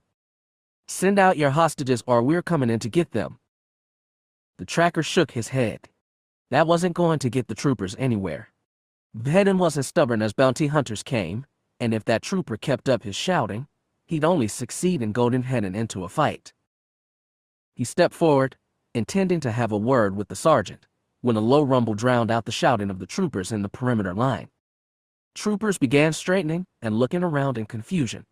The tracker slowly pulled his heavy-duty pistol, narrowing his eyes and thinking, where is that coming from? The sergeant turned to the troops behind him and shouted at them to tighten the perimeter. The tracker agreed with the tactic. The bounty hunters inside were obviously trying something. But what? Suddenly there was a deafening crack, and the entire front wall of the repair shop exploded outward in a shower of dust and heavy chunks of dirt. Troopers were knocked off their feet as large projectile pieces of the building's wall bowled them over. The tracker ducked as a grayish-blue chunk of wall flew over his head. After a few moments, the force of the explosion began to fade. Bits of dirt fell to the ground or skittered across the street, and the dust from the eruption slowly began to clear. Further down the line, the stormtrooper sergeant shakily clambered to his feet and ordered his troops to calm down and reform the perimeter line. Every trooper that was still able staggered to their feet and once again pressed themselves against the line of speeders and dirt barricades that formed the battle line. The sound of over 50 Imperial rifles charging up to fire consumed the tracker's hearing. He raised his own rifle, squinting as a shape began to appear through the fog of vaporized dirt ahead of him. It was round, oblong, and distinctly mechanical. The tracker's eyes slowly widened. Is that a submarine? Sure enough, the dissipating smoke revealed a half-wrecked, grayish submersible resting on the street in front of the trooper's battle line. Even as the tracker watched, an exit hatch on the side of the vehicle split open, and an exit ramp slid out and hit the ground with a dull thud. An armored boot hit the destroyed surface of the street. The tracker squinted through the haze in front of him, tightening his grip on his rifle as a figure dressed in black and gray armor strode into the sunlight, hefting 2 heavy-duty blaster pistols. A similar figure clad in brown battle armor followed the first, this one shouldering a rifle. Both were wearing what looked like reflective black welding masks over their faces. As the tracker watched, the two strode toward the police line as if they didn't have a care in the world. The stormtrooper sergeant seemed to stare at the two in disbelief, then stepped back and shouted, "Blast them!" Every stormtrooper present opened fire at the two, lighting the street up with glowing red rifle fire. The brown armored figure ducked back inside the grounded submarine and returned fire, while the man in black erupted into a blur of motion and sprinted for the stormtrooper battle line. He front flipped effortlessly over a Durkrete traffic barricade and landed on his feet, already firing. Within moments, troopers were felled by a storm of blue-white laser fire. The tracker cursed and sprinted toward Vhetin, raising his rifle and shouting, "Everyone down." His shout went unheard. Troopers were busy firing, shouting orders to each other, or screaming as they were blasted off their feet by enemy fire. As the tracker sprinted forward, Vhetin raised his arm and unleashed a blaze of fire that roared out in a bright arc of orange-white flame. Troopers staggered away screaming, waving arms that crawled with 3-foot tendrils of fire. Vhetin smashed his way through the still flaming troopers, firing at the ones who were still within range. He carved through the battle line almost effortlessly, unleashing his deadly warrior's grace on the simple troopers. The brown-armored bounty hunter picked off anyone Vhetin left behind, mowing down his targets with an efficiency that only came with years of combat experience. The tracker raised his rifle and squeezed off 2 shots at the most obvious threat, Vhetin. One missed completely while the other slammed into Vhetin's stomach plate. It made him stagger slightly, but he didn't stop or even slow down. He just threw his armored shoulder into a stormtrooper's chest plate and knocked the soldier off his feet. He then continued with a roundhouse kick that caught another trooper in the side of the helmet. The man went sprawling, knocking over a dumpster and spilling trash across the sidewalk. The tracker cursed and sprinted forward, raising his rifle again. Vhetin saw him coming and leveled his other arm. The tracker barely had time to jump away before the Mandalorian fired a wrist-mounted anti-personnel rocket that tore up the Durkrete and released a shockwave that slammed the tracker against a speeder hood. "Nice try, tracker," Vhetin said, stepping forward and hefting his rifle. "You came close to getting me this time." The tracker coughed, tasting the metallic tinge of blood in his mouth. He struggled to rise to his hands and knees. "You sound very sure that you will get away from this."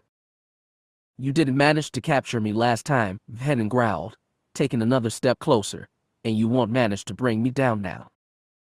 The tracker scowled, then leaped to his feet and slammed a fist into Vhetin's borrowed mask. The reflective black surface of the mask cracked beneath the force of the blow, and Vhetin himself was knocked back. The tracker moved forward, scooping up his fallen rifle as he went. "That was always your most obvious weakness, Vhetin," he said as the bounty hunter stumbled back to his feet. "You were always so confident in your own abilities. You never knew when you were beaten. Some would consider that a good quality." "Not me," the tracker said, then emptied his rifle's magazine into Vhetin's chest. Vhetin shouted in pain and crashed back onto the ground. The tracker slammed his white armored boot down on Vhetin's chest plates as he unhurriedly reloaded his weapon. "I'm actually kind of disappointed," he said as he snapped back the blaster's charging rod. Once done, he aimed the rifle at Vhetin's masked face. A full magazine of ammunition would smash the mask and kill him instantly. The old Vhetin would have put up more of a fight. "You've gone soft."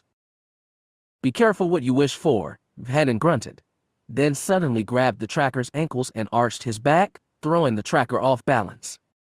The tracker was about to leap back into the fight when 2 blaster bolts ricocheted off the surface of the Durkrete at his feet.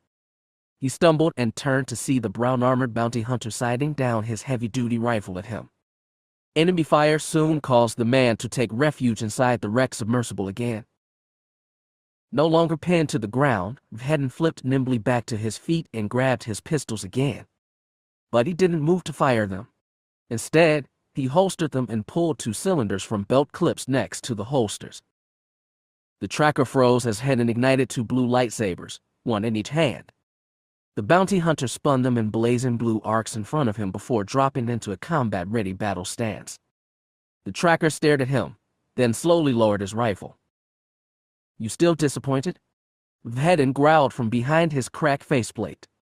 The tracker pulled a long-bladed Cortosis vibroblade from his belt and flipped it nimbly between his fingers. "You're doing better.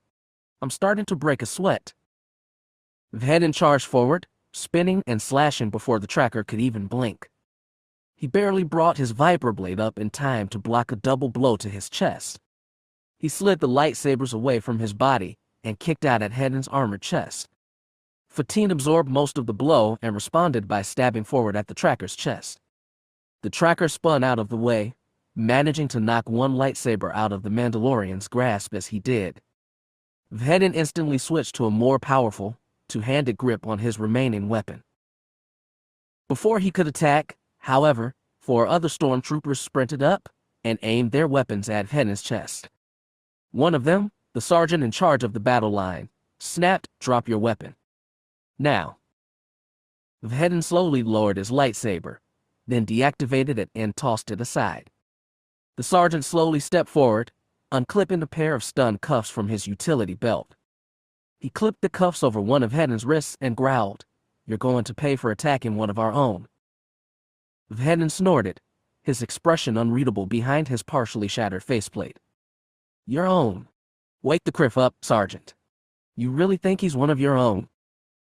The sergeant hesitated, then resumed cuffing the bounty hunter. One of the other troopers present, however, said, "What are you talking about?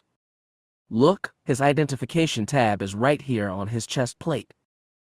The trooper leaned toward the tracker, who tried to take a step back to keep his stolen identity secret. Too late. The trooper narrowed his eyes and said, "Private Ciceri.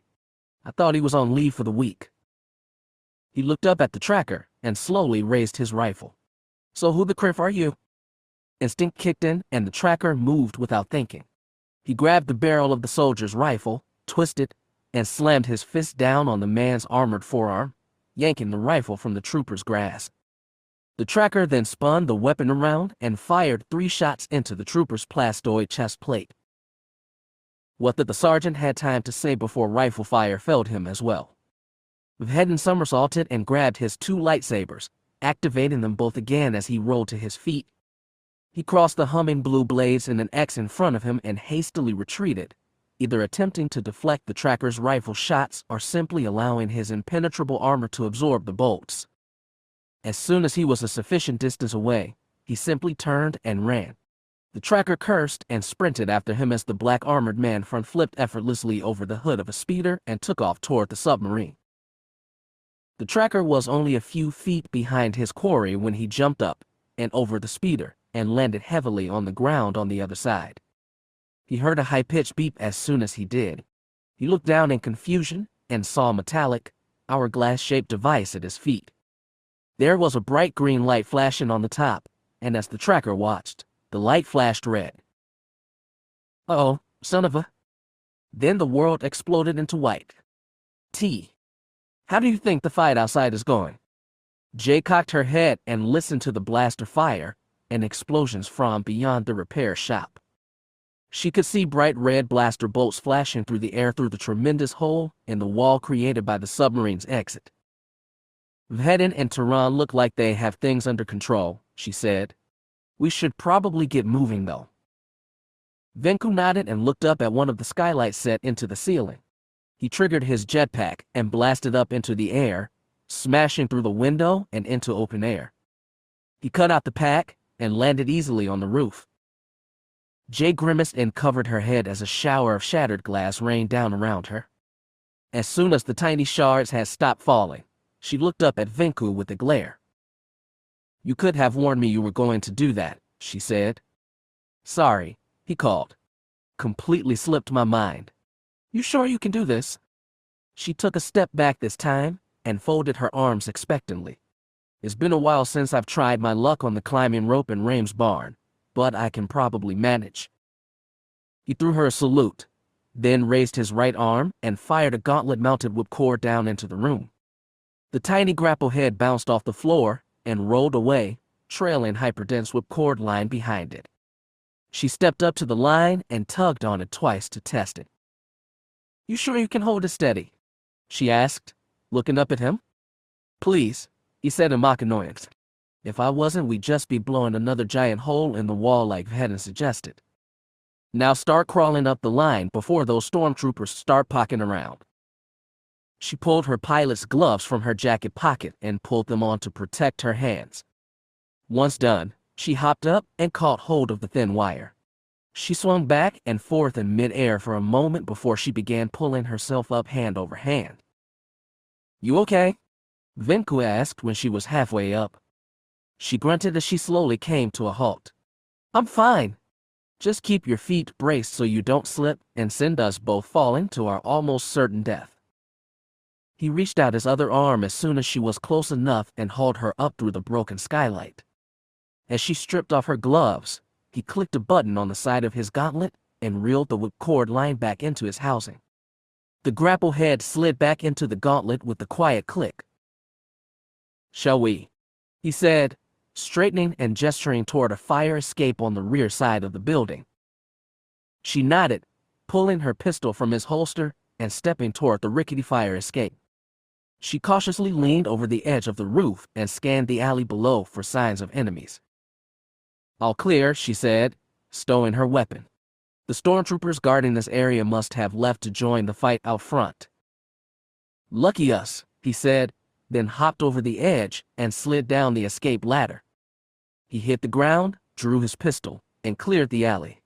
After a moment, he gestured for her to follow him down. She quickly stepped down the ladder, landing in a deep puddle of seawater. She cursed and shook one sopping wet boot, then stepped toward the front of the alley. Venku was right behind her, glancing over his shoulder. You think we're safe? He asked. My HUD's motion tracker shows a lot of Imperial contacts in the area. Just act casual, she said, pulling her jacket down to cover her blaster. At least as casual as a walking death machine like you can manage. He snorted as they turned the corner and moved out onto the street. It was deserted, most likely due to the loud sounds of blaster fire coming from the street barely 100 meters away. She glanced over at Venku, then nudged his arm and said, Hey, your helmet. Huh? What about it? Take it off. Why? It'll make you look less threatening to any other stormtroopers we come across. The last thing we want is to challenge their authority. He shrugged and pulled off the helmet, clipping it to a hook on his belt. Whatever you say, boss. You're the bounty hunting beauty. She bit back a smile and said, The less attention we draw to ourselves, the better off we'll be. You know a lot about all this. I've been working in this trade for a year, she said with a shrug. I've picked up some stuff. I had to do something like this just a couple months ago. That whole deal with Het and those Sith that you told me about. She nodded. Me, Vhetin, and a few others had to sneak into a heavily guarded facility. How hard can it be to sneak out of one? She had barely spoken the words before they turned another corner and found themselves staring down a stormtrooper barricade. The troopers thankfully had their backs to them, but were directing all traffic away from the area Jay and Venku were leaving. The two slowly came to a halt, staring at the barricades that separated them from the chaotic crowd of beings that guaranteed their escape. Uh-oh, Venku said. We can't go around. What now? Jay's mind flew wildly from one scenario to another, trying to find some kind of excuse that the troopers would buy. When an idea finally came to mind, she grabbed his arm and burst into tears. He looked sharply over at her. What the hell are you doing?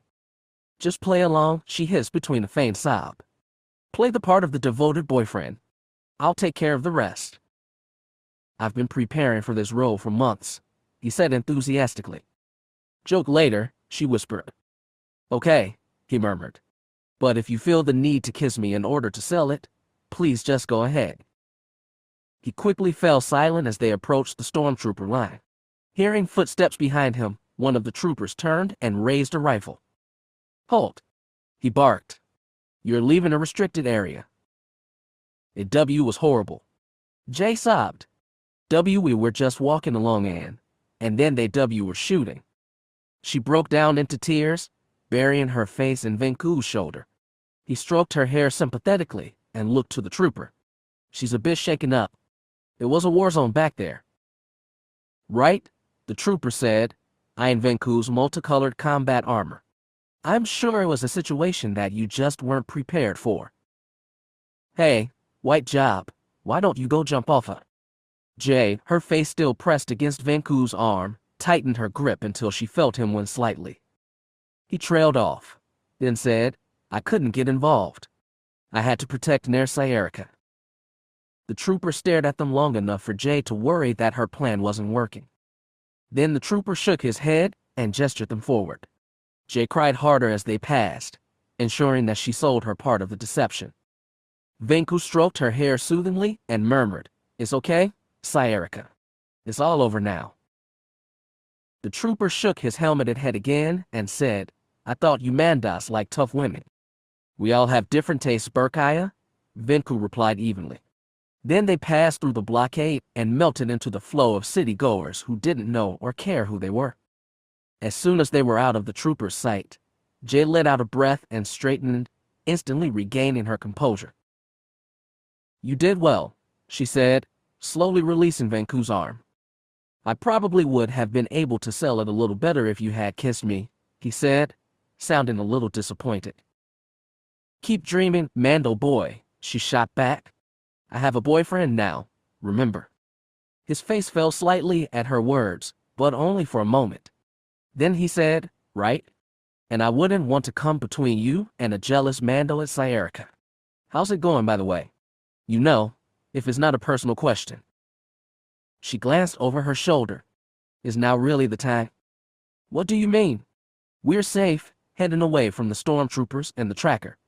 I think it's the perfect time for some relaxation." She shrugged. "The relationship is fine. A little hard to get time together with everything that's been happening." He nodded sympathetically. "I'm sure it'll smooth itself out. I think you and Vhetin both will need a long break after all this."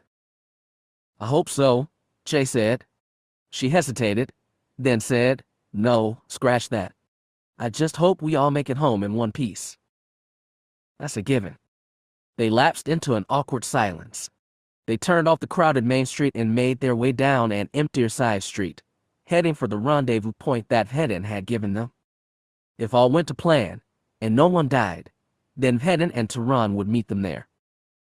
"Are you happy?" Jay glanced over at Venku. "What?" He was staring at her intently. "This new boyfriend. Does he make you happy?" She frowned. I guess so. Why do you ask?"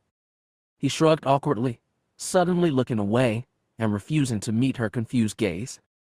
I heard about what happened to you in the Navy, and I hoped you had been able to find some measure of happiness after everything you lost." She narrowed her eyes, not entirely convinced that was what he wanted to say. But she just shrugged and said, "I've enjoyed the time I've spent on Mandalore, and I don't think I'm going to be leaving anytime soon. Happy or not, I found my home." "You didn't answer my question." She frowned deeper, now in thought. Was she happy? Like she had said, she enjoyed her time on Mandalore and her partnership with Vhetin, as stressed and dangerous as it was. She had made herself a home among the Mandalorians and their allies. She had friends and a home and a boyfriend now. But was she really happy? Her life was fraught with pain at the loss of Sade and her fellow pilots, stress from multiple dangerous hunting contracts, and ever-present hatred for the Imperials that had imprisoned her and ripped her away from everything she had loved. But she remembered occurrences over the past year that she had enjoyed, her training and partnership with Vhetin, occasionally helping Raim and Mia on their farm, sharing drinks with Venku at the Audiobook, sporadic dates with her new boyfriend. She didn't think she would trade those memories for the world. She eventually concluded. "I am happy. I made one of the best decisions of my life when I decided to learn from Vhetin." He nodded. "I'm glad. You're Mandakarla, Jay. You deserve better than to live like Vhetin, with no happiness or hope in your life." "You sound very disparaging of him," she said. "He's not a bad man, Venku." "I never said so," he said. "But I don't want to see you turn into him. You can't say that you want to live like he does."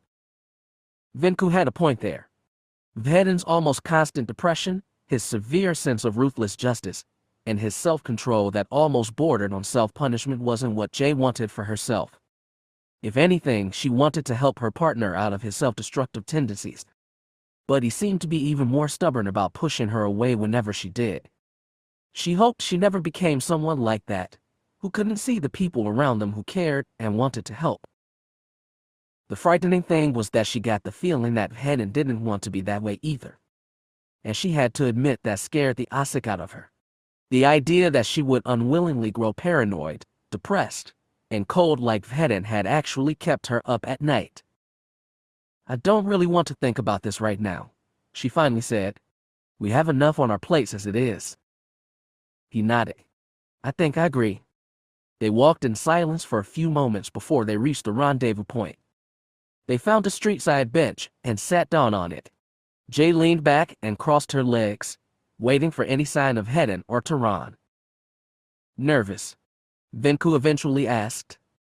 She looked over at him. No. Why would I be? He nodded to her foot. She was bouncing it rapidly up and down. She stared for a moment, then forcibly stilled it. Oh. Okay, maybe I'm a little nervous. Vhetin and Tehran should be here by now.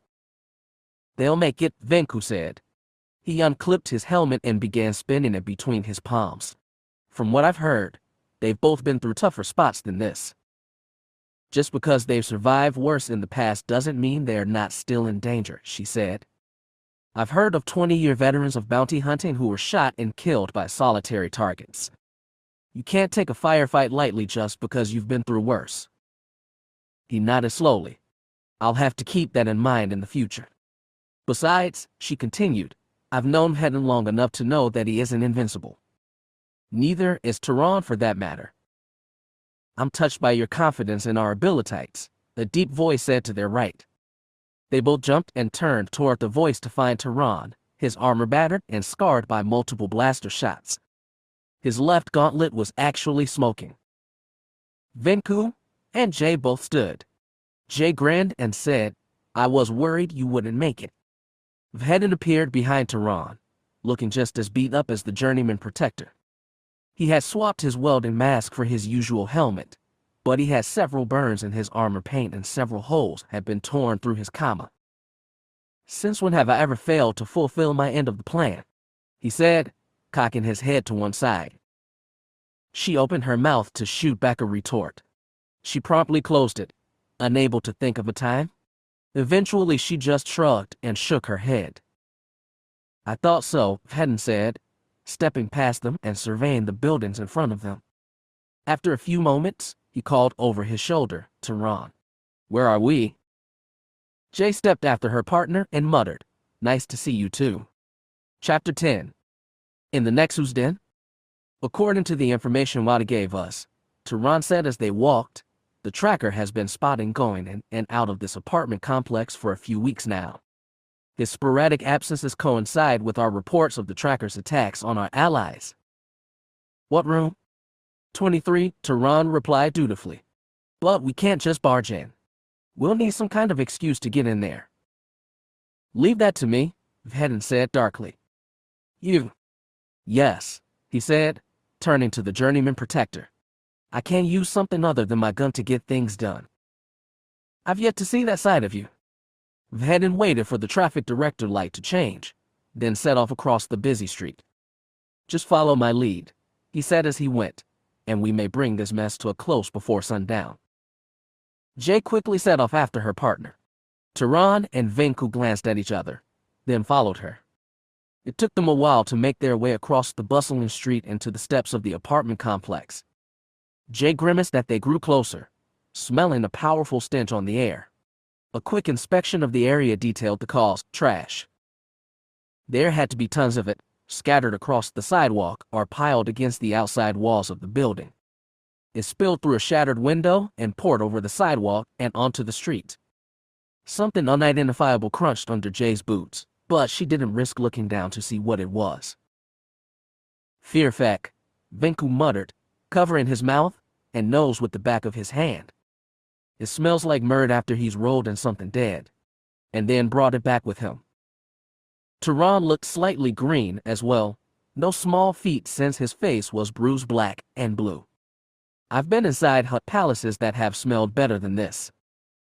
Tried to keep from vomiting, Vhetin said as he stepped inside the building. Easy for you to say, Venku coughed. Your helmet has built-in olfactory filters and scent scrubbers. Take a whiff of this without your bucket and see how long you can last. Vhetin didn't reply. He instead quickened his pace and stepped inside the building. He stepped up to the front reception desk, covered in trash like everything else, which was staffed by a grayish-looking Ithorian. "We're here to rent a room?" The Ithorian grumbled at him, his voice sounding like two stones being ground together. Vhetin shook his head in response and said, "Is room 23 available? I've stayed there before." The alien shook his T-shaped head and growled. Vhetin cocked his head and said, "Someone's staying there." It nodded and handed Vhetin the keycard with a rumble. Vhetin took it and said, 21 is fine. "Thank you." Jay hurried after her partner as he set off at a brisk pace toward a dark stairwell in the back of the lobby. She picked her way around large mounds of trash and fell into step next to him. What was all that about?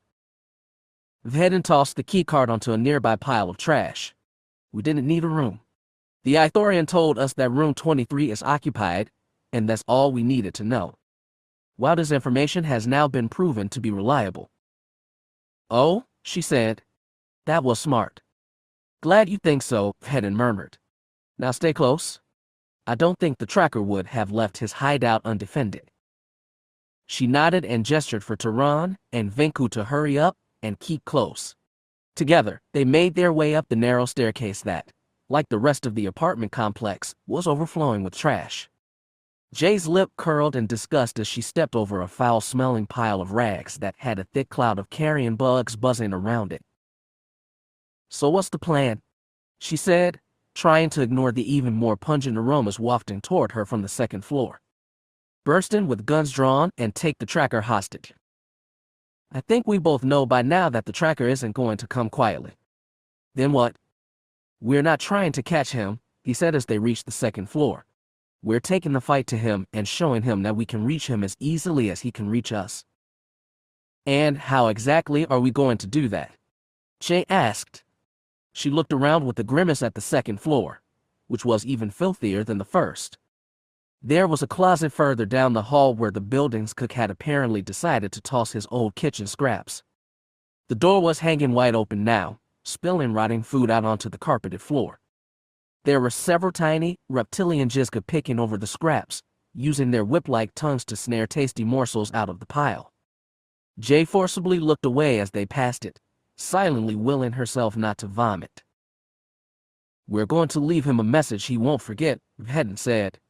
"We're going to trash the place, and make sure he knows it was us." "Doesn't that seem a little crude?" Venku said from behind them. Vhetin shrugged as they turned and started up the stairs at the end of the hall that led to the third floor. "Some people can't be convinced by traditional threats. We can't physically intimidate the tracker, so we have to try and goad him into combat. If he's angry and defensive, he'll be psychologically weaker. If he's not feeling so confident, it'll be easier to bring him down." "You've done this before." Vhetin silently shook his head. "It's a first for me. Usually I'm the hunter, not the one being hunted." "It'll be okay," Jay said, mistaking the quiet tension in his voice as nervousness. He glanced at her and said, "Of course it will. I know what I'm doing. This isn't the first time someone's tried to kill me, Jay," he continued harshly. He stopped in his tracks and rounded on her, seeming to tower over her in his threatening black battle armor. "I was dodging blaster bolts before you were thinking about joining the Navy. I've been doing this for 7 years. I think I know how to handle this." Tehran began, but Vhetin ignored him. "Who are you to judge whether or not this will all be okay?" he demanded. "You don't know me, Jay. You don't know what I am or am not capable of, and you sure as hell don't know what the tracker is capable of. For all you know, he could be waiting for us around the next corner, and we'll all be dead in the next 5 minutes." "Vhetin," Tehran barked, holding out a hand. "Tone it back." She was trying to help. He glanced at Tehran, then looked back at Jay. For the first time in a very long time, she found herself frightened by the sinister T-strip of his helmet visor. Suddenly it seemed like she really didn't know the man inside the armor at all, even after all they'd been through. He sighed. "I'm sorry, Jay. That was unnecessary." "No, it's fine," she said hesitantly. She stepped past him, making her way further up the stairs. Let's just go. Jay Moqena called after her. She had reached the top of the stairway before she turned back to him. She stared at her partner, meeting his helmeted gaze. He took several steps up the stairs until he stood next to her. I'm truly sorry, he said. The truth is that I'm just as nervous as you are. There's no shame in admitting it, Tehran piped up from further down the stairway. Moqena glanced at him, obviously glaring through his helmet, then turned his expressionless gaze back to Jay. You have no idea how comforting it is to know you've got my back, he slowly continued. And when we take the tracker down, we'll take him together. He held out a gloved hand. What do you say, partner? She stared at him, then slowly reached out and shook his hand. Okay, Cin, let's end this. Together, they stepped up the last few stairs and emerged on the 3rd floor. Thankfully, Jay saw that the floor was free of trash, most likely because it was too much of a hassle to haul garbage all the way up to the 3rd floor. Any sign of him? Venku asked, drawing his pistol. Vhetin's flag-like rangefinder slid down, and he began scanning the hall. He eventually shook his head. No signs of life here. Then what are we waiting for? Venku asked, stepping past them and making a beeline for room 23. He had grabbed the door handle and began to turn it when Vhetin's arm shot out and grabbed his blue-colored gauntlet. Wait, he said quietly. Don't move. What? Venku said, frowning at the black-armored Mando. You said we were in the clear. I said that there were no signs of life. Just give me a minute more to scan, okay? The rangefinder slid down once more, and Vhetin turned his expressionless scrutiny to the wall in front of him. He didn't let go of Venku's arm the entire time. Jay glanced to Tehran, who just shrugged. After a few moments, Vhetin's rangefinder clicked back up and he said, I thought so. Venku, don't you dare take your hand off that door handle. What? Jay asked, not liking the edge of tension in his voice. What's wrong? He stepped back and pointed to the rough Durkrete wall in front of him. It looks like the tracker has a pulse beam trigger set up across the door. Care to explain what that is? He glanced at Jay. It's an extremely sensitive laser trigger. The tracker has it set up across the door. Triggers, you know, they trigger stuff, Venku slowly said, looking nervous. He had slowly been growing more and more pale while Vhetin spoke. So what does this trigger? Vhetin took a step back, tapping several commands into his gauntlet-mounted datapad. It looks like 50 pounds of tricardium explosive. Jay and Tehran both stifled gasps of shock, while Venku just blinked several times. He cleared his throat, then said, Is that bad? That's enough explosives to level this building, Jay said when Vhetin just continued his calculations. The tracker obviously doesn't want people barging in on his hideout. Venku moved to step away, but Vhetin pointed at him and snapped, Don't move. You take your hand off that door handle, the handle moves, and you change the pressure in the room. The beam will sense the pressure change and detonate the explosives. Venku was sweating now, and breathing twice as fast as before. Vhetin turned back to his gauntlet datapad and murmured, Just don't move. I think I have a way to get you out of this. How? Vhetin straightened and pulled a lightsaber hilt from his belt. If I can burn through the wall and sever the trigger's power supply, the beam trigger will lose power, and the detonator will be useless. Jay frowned and folded her arms. If I didn't know better, I'd say you sounded a little unsure of that plan. Well, Venku echoed. That doesn't sound very confident, and I don't want to trust my life to someone who isn't confident. There's a chance, Vhetin slowly admitted, that the detonator will react with my lightsaber blade. And then what happens? Vhetin stared at him, then said, The tricardium will explode. Oh. Vhetin hesitated, then activated the glowing blue blade of his weapon. He maneuvered it until it was aiming point first into the Durkrete. Jay saw that the tip of the blade was as steady as a rock, a testament to Vhetin's self-control. He was obviously as uncomfortable with the prospect of cutting through the wall, possibly into 50 pounds of high explosives, as everyone else was. This is the only solution, Venku said nervously. Right? Right, Vhetin whispered. He let out a quick breath, then murmured, "Oh yeah," and stabbed forward. The blue lightsaber sank into the durkrete, making the synthetic stone glow a fiery orange-white and begin to bubble around the energy blade. Venku had looked away as soon as Vhetin stabbed, tensing up and screwing his eyes shut in expectation of a fiery explosion. Jay unconsciously did the same. She quickly opened her eyes when she heard nothing but the synthetic hum of Vhetin's lightsaber and the hissing of vaporized durkrete sizzling against the blade. "What's happening?" Jay asked nervously. He didn't answer for a long time. After what seemed like an eternity, he twisted the blade, then slowly withdrew it from the wall. He deactivated the weapon and clipped the hilt back to his belt. "Okay," he said. "The detonator should be offline now." "Do you know that for certain?" Venku asked slowly. "No," Vhetin said. "But there's only one way to find out. Open the door." Venku closed his eyes, cursed, then pushed the door open. The creaking of the hinges seemed to drown out all of Jay's hearing. Thankfully, though, it once again wasn't followed by an explosion. She let out a long breath she hadn't known she'd been holding. Venku watched the door swing open, then let out an explosive sigh of relief and let his shoulders slump. "Thank Tay Manda," he muttered. He looked to Jay and said, "Do you guys have to go through Osik like this all the time?" She nodded sympathetically. "All the time? My first contract, I was attacked by underworld thugs, almost blown to bits by Dirge, almost shot by a sniper, and actually shot by Cash." "You forgot Renvar," Vhetin murmured, scanning the wall again to make sure the detonator was offline. "Oh, that's right," she said.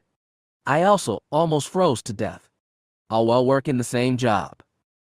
"Fearfek," he said. "I always thought those bounty hunting horror stories I heard at the Audiobook were just the hunters trying to make themselves look good." "Unfortunately not," Vhetin said, then stepped up to the door and cautiously entered the apartment. His lightsaber was still in his hand, though it wasn't activating. Jay drew her pistol from his holster on her hip and followed him inside. Inside, she found a surprisingly tidy two-room apartment. In fact, it almost looked as if no one actually lived there. There was a small table in the center of the room, the chest of drawers set up under a window along one wall, and a cot in the corner looked as if it were made up tidily enough to pass military inspection. Using age-old military hand signals, Vhetin motioned for Jay to clear the second room, which she guessed was a refresher. She moved up to the door and slowly pushed it open, stepping inside with her pistol raised warily. As she had guessed, it was a tiny fresher, seemingly untouched for months. There was a fine layer of dust on every surface. "Clear," she called back to her partner as she holstered her pistol. She stepped back out into the main room and said, "Apparently the tracker isn't here." "Let's get to work," then, Vhetin said, continuing to scan the room for more booby traps. "We don't know how long before he gets back." "And what exactly are we looking for?" He shrugged. "Anything. Anything that we can use against him." He pointed at the chest near the window. "Check through that. See if there's anything useful. Tehran, come take a look at this." Jay began looking through the drawers of the chest as Vhetin and Tehran began studying the trap set up just behind the door. She glanced over and saw a 4-foot-high stack of what looked like white clay bricks. The tricardium explosives, she guessed. Then she turned her attention to the chest in front of her. She pulled open the top drawer and her eyebrows instantly shot up at what she saw. Nestled into foam insets resting in the top drawer was what looked like a disassembled sniper rifle. "Hey, Cin," she called over her shoulder. "Might want to come take a look at this." Venku was instantly at her side, Vhetin on the other a few moments later. The two leaned over the drawer, staring at its contents intently. "See anything you recognize?" Jay asked her partner. He nodded slowly. "Projectile sniper rifle. A Timbri battle dragon, I think. Very quiet, very accurate, very deadly. It's outlawed on most civilized systems, and being caught with one is punishable by lifetime imprisonment and possible interrogation, while the imps try and track down the seller." and unless I'm very much mistaken. He pulled the scaled-down hand grip out of his foam insets, turning it over in his hands and examining it. He flipped it over and stared at the bottom of the grip, looking at a small plug set there.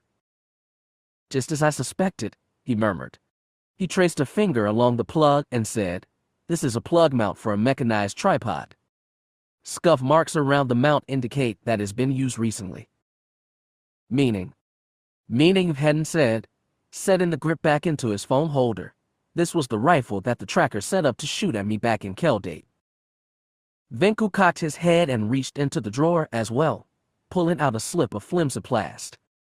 He held it up to the light and Jay saw the image of a young man with dark skin, curly black hair, and brown eyes. "Know who this is?" he asked, handing the pic to Jay. She looked it over, then handed it down the line to Vhetin. Vhetin studied it closely, then shook his head. "Might be a brother or other family member. Might come in handy though. I'll get this back to Jang, have him run it through a facial recognition program. Might be useful." Then he stepped away, tucking the pic into one of his belt pouches. He returned to the Ron, and they began discussing the tracker's door trap again. Venku turned and continued his perusal of the apartment at large. Jay pulled open the second and third drawers and found nothing that surprised her. 2 heavy-duty blaster pistols with ample ammunition in the second drawer, and more foam insets filled with varied collections of grenades in the third. In all, it seemed like standard kit for an assassin. She shut the bottom drawer and brushed her hands off. "Nothing else in there, unless you want to restock on ammo." "Can't risk it," Vhetin said, not facing her. "If we take something overly noticeable, he'll know we were here." "What are you two looking at?" she asked, stepping up next to the Ron and folding her arms. "His work booby-trapping the door," Tehran explained, pointing to the bricks of Tricardia. "This isn't the work of some backstreet thug. The trackers obviously had extensive military training." "Isn't that obvious?" Jay said with a frown. "The guy has kicked our asses ever since we met him." "No," Tehran continued, This is more advanced than you think. This is seriously high-tech work. Maybe even..." Vhetin unexpectedly nudged him in the ribs, and the journeyman protector instantly silent.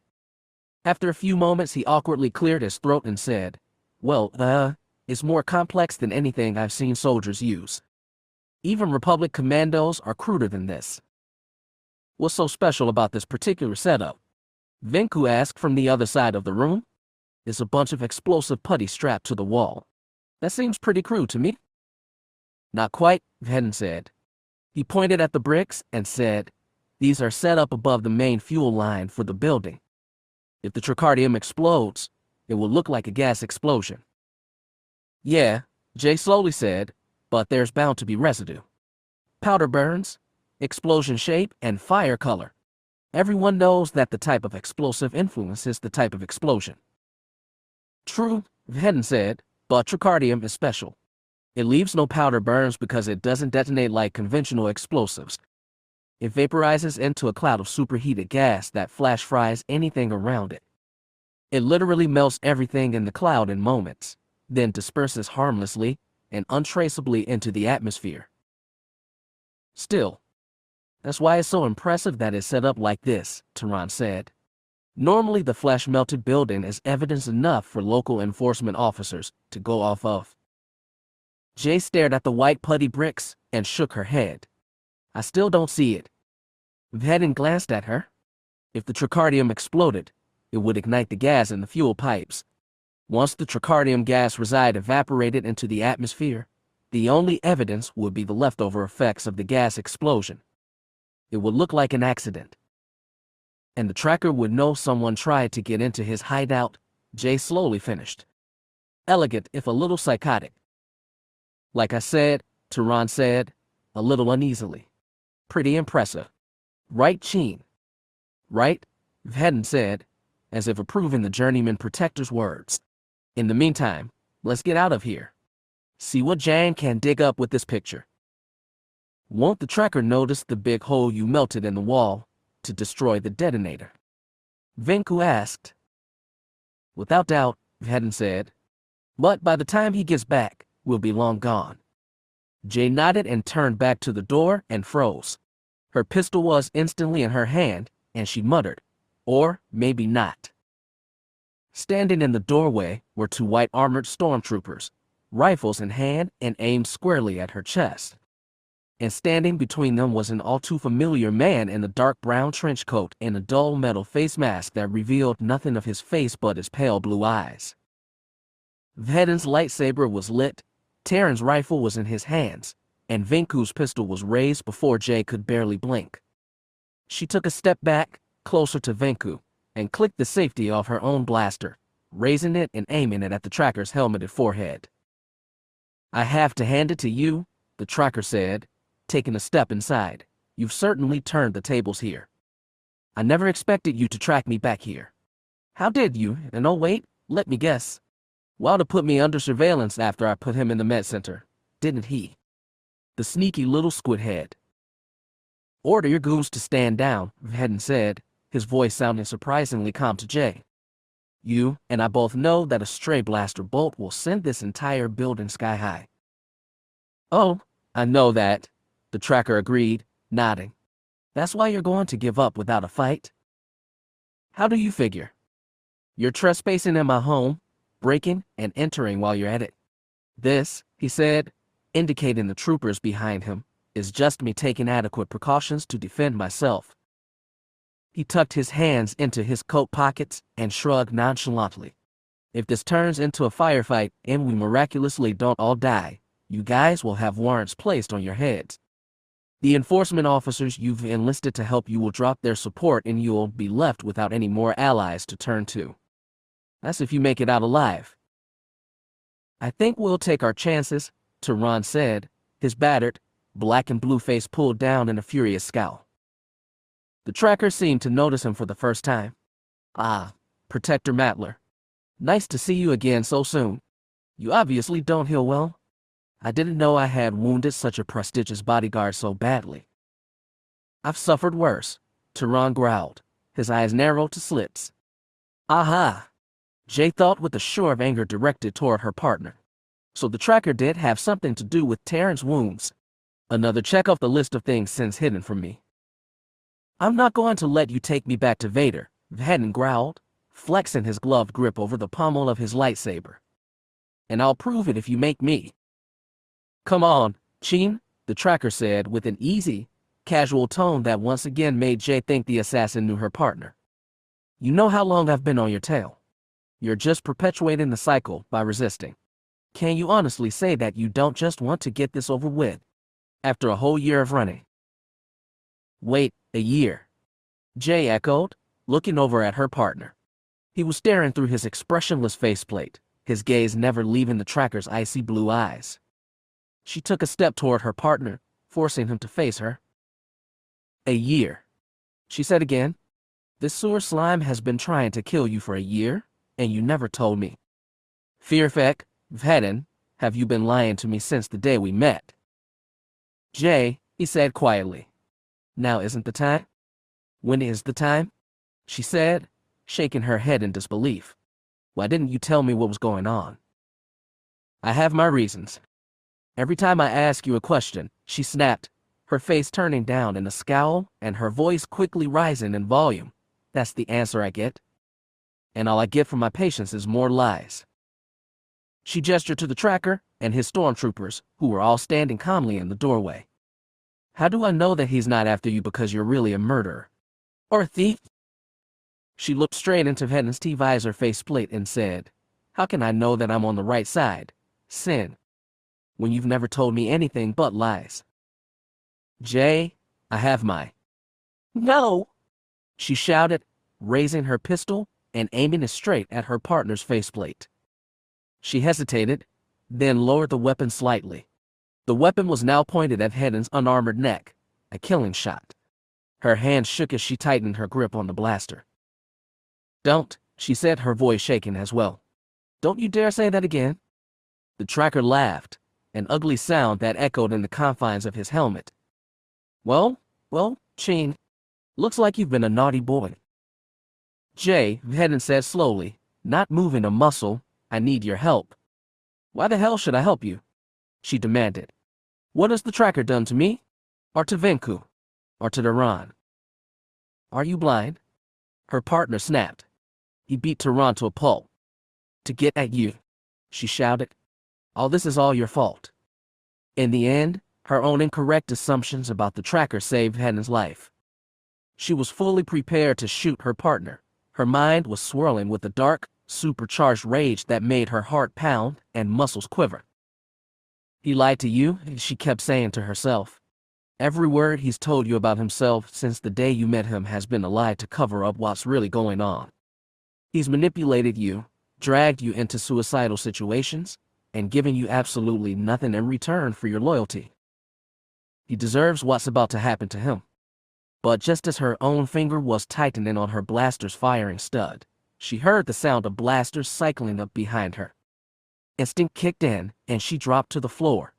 She had just enough time to see the tracker pull two deadly field blasters out of his pockets before bright red blaster bolts lit up the air her head had occupied only moments before. She cursed and covered her head as she heard the screaming of laser bolts and the snap of Imperial rifles. She risked a glance up and saw both Vhetin and Tehran stagger back, bright red blaster bolts exploding against their chest plates. Terran's brown chest plate began to glow red-hot, then actually shattered under the storm of enemy fire. The man staggered and fell to the ground, crawling across the floor away from the tracker and leaving a bloody smear across the ground as he went. He reached up with a grunt and pulled over the chest of drawers to block incoming fire. Venku ducked as blaster bolts flashed over his head, then stepped forward and shoved the table over to create a protective barrier. He ducked behind it and frantically gestured Jay to join him. Vhetin was knocked onto his back by two separate shots that hit him in the helmet forehead. He cursed as he struggled back to his feet and ducked down behind the table as well. Jay stuck her head out to return fire, but Vhetin grabbed her arm and shouted, "No. You fire a wild shot and this entire apartment gets blown to Tehran." "So what?" she shouted back at him. "Just let the tracker shoot at us all day." "Stay down," he said, then turned toward the wall. He gestured for Tehran, was taking cover behind the overturned chest of drawers, to move out of the way. The bleeding journeyman protector scowled, then quickly belly crawled over to take cover behind the table that was quickly being eaten away by blaster fire. Jay winced as a fist-sized chunk of the table was blown away next to her head. "What are you doing?" she snapped at her partner. He raised his right arm and tapped in a quick set of commands. Jay spotted the cylindrical device hooked into his armored gauntlet, then cursed and covered her ears. It wasn't enough to block out the deafening shoom as her partner's wrist-mounted rocket spouted a foot-long tail of fire and slashed through the air before exploding as it hit the wall. Flaming chips of Duracrete bounced down around them as the fire and smoke faded away, revealing a tremendous hole in the wall. Jay saw the brick wall of another building through the opening. Their escape route would lead them into an adjoining alleyway. "We officially have permission to leave," Vhetin said. He clipped his lightsaber to his belt and drew a pistol from his hip. "Venku, Jay, help Tehran. Get out of here. I'll be right behind you." Venku eyed the pistol. "I thought you said not to return fire." "Just go," Vhetin muttered, then stood and snapped of 3 shots at their attackers. The 2 stormtroopers fell while the third shot missed the tracker by a few centimeters. The tracker laughed. "You'll need to be a lot more accurate than that if you want to take me down, Vhetin." Vhetin stood to his full height, aiming his weapon. "Then let's end it here," he said. "You and me? Leave my friends out of this." "Friends?" the tracker mockingly echoed. "After that little display by the girl, I'm not sure you can call them friends." Jay and Venku helped Tehran to his feet, slinging his arms over their shoulders and helping him limp toward the hole in the wall. They reached the hole, and Venku looked out over the edge. It was a long drop to the street below, which was covered in trash bags. "Think we'll survive a drop?" Venku asked. Jay cast a glance back at her partner, who was aiming his blaster silently at the tracker. "I don't think we have any other choice." "On 3. I don't think we have that long. Just go." Before her mind could scream at her not to, she leaped out into open air, dragging Tehran and Venku out with her. They plummeted down through the air, the wind whipping her hair wildly about, before they smashed into the piles of trash. The trash bags cushioned their fall, but spattered them with their contents when they landed. Venku grimaced. He shook used calf filters out of his hair and wiped some kind of unknown slime off his blue gauntlet. This day just keeps getting worse and worse. Jay pulled fish bones out of her hair with an equally disgusted grimace, then looked up at the hole in the apartment wall. Vhetin hadn't followed them. "Let's get out of here before the tracker brings more imps down on our head," she eventually said. What about Vhetin?" Tehran asked with a wheeze, clutching his bleeding chest. She narrowed her eyes, still staring up at the hole in the apartment wall. "We'll head back to the rendezvous point. If he isn't there in 10 minutes, we'll take it from there." Then she helped Tehran to his feet, and together they limped away from the building and the murderers and liars that were still inside. Chapter 11. Revelation.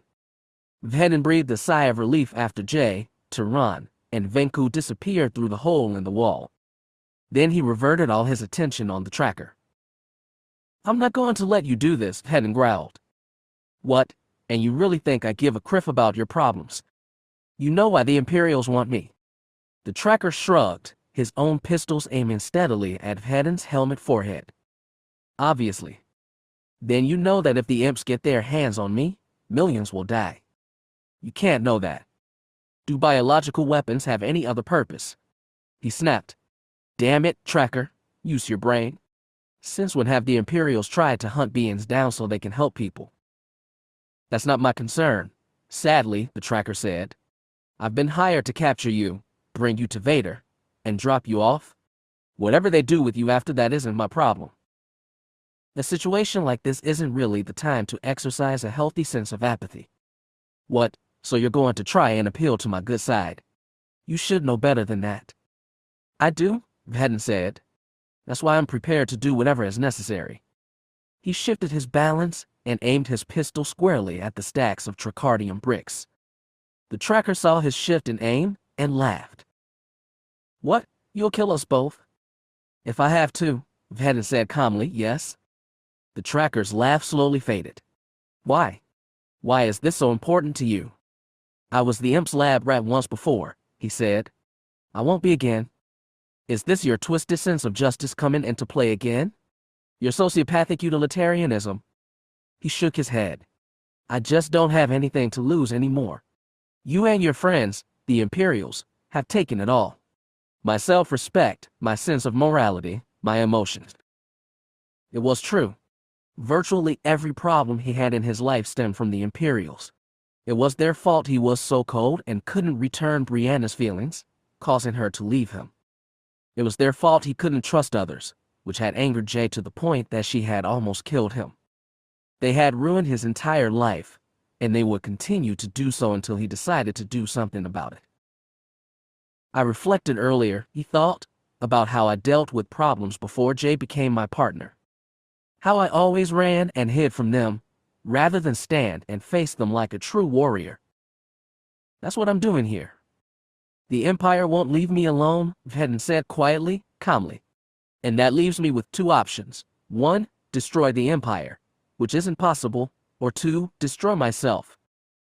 He looked the tracker in his icy blue eyes and said, "I'm not the suicidal type. But if I have to die in order to kill you and keep the Imperials from killing countless more, I'm willing to do it. Call it sociopathic utilitarianism if you want, but it's the price I'm willing to pay." He placed his finger on the firing stud. "The Imperials made me who I am today, tracker. Now, you and the rest will have to suffer the consequences." Then he fired into the stack of Tricardium bricks. The tracker's eyes flew wide and he instantly turned and disappeared down the hallway, running as fast as his legs would carry him. Vhetin watched the brick he shot, watching as the white putty slowly blackened from the heat of the discharge. He was aware of a high-pitched whine, growing louder and louder. The air around the Tricardium began to shimmer like a heat wave in the desert. Then, as he watched, a single, tiny flame sprang to life on the top of the brick. The next moment, the entire world exploded into a blinding white eruption of fire.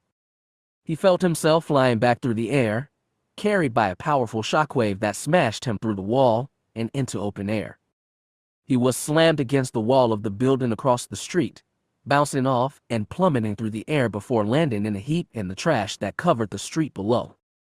Head-sized chunks of dirt rained down around him before he heard a deafening rumble as the apartment building collapsed over him. He pushed himself up onto his hands and knees and was slammed back down by a huge piece of the building. He felt more and more bricks piling up over him, blotting out the light from the sun. Then his vision faded and didn't return. He didn't know how long it was before he regained consciousness. He tasted blood, felt a vague pain in his back and arms, and managed to make out a voice over the crackling of flames and the ringing of his ears. "Cin," a voice shouted. "Cin, where are you?" "Brianna," he thought. He slowly opened his eyes, seeing red as blood leaked into his eyes. His vision shook, as if the whole world around him was trembling violently. He tried to move, found that he was still pinned under rubble. The voice again, saying the same words. He grimaced and coughed, but only succeeded in spattering his helmet faceplate with more blood. He tried to roll over, feeling the pain in his back and arms grow worse. "Cin." "Brianna," he moaned. He coughed. More blood. "Brianna, over here." He heard footsteps, making their way quickly toward him. He groaned weakly. "Brianna." He felt the heavy chunks of dirt being heaved off him. His vision was suddenly blinded by a wash of pure white sunlight. Someone blocked out the sunlight as they fell to their knees next to him. Moments later, whoever it was began punching him. He weakly tried to bat away the attacking hands, but whoever it was just brushed his hands away and continued their attack. "Brianna," he gasped. "Stop, don't." "I'm not Brianna," the voice snapped. "And I'm not hurting you. You're on fire." On. "On fire? Yes," the voice said. He frowned and said, "JJ. You're damn lucky to be alive," she snapped, still patting out the flames that were crawling across his arms and chest. "What were you thinking, blowing the tricardium like that?" "Had to get out," he muttered, blinking blood out of his eyes. He was slowly returning to his senses. His head was pounding, but his strength was slowly returning and his vision didn't shake so badly. "Had to get the tracker away." She shook her head. "You could have killed yourself." "I was willing to take that chance." She sighed, patting out the last of the flames on his shoulder. "One of these days you're not going to come out of this on top." He rose to his hands and knees, then sat back with a groan. "Is Tehran okay?" "He'll be fine," she said. "With a little Bacta and some rest, he'll be good as new. Venku's taking him to a med center, just to be sure." She narrowed her eyes at him. "I'm not sure I can say the same about you, no." "I'll be fine," he said. "Good," she said, not sounding very relieved. "Can you walk?" "I think so." "Then hurry up," she said, standing. "You and I have some things to talk about." "Jay," he said slowly, "just give me a minute, okay?" She scowled deeper and stepped back, her stern gaze leaving no room for argument. "Void," she said. "Now. You and I need to get some things straight," Jay said with a scowl, sliding into the seat across from him at Void's mess hall table. Vhetin cursed, wrapping bandages around his lacerated forearm. The inside of his helmet was still splattered with blood and the slash on his forehead that had leaked blood into his eyes still hadn't stopped bleeding completely. I know. I haven't been completely honest with you." "Completely honest with me?" she echoed, her voice quivering with suppressed rage. "You've told me nothing about yourself. You've lied to me since the day you met me. And that almost got me killed down there." She took a deep breath, obviously trying to get her anger under control. She didn't succeed. "I'm angry," she said, "and I feel betrayed. I've always known you were shy about your past, but I never expected this, Asik." She almost shouted the last word and Vhetin winced slightly at her voice. She leaned closer to him and said, "If we're going to be partners, You said once, I need you to trust me. Those were the exact words that came out of your mouth. But guess what? If we're going to be partners, you need to trust me as well. And you haven't done that. Not now, and apparently not ever. Look, he said, I'm sorry. I really am? But nothing, she snapped, eyes blazing. I think it's time you told me what the hell is really going on here. She's right, he thought to himself, wincing inwardly. As much as he wanted to deny it, she was right, and he couldn't skirt the issue any longer. So what? He thought. Spill everything. He grimaced behind his helmet and said, I can't do that. Why? She snapped. Why won't you trust me, even though I'm supposed to put my life in your hands? Vhetin sighed and said the words for what felt like the millionth time. I have my reasons. She stood quickly and slammed her fists down on the table hard enough to shake its surface. That's not good enough, she shouted. I almost got my head blown off back there because you didn't give me any information. You yourself taught me that if I'm going into hostile territory, I need all the intel I can get. She gestured broadly around herself. Well, the entire big, bad universe is hostile territory for me now, Mando boy, and right now I really need to know just one thing. She leaned across the table, close enough that his helmet sensors picked up her breath against his helmet. Who are you? She demanded quietly. He let out a long sigh and squeezed his eyes shut, looking for the right answer. He kept his past secret for so long, and now he felt terrified to speak of it again. I need to come clean, he thought. Brianna left because I couldn't be honest with her. Now I'm on the verge of losing Jay as well. This has to stop. He stared at the tabletop for a long time before finally looking up at her again. She was sitting once more, staring at him with furious expectation. He closed his eyes, gritted his teeth. He felt an icy surge of adrenaline before he finally said, Fine. What? You want to know about me? He growled. That's fine. But I am not going to go spilling my guts out to you like you're some fancy Coruscant head shrink. Got it. She nodded, looking slightly startled that he'd actually agreed to her request. Works for me. He nodded back, then stared at the tabletop again, clenching and unclenching a fist nervously. His heart was pounding in his chest and his throat was suddenly very dry. This is ridiculous, he thought. I've stared down bearable murderers and Sith assassins without so much as blinking, and now I'm almost pissing myself. What am I so afraid of? It was the question that had haunted him ever since he had almost come clean with his partner outside the spaceport. Whenever the topic drifted onto his past, he found himself sweating, heart pounding, mind racing to find another subject, any other subject, than his past. Maybe, he slowly thought, it's because I don't want her to think less of me. What will she say when she finally learns the truth about me? Will she even want me as a partner anymore? He let out a shaky breath and thought, only one way to find out, I guess. Okay, he said, his voice sounded much calmer than he felt. I guess I'll start from the beginning. To answer your main question of who I am, I'll answer honestly. I don't know. He closed his eyes, bracing himself for some scathing retort, but none came. He glanced at her and saw her blinking in confusion. His words had stopped her in her tracks. She frowned to herself, then looked at him with a scowl. What the hell does that mean? He sighed wearily and rubbed at his forehead, forgetting there was a barrier of Beskar separating his fingertips from his skin. He shrugged and his shoulders slumped as he resigned himself to telling the whole twisted tale. 7 years ago, he slowly began, not far from Rame's farmhouse, there was a huge explosion. The sound was apparently heard for miles, and the fire burned down almost half of Rame's crops.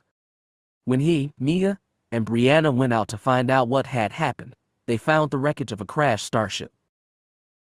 Jay nodded, taking in this new information then looking at him to elaborate. It looked to Rame like some kind of transport, he continued, but what kind was impossible to determine given the damage to the ship. Now, most of the crew and passengers had been blown to red paste from the crash and the subsequent explosion, but the three found a few bodies. They found only a single survivor. Jay's eyes began to light up with understanding. He sighed and gestured to himself. Me? He hesitated a few moments for that to sink in before continuing. I was in critical condition, dying as Raim and Brianna carried me back to the farmhouse. Raim said I don't know, something like 15 bone-deep gashes all over my body from the crash. He stitched me back together, operating non-stop for almost 48 hours. As a result, I have some pretty nasty scars as a reminder. On your back, she slowly said. I've seen them. He nodded, heart still pounding. His hands were shaking, so he balled them into fists. The memories he was bringing up were painful to say the least. When I woke up, he said, I had no clue what had happened, where I was, or who I was. I could barely talk, barely walk, barely do anything. I had become little more than an animal, a barely sentient being at his most primitive, most desperate state. Jay nodded, all traces of anger gone now.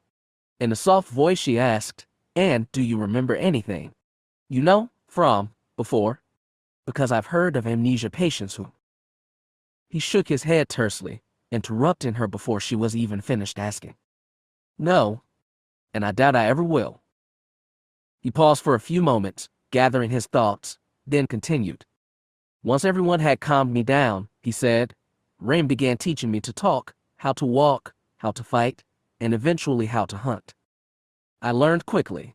Within a year and a half I was up and running again, and had finished all the training that it usually takes Mando at initiate 7 or more years to complete. With my combat training, I focused mainly on melee weapons, since my hand-eye coordination seemed to come back the fastest. Raim, Mia, and Brianna spread it around Keldabe that I was a newly converted recruit to the ranks of the Mandalorians. It wasn't unusual, since most naturally born Mandoid warriors were wiped out before the Clone Wars. I slowly made my name as a bounty hunter and that's about it. My sorry excuse for a life can be summed up into a conversation that lasts 2 minutes. Next question. She winced at his cold tone, but hesitated, thinking over his story and trying to wrap her head around the revelation. Any trace of anger had been eradicated by his story. He was glad she was actually believing him. Part of him had thought she would grow even more furious and claim he was making this all up. She eventually shook her head and frowned. I've been wondering how you can move so fast and jump so high, things like that. Plus that whole psychometry thing, I've never seen anything like it. He let out a dry chuckle. To make a long story short, I'm not human. Another jaw-dropping surprise, I see, he saw with an inward wince. He hated talking about himself, and was growing more and more uncomfortable with every word that passed from his lips. And when people started looking at him like Jay was now. She stared at him in disbelief for a few long moments, utter shock and surprise in her gaze. After a time, she looked down at the table, then back up to him. What? She murmured. What I thought. He interrupted her. I know I look human, but I'm not. Hot. But, she shook her head and said, but how? I've seen you, without your helmet, from the back, and you don't look non-human. He shrugged. A little over a month after Rain found me, I was doing some rudimentary training exercises and I found that I could push myself harder than anyone else around me, could perform better than anyone else. I didn't know what to think of it. I had perfect balance, supreme reflexes, amazing hand-eye coordination. I could see better in the dark, fight harder than the most seasoned Mando trainer, and I could run faster than even the fastest Mandoid hunter. It was incredible. Eventually, Raim started asking the same questions you are. How is it possible for me to be so much faster, stronger, etc., when I looked no different from any other 13-year-old kid? So he took me to a doctor to find out. The doc took a sample of my blood to test my DNA. His first thought was that I was some kind of superbred clone. Turns out I'm a very rare subspecies of humanoid kiffer called a Salpatian. The doctor that examined my blood hadn't seen one of my kind in over 20 years. I think it's safe to assume that I'm one of the last. And that explains the psychometry. He nodded. The doc said that the ability sometimes manifests itself among Kiffer every few generations. It's become a common misconception that psychometry is somehow liked with force abilities, but it's not. It's just that most Kiffer who can use the ability also happen to be able to use the force. And you can't. He shook his head. I was telling the truth when I told you that I'm not force sensitive. He sighed. The doctor also found that due to an ancient, possibly prehistoric, genetic adaptation, I am superior in almost every way to normal human beings. I have twice as many neuron dendrites as normal humans, giving me reflexes far superior to any humans. I have some kind of enhanced molecular muscle and bone structure, making me stronger and tougher than typical humans. My ocular nerves are more powerful than a human's, giving me better vision and the ability to see fairly well in the dark. The list goes on and on. You wanted to know what I am? He shrugged and said, I am a naturally created, genetically and biologically superior superhuman, for want of a better term. Enlightening. Jay licked her lips. I don't know what to say. He shrugged silently, his gaze turning to the tabletop. Any other questions? Well, what about the tracker? She said quietly. Why is he after you? The tracker, Vhetin whispered, looking up and staring at the ceiling. Yet another thing that's destroying my life piece by piece. Cin, she said quietly, leaning across the table, I need to know. If I know why he wants to kill you, I can help you stop him. He doesn't want to kill me, Vhetin said. He has specific orders to take me alive. Why? He sighed. I'll have to explain some other things first.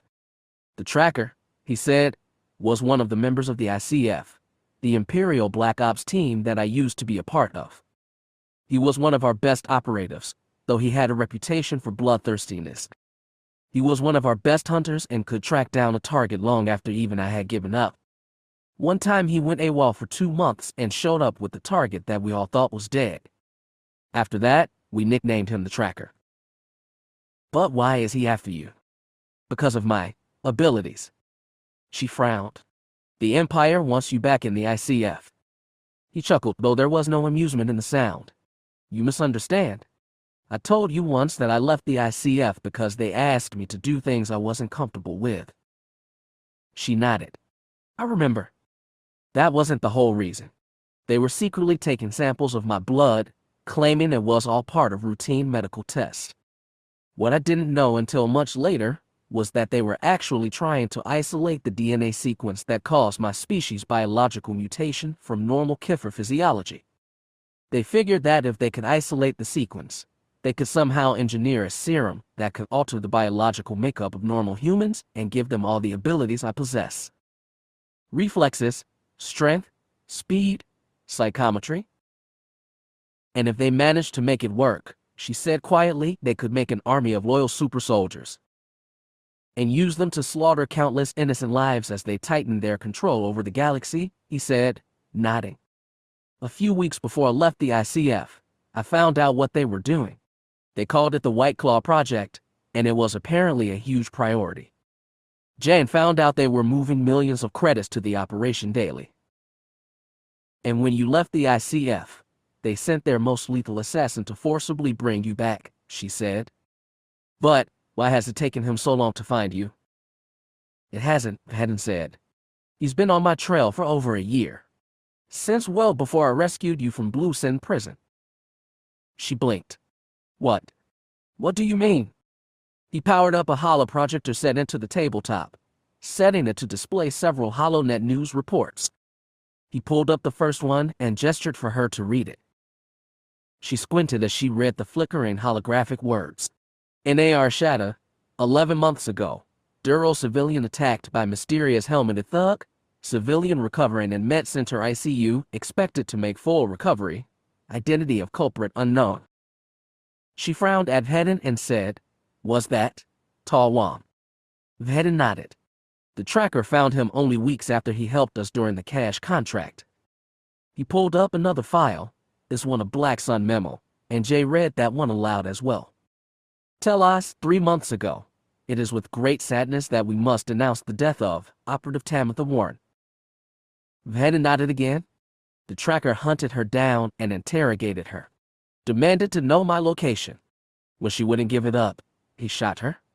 She died before locals could get her to a med center. Jay looked horrified. And Tehran was attacked 2 weeks ago by the tracker. Thankfully, he managed to escape with his life.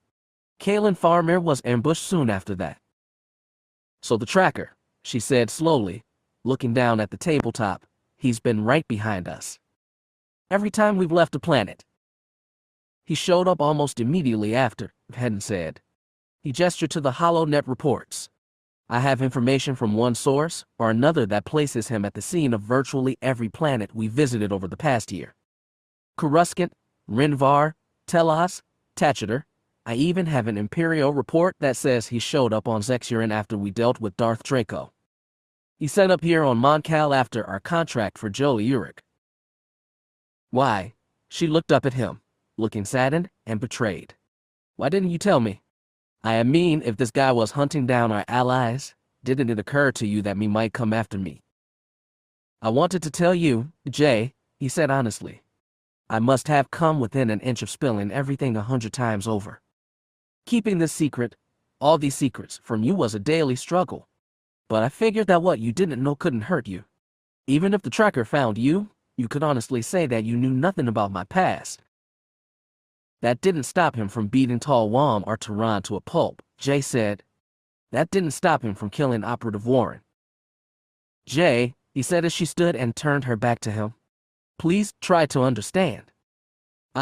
She sighed and shook her head. I understand, Cin. I hate to say it, but I actually do understand why you kept all this from me. But that doesn't mean I agree with you, and it doesn't mean I'll ever forgive you. He sighed and let his shoulders slump in defeat. He was surprised at her next words, however. But I'm not going to let my anger stop me from helping you. What? He said, looking up sharply. She half turned toward him. You need my help, and I'll give it, on one condition. Name it, he said. Anything.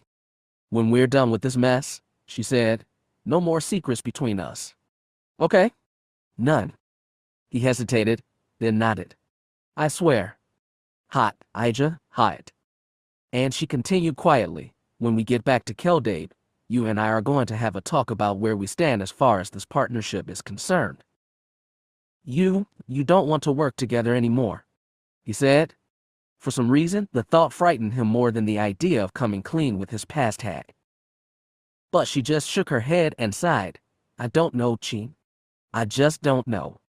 She stepped away, heading down the hall toward the crew's quarters she used while she was traveling on board Void. I need to think about all this. Call me when we're ready to head out again. He watched her key open the door to the crew's quarters and disappear inside without so much as a glance his way. And as soon as the door slid shut behind her, Vhetin sat heavily in his chair. He cradled his helmeted head in his hands and closed his eyes. He didn't move for a very long time. Chapter 12. Striking back. Greton City Spaceport, 2 hours later. Tehran, Vhetin said, striding down Void's landing ramp. I didn't expect you up, and about so soon. It's incredible, the journeyman protector said, how a pocket full of credits can convince a couple down on their luck nurses and med center workers to turn a blind eye. The doctors claim I'm still supposed to be bedridden. I disagreed. He had replaced his destroyed set of original armor with an identical second brown-colored chest plate, strapped over his heavily bandaged chest. He'd suffered several blaster wounds, but he was going to be fine. He was already recovering much of his mobility and strength. Jay followed heading down Void's landing ramp, pulling on her borrowed Mandalorian protector armor. I think you should sit this one out, Tehran. You're wounded, and that will only slow you down. She frowned at him. No, I was going to say get you hurt again. Venku strode up behind Tehran and said, so where do we stand? We have no leads, no clue that the tracker is still alive. He's alive, Vhetin growled. I survived the explosion. You can count on him surviving it too. So what do we do? The young Mandalorian asked. This entire time, Vhetin said, the tracker has caught us off balance. He's been attacking us on our home turf, when we least expect it. When combined with his impressive arsenal, it's almost enough to bring us down. Eventually, Jay said, staring at him with a gaze that could have been frustrated, skeptical, or forgiving, is going to succeed. Not if we take the offensive, he said, holding her gaze. He cursed his helmet, how it showed nothing of his expression. He hoped she could somehow tell how sorry he was for keeping so many secrets from her. If she had forgiven him, she did a terrific job of keeping it a secret. She just raised an eyebrow and said, "And how exactly are we going to do that?" "We have the arsenal," Vhetin said, "and our appearance at his hideout managed to catch the tracker by surprise. All we need now is to continue to knock him off balance. If we're lucky, we may be able to either kill him or distract him long enough for us to escape." He turned to Jay and said, "Grab any gear you can. Guns, grenades, vibroblades, anything. Pack it together and head to the enforcement office. I'll give you more details when you get there." She frowned curiously, then turned and moved to step back into the ship. He called after her and added, "And dish that armor. We're going to need you to look a little more vulnerable than that." She frowned again, then shrugged and said, "Whatever. You're the one with the plan." As she disappeared back inside Void, he turned to face Venku and Tehran and said, "Venku, you head back to Imperial Garrison Command. Link up with Polano. Again, I'll give you more details when you get there." "Okay," Venku said, "but what exactly are we doing?" Vhetin's smile grew wider. "We're going to take a leaf out of the tracker's book. We're going to hunt the hunter." The tracker had run from the apartment building for a good half hour, making damn sure no one was following him. He managed to make it out of the building and halfway across the street before the Tricardium had exploded. The force of the explosion and the ensuing collapse of the apartment complex had knocked him flat on his face and shattered the windows of every speeder on the street. Only moments after the Tricardium had detonated, the apartment had collapsed in on itself, leaving behind little more than a flaming ruin of twisted support pylons, large chunks of duracrete, and shattered glass. He had known it wouldn't take long for enforcement officers to show up and start snooping about, so he'd run. As fast as he could, as far as he could. The street signs had flashed by, and the tracker had barely paused to think about where he was going. Now, half an hour later, he finally slowed to a stop. His breath was coming in panting gasps and his hands were shaking from adrenaline and exhaustion. When he finally took a moment to find just where he had stopped, he found that he was almost 2 miles to the northeast of the apartment complex, not far from the enforcement office. The sun was setting on the horizon, casting long shadows on the street. He assumed that he probably had an hour of daylight left. Maybe less? He shook his head and let out a wheezing cough as he struggled to catch his breath. Vhetin had truly surprised him by shooting the Tricardium. As tough as he knew the Mandalorian to be, he hadn't been expecting that. "I'm not the suicidal type," Vhetin had said, "but if I have to die in order to kill you and keep the Imperials from killing countless more, I'm willing to do it." The tracker was sure Vhetin had survived. The buckethead was too lucky, and the tracker too unlucky for everything to have ended so simply now. The Mandalorian would be back, and soon. The tracker needed to regroup with Imperial forces and think of a plan. His job was far from over. If Vhetin was dead, he still needed to collect the body and deliver it to the White Claw scientists for genetic testing. If the damn buckethead was still alive, he needed to subdue him and transport him into the more than capable hands of Darth Vader and his minions. He looked up, his breath coming easier now, and slowly took in his surroundings. He had halted on a deserted side street, narrow and flanked on both sides by tall buildings. He studied the street for a few moments more. Then his eyes narrowed and he slowly stood to his full height, drawing one of his pistols from his holster on his hip. There was a woman standing on the street ahead of him, maybe 25 yards away, well within blaster range. She stepped toward him casually, almost nonchalantly. The Verpine blaster pistol in her hand showed her that she was far from unconcerned, however. Her face was thrown into shadow as the tropical sun sank lower in the sky. So, the tracker slowly said, clicking the safety off his weapon, "Are you here the orders of your Mando partner? Or are you here to avenge him?" "Oh, he's alive," the woman said, still walking toward him. She stepped right past him, beginning to circle him like a GRR cat circling his prey. "He's very alive. And more than weakening him, now you've just pissed him off." "Tough words," the tracker said, watching the woman as she circled him a second time, from a Mandalorian who chooses to send a woman to fight his battles. "Careful," she said, shaking her blaster in front of him. "I have a gun. Talk like that could get you hurt." She finally came to a halt in front of him and folded her arms across her chest. "I know why you're after Vhetin. I know everything now. And I'll have you know now that I will not let you get to him." "Your loyalty to your partner is commendable," he hissed from behind his helmet faceplate. He began circling her now, watching her intently with his icy blue eyes. But, I think, pointless in the end. She turned to follow him with her eyes, but he stepped behind her and hissed in her ear, "Oh yes, your partner has come clean with you now, but what other secrets does he hide behind that helmet? After everything he's told you, how much do you really know about him?" "I know enough," she said. "I know enough now to understand that he's the good guy and you're the bad guy. And that's enough for me." "Good," he said, then pressed his pistol into the small of her back. "It's good to know you will die with such certainty." Surprisingly, she didn't stiffen in fear or surprise. She didn't react at all besides letting out a quiet sigh and saying, "Lower your weapon." "Why? You're here to kill me." "Naturally." "Then why should I stop?"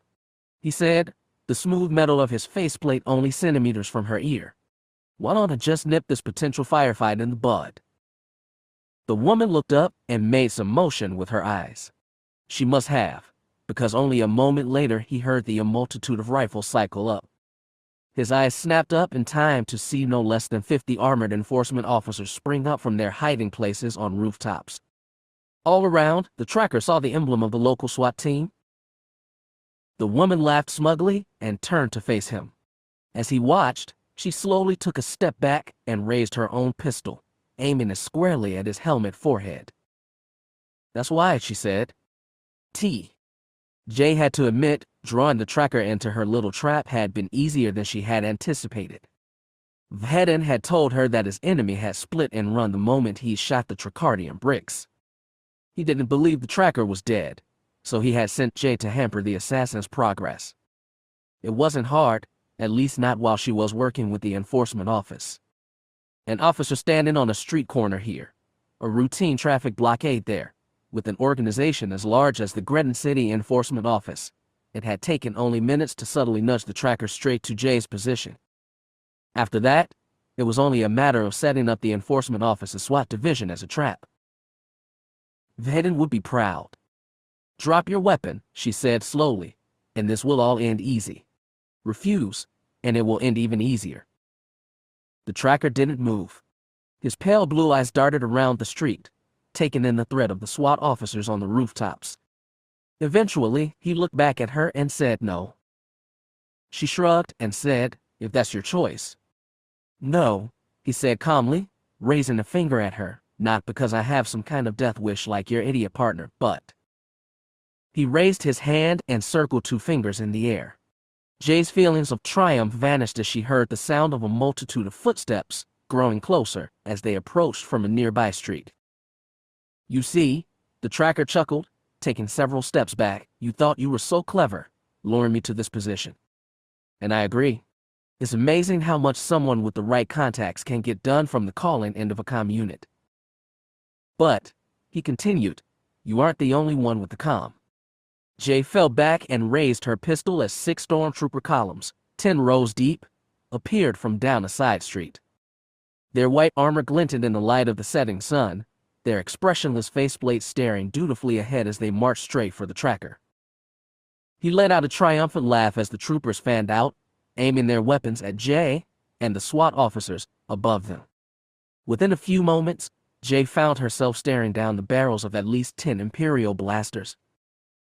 Fear fact, she thought. This got out of hand quickly. A voice crackled over her comm earpiece. Blue 5 here. Are we still going to engage? These guys are military. We wouldn't want to create an incident with Imperial Command. The SWAT officer was right in that they didn't want to start some kind of conflict between Mon Calamari Imperial Command and the local enforcement office. But unless the tracker had suddenly found over 50 Imperial defectors, the presence of the stormtroopers meant that he was working with Imperial Command. And that meant that Imperial Command was aiding a criminal, and it was the enforcement office's duty to bring him and his supporters to justice. She balled her right hand into a fist, a signal to continue with the operation as planned. Roger that, Blue Leader, the SWAT officer said, continuing with the operation. Waiting for your word. She narrowed her eyes at the tracker and said, "You know this isn't your smartest move." He shrugged. "If I live, I go on to hunt down your partner. If I don't, someone else will take my place. Either way, you're screwed." She raised her blaster, surprised at her own bravery. "We'll see." Then she fired as quickly as her finger could match the firing stud. She backpedaled the whole way, not even aiming. The tracker ducked as yellow blaster bolts flashed over his Dursteel face mask. He aimed both his pistols and fired wildly. Blaster bolts ricocheted off the Duracrete or exploded where they hid in small flashes of light and smoke. The SWAT officers opened fire as well, lighting up the shadowy street with blue-white blaster fire. The stormtroopers scattered, responding with bright red fire of their own. She heard the tracker shouting, "No. Focus on the girl. The girl." Jay leaped for cover behind a dumpster as scarlet blaster bolts stitched the sidewalk at her feet. She rose to her knees, readjusting her grip on her pistol and saying, "Blue Leader here. Focus your fire on the center of the stormtrooper formation. Scatter them." Affirmative. The SWAT teams concentrated their fire on the center of the stormtroopers, and the white-armored soldiers began to fall in droves. The Imperial soldiers managed to land a few shots of their own, and several SWAT officers screamed and plummeted from their rooftop posts. The remaining officers increased their fire, shouting orders to each other and ducking to avoid blaster fire. Troopers on the dark street below cursed and split up, heading for better cover, only to be picked off by the officers on the rooftops. "We've got him on the run," one officer reported. "Good," Jay shouted, peeking out from cover and firing twice at a trooper heading for her position. The soldier stumbled and fell, 2 holes blasted through his chest plate. "Start the second phase." Within moments, a warbling roar drowned out the din of blaster fire. A split second later, 2 Lot-I dropships, painted in enforcement office white and black, thundered over the rooftops and rotated into position over the stormtrooper column. Spotlights mounted on the turret pods of the ships flared to life, catching troopers in brilliant cones of blinding white light. The passenger bay doors slid open with a loud cha-chunk, and black-armored SWAT officers leaped out with rappel lines. They swiftly descended to the street and surrounded the remaining stormtroopers. "This is Officer Van Cartman of the Gredden City Law Enforcement Office," a voice blared over the intercom mounted on one of the lotties. "Surrender your weapons. You will be taken into custody." Some of the troopers tossed aside their weapons and raised their hands. The rest just snapped their rifles to their shoulders and opened up. SWAT officers shouted and ran for cover, and Jay cursed as the dumpster where she was hiding once again became a target for enemy fire. She unclipped an hourglass-shaped stun grenade from her belt, hit the primer button, and tossed it out into the street. She was close enough to hear it bounce across the sidewalk. Then she turned away and plugged her ears as best as she could. An explosion of light and sound shook the street beyond the dumpster. She grimaced at the detonation, then unplugged her ears in time to listen to stormtroopers scream and groan. She looked out from behind the dumpster and saw the entirety of the stormtrooper platoon and several SWAT officers, regrettably, stumbling about and covering their earpieces. One figure in particular caught her eye as he staggered away toward a side street. She scowled and quickly rose to her feet, sprinting after the tracker as he slowly made a staggering, disjointed escape. "Tracker," she shouted as she grew closer. "Put your hands on your head and get on your knees." But she had once again underestimated him. When she got close enough to consider cuffing him, he unexpectedly lashed out with a backhand slap that knocked her off her feet. Her head slammed against a lamppost and her vision burst into stars. She shook her head to clear it, watching through blurry vision as the tracker staggered away down the street and out of sight. She struggled back to her feet, rubbing her aching head, and headed after him. She said over her comm. "The tracker's on the move. I'm in pursuit." "Copy that, Blue Leader," Officer Cartman said. "We have the situation here under control. I have Moff Pelino on comms, and he's ordering the troopers to stand down." "Good," she said, stepping up her pace as she saw the tracker gain speed and sprint down a branching street. "Can you spare a detachment of SWAT officers to help me out?" "Only 2 or 3, Cartman said, his tone apologetic. "Any more, and we won't have enough stun cuffs to arrest these white jobs." "Track my comm," she said, dashing around the corner. She saw the tracker hurrying away further up the street. "Send those officers as soon as you can." "Copy." She kept the comm channel open so Cartman could track it, then doubled her pace. She flew down the street, steadily gaining on the tracker. She pulled a fragmentation grenade from her jacket pocket, primed it, and lobbed it through the air at him.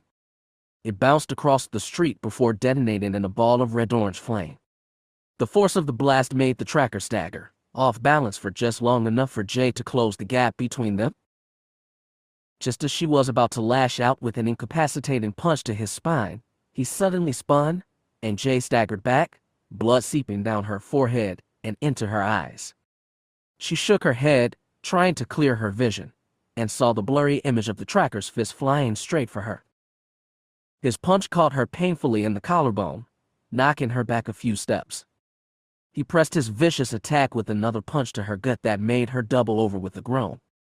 Before he could hit her again, she quickly reached out and stealthily tucked something under his coat sleeve.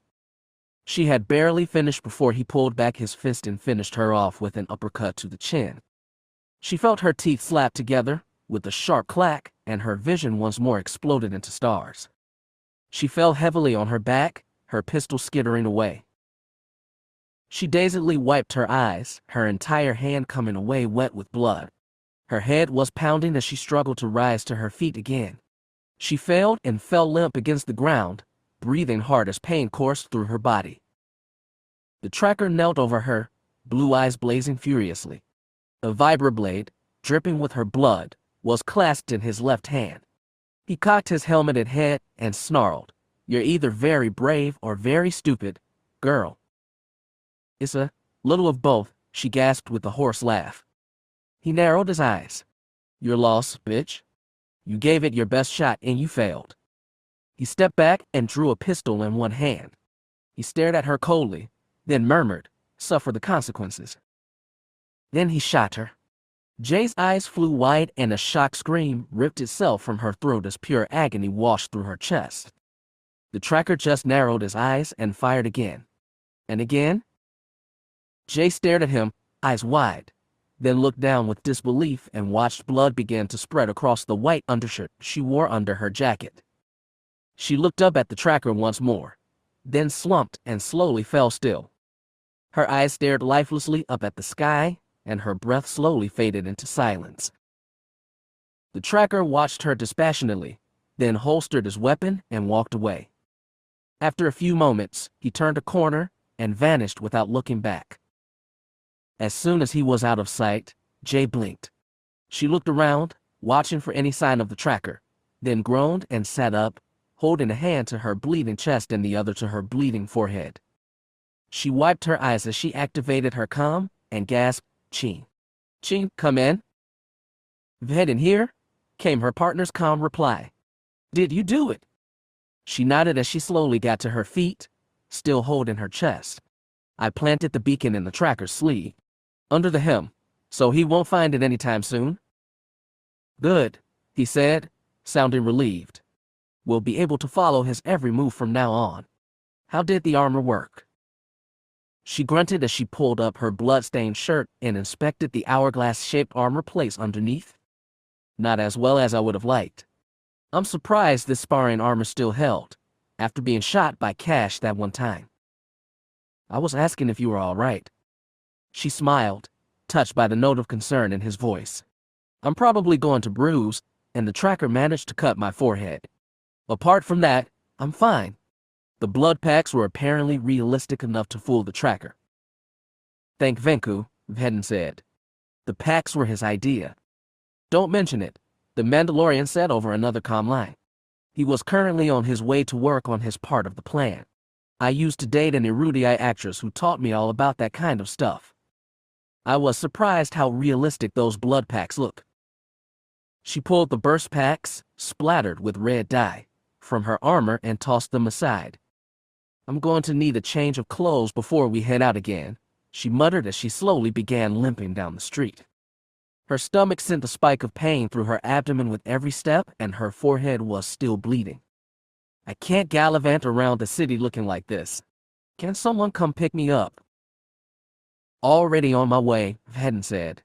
He paused, then said, Thank you, AJ. She nodded. I wish I could tell you any time, but I'd be lying. He chuckled quietly as Void blasted over the rooftops.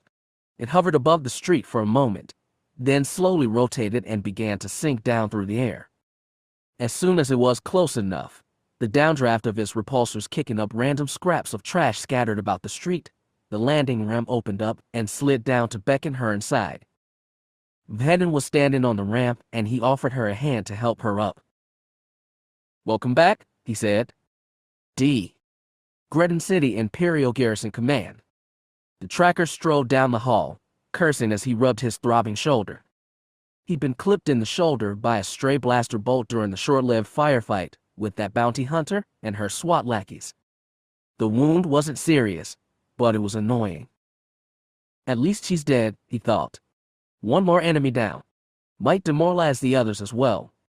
He strode past elegant transparent steel windows that looked out over the endless seascape of Mon Calamari.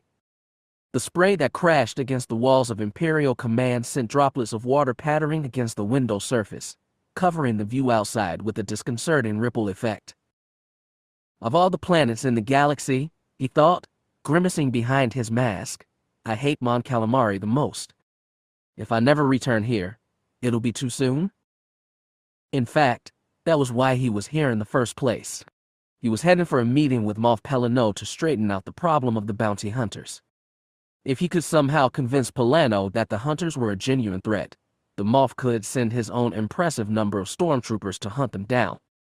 Maybe that freak Vhetin would even run back to Mandalore, where the tracker would have an easier time catching him away from his allies. He was surprised by the violence with which Vhetin resisted the tracker's attacks. He had been told that Vhetin's sense of loyalty would lead him to turn himself over once his allies were threatened. But Vhetin had not only ignored the pain the tracker had inflicted on the Mandalorian's contacts, but hadn't hesitated to mow down multiple stormtroopers, innocent lives by the Mando's sense of morality, in order to escape. If he was lucky, Pelano would listen to reason and give the tracker all the stormtroopers he needed. And with the personal permission of Lord Vader to do whatever was necessary to bring Vhetin down, the tracker was feeling very lucky. His masked face turned down in a scowl. This mission was getting on his nerves. When he had first been tasked to bring Cin Vhetin back to White Claw scientists, he had been told that it would be a simple job. He had been assured that Vhetin's strict sense of morality would guarantee a quick and easy capture. But here the tracker was, more than a year later, and he was no closer to success. A cold fury ran through his veins at the thought of everything he'd put up with during his hunt for Vhetin. He'd been shot at, ambushed, and attacked with lightsabers, and that was all just over the past few days. He was lucky to be alive, but that didn't matter to Vader or the White Claw scientists. It was just the same generic orders over and over. Capture Cin Vhetin. He is essential to our plans. Capture Vhetin. The scientists cannot continue their research without him. Why didn't Vhetin do the smart thing and just give up? That dumb buckethead must have known that even if the tracker failed, Vader would just send more people after him. Even if he miraculously managed to escape, it was only postponing the inevitable. He turned the corner to find Pellinol's 2 blue guards standing dutifully at the entrance to the Moff's office, their force pikes held at the ready in front of them. As the tracker neared them, they crossed their pikes in an X in front of him, barring his approach. "Apologies, sir," one of the blue guards growled, "but the Moff has denied you access to this facility." "Oh, really?" the tracker said, his voice dangerously low. "Is that the fact?" "It is," the guard said. "You've cost Moff Polano too many trooper lives, and he—" The man was cut off as the tracker pulled 2 vibroblades from his belt and plunged them into the guards' throats. The 2 Imperials stiffened, and one of them let out a pained gurgle before they slumped to the floor in a clatter of armor plating. The tracker looked at them with a sneer, then calmly stepped over their bodies and pushed open the doors to Moff Polano's office. "Your allegiance to Lord Vader," he called to the Moff as he entered, "seems to have lessened since I last saw you." Polano looked up from a stack of flimsy on his desk with a scowl. The tracker casually sheathed his vibroblades back on his belt, making sure Polano saw the motion. The man needed to learn that he was expendable, and the tracker could kill him without any repercussions. "What's wrong?" the tracker growled insincerely. "You look upset." "With good reason," he said angrily. He gestured to the flimsy and said, "This is the incident report from your little interaction with Miss Moqena and the Greton City Enforcement Office. Do you have any idea how much that altercation is going to cost Imperial Command? I dealt with the situation as I saw fit. I have permission to do that. You got 25 stormtroopers killed. Those who survived were arrested. They are replaceable," the tracker said nonchalantly. "Surely an experienced Imperial politicians such as yourself will know that." "That is not the point," Polano said, standing. "Lord Vader may find such a dramatic loss of personnel acceptable, but he does not have to deal with the reports. He does not have to find replacements. He does not have to tell their families for the Force's sake." The Moff pointed a finger at the tracker and said, "I allowed you to run amok on my planet for far too long, assassin. As the Moff in charge of Mon Calamari, I will no longer tolerate the recklessness with which you throw away my soldiers' lives." The tracker narrowed his eyes. "Are you refusing Lord Vader's direct orders?" "Of course not," Polano said, narrowing his own eyes. "But I am, as you so eloquently stated, an experienced Imperial politician." At a gesture, 2 hidden doors in the wall slid open, and at least 10 stormtroopers stepped out from each. They fanned out along the walls, aiming their rifles at the tracker. "I know how to make people disappear," Polano said, raising an eyebrow. "And I know how to keep it from the eyes of my superiors." The tracker spat a curse and reached for his pistols, but a surprising sound made him stop. Someone was clapping. As the tracker watched, a Mandalorian in multicolored armor strode out of one of the hidden compartments, applauding him with a laugh. "Well, well," the Mandal said. "You've managed to send us on quite the wild bantha chase, Nervad. I guess the tables have turned on you, huh?" He folded his arms and shook his head in amusement. "I'm almost sorry to see it end like this, I really am." "And who are you supposed to be?" the tracker said, eyeing the man's armor. "A soldier from the Mandalorian Rainbow Brigade." The Mando clenched a fist in irritation. "I take it back. I can't wait to see you, Fry." The tracker raised his blaster and snarled, "You first, buckethead, then open fire." Blaster bolts slammed into the Mandalorian's stomach plate, sending him crashing back against the wall. The stormtroopers almost immediately opened fire. Even Polano drew a blaster pistol from under his desk and began shooting. The tracker somersaulted out of the direct line of fire, coming to his feet and snapping off several well-aimed shots that dropped 5 troopers in the blink of an eye. Then, knowing he was outnumbered, he turned and sprinted out the doors and down the hall. "No!" he heard the multicolored Mandalorian shout from behind him. "Don't let him escape." Then the tracker turned the corner and doubled his pace, heading straight for the exit. He heard the pounding of armored boots behind him and knew the Mandalorian was right behind him. He held his pistol over his shoulder and fired blindly behind him, listening to the blaster bolts ricochet off the walls and floor. The Mandalorian returned fire, stitching the ground at the tracker's feet with fire. The tracker stumbled and the Mando took advantage of his momentary unsteadiness. The tracker was slammed into the floor as his pursuer tackled him from behind. They rolled across the hallway, kicking and punching at each other. The tracker managed to plant his fist in the Mando's faceplate, but only managed to send an agonizing wave of pain through his arm. The Mandalorian struggled to his feet, drawing his pistol and aiming it at the tracker. He was breathing hard, his voice rasping over his vocoder. "Give it up, tracker," he gasped. "You've lost." The tracker snarled and drew a pistol of his own. He fired before the Mandalorian could, catching the multicolored soldier in the shoulder pad. Out of reflex, he dropped his pistol. The tracker flipped nimbly to his feet, firing twice more at the Mandalorian. The man staggered before turning and sprinting away down the hall. The situations were suddenly reversed, and the tracker became the pursuer. He dashed down the hall as well, firing as he went. The Mandalorian threw himself around a corner, the tracker close behind. He felt a quick flash of triumph as he saw just where their chase had led them, a dead-end passageway ending with a transparent steel window overlooking the ocean. The Mandalorian barely paused, though. He instead raised his right arm and fired a wrist-mounted rocket at the window.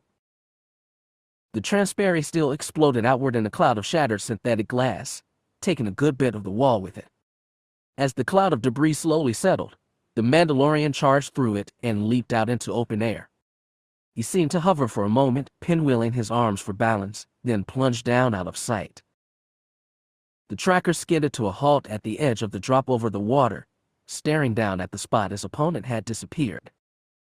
Only moments later, he watched as the Mando hovered back into sight, standing on the bulkheads of a large, spearhead-shaped transport ship. He waved and saluted to the tracker as the ship slowly roared away. The tracker saw Vhetin's partner, the woman he thought he had killed, standing just behind him. "You almost got me, tracker," the Mandalorian called before the ship sped away toward the horizon.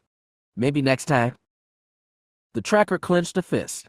He holstered his pistol and watched through narrowed eyes as the ship shrank into the distance, then bowed his head slightly and thought, "Well played, Mandalorian." He turned as he heard the pounding of armored boot steps behind him, in time to see the stormtroopers sprint around the corner. They pointed at him and shouted, "There he is. Blast him." The tracker cursed again, then turned and leaped out through the window like the Mando had done before. He swiveled in midair, angling until he was falling face first toward the water. He plunged into the blue waves, swimming down as far as he could while sizzling blaster bolts turned the water around him to superheated steam. He swam under the water until his lungs burned, then forced himself to swim even farther. It was a full 2.5 minutes before he broke through the surface of the water and sucked in a lungful of warm tropical air. He shook water from the inside of his mask and looked out to see the boxy structure of Imperial Command far off in the distance. The tracker stared at the building, then cursed, and began swimming toward the expansive floating sprawl of Grennan City. "Screw my orders," he thought. "When I find that black armored buckethead, I'm going to criff and kill him." Chapter 13. The Ultimatum. Vhetin was waiting for Jay and Venku at the center table. He cocked his head as they entered and said, "Good job back there." Venku grimaced and rubbed his shoulder, which he'd apparently cut while leaping through the transparent steel window. "Thanks. Although I'm starting to be a little more sympathetic to your problem, Vhetin. That tracker is one badass son of a bitch." "You got it easy," Jay said, settling herself down with a grimace. "I was shot 3 times. Tehran shook his head. "As was I." "We've all had a rough couple of days," Vhetin said quietly. "For now, we have more important things to do than sit around trading stories about how badly he's kicked our asses. We can track his location for now, thanks to the beacon Jay managed to plant on him. We need to move quickly to put the next part of the plan into effect." "The next part?" Jay echoed. "Which would be what?" Vhetin stood and pulled a comm unit out of one of his belt pouches. It was one of the many disposable comms he carried, so he could make untraceable calls and destroy the unit as soon as he was finished. He typed in a code, hesitating for a moment before entering the final digit. "What are you doing?" He sighed, then hit the final button. He plugged the comm into his gauntlet so the rest could hear his call. A dialing tone buzzed through the room, then another, then a third. Finally, someone on the other end picked up the call and Vhetin motioned everyone to be quiet. "State your business," came the unmistakable voice of the tracker. Jay's eyebrows shot up, but apart from that everyone was silent and still, listening to the conversation. "You know who this is," Vhetin said. There was silence for a few moments. Then the tracker murmured, "Vhetin, I should have known you would come to gloat." "I'm not here to gloat," Vhetin said. "I'm just trying to talk." "Then speak." "We want the same thing, you and me," he said. "And we are both willing to do just about anything to get it." "Oh," the tracker said. "And what would that be?" "This stupid competition between us," Vhetin said. "Over. This back and forth fighting has to stop." "And what do you propose?" "The both of us just going our separate ways. You know that's not going to happen." "I'm not stupid enough to try that," Vhetin said. "I'm proposing one last fight between you and me, in the manner of ancient Mandoid warriors. One-on-one, no retreat, no victory until one of us is dead." "What?" He saw Jay mouth at him. "Are you crazy?" He shook his head, thinking, "Don't try, and change my mind." "And how would that solve anything?" "Simple," Vhetin said. "If I fall, you can finish your job and finally move on. If I win, you die, and I'll get a couple months of peace before the Imperials send another assassin after me." "Sorry," the tracker said, "but I never walk willingly into situations where I can't guarantee I'll walk out." "Then we'll just continue the way we are now, trading half victories back and forth until Haran freeze is over." There was a long pause from over the comm. The tracker finally growled, "Why are you doing this? After a year of running, why start this now?" "Before, I was determined," Vhetin said, meeting his partner's gaze. "I was sure I could take you. Now I'm not the only one who stands to lose something." "Ah," the tracker sighed, sounding triumphant. "So it's your allies you worry for?" "Yes," Vhetin replied evenly, his eyes still on Jay. "I won't let you harm them anymore.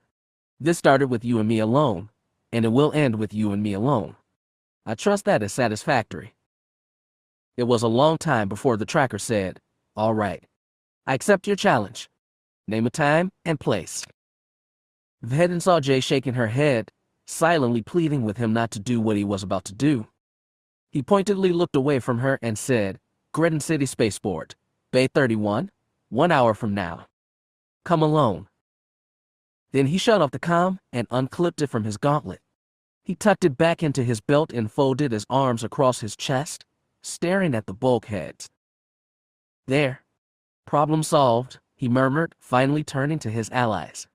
Everyone was staring at him with matching expressions of shock and disbelief. "Cin," Jay said slowly, "was this part of the plan all along?" He nodded. With his self-confidence shaken, the tracker would be more likely to agree to my proposal. "But why? Why take him alone?" He sighed. "I'm not going to let him hurt any of you anymore. All of you have given so much for me." He gestured to Duran. "You've been beaten within an inch of your life, then shot in the chest. Whatever debts you think you owe me, Duran, they're square." He turned to Venku now. "You thought this would be an interesting way to spend a couple days, Venku?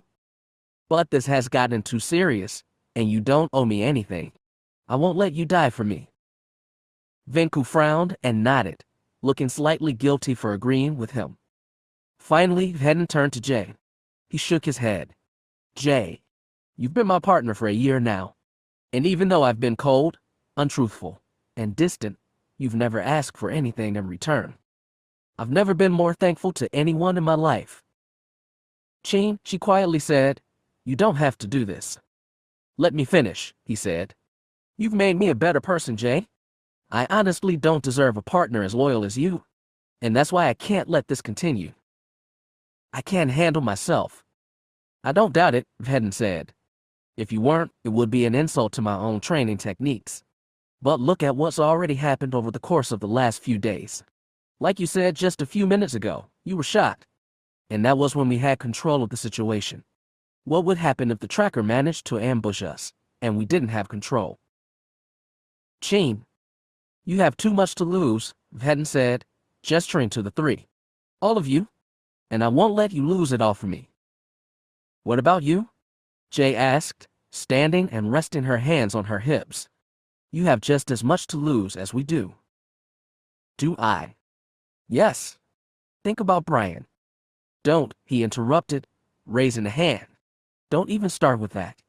You and I both know that Brianna doesn't want anything to do with me anymore. She was my last tie to my home on Mandalore. Now, what more do I have there besides a small group of friends who would, honestly, be safer without me in their life? What about me? Jay asked. I'm your partner. If you die here, what will happen to me? He laughed, though there was little humor in the sound. I taught you everything you know about hunting, Jay. I have faith in you. Cin, Jay said, sounding desperate now. I know you're using your strict outlook on life to come to a conclusion, but... That's exactly what I'm doing, Vhetin said. Use your logic, Jay. The tracker is out there somewhere, with me in his sights. Even if I miraculously manage to kill him or chase him away, which I've been unable to do for years now, the Empire will just send another. The Imperials have already proven that they have no problem attacking my allies, which puts all of you at risk. Is there any solution that you can see? Jay bit her lip. Well, what was the first thing I taught you about situations that seem hopeless? She hesitated, then said, find the cause of the problem and eliminate it. And what's the cause of this problem? Me, Vhetin said. I'm the cause of all of this. Once I'm out of the equation, everyone I love, or used to love, is safe. There was silence for a long time. Tehran and Venku were staring at the floor, unwilling to meet his helmeted gaze.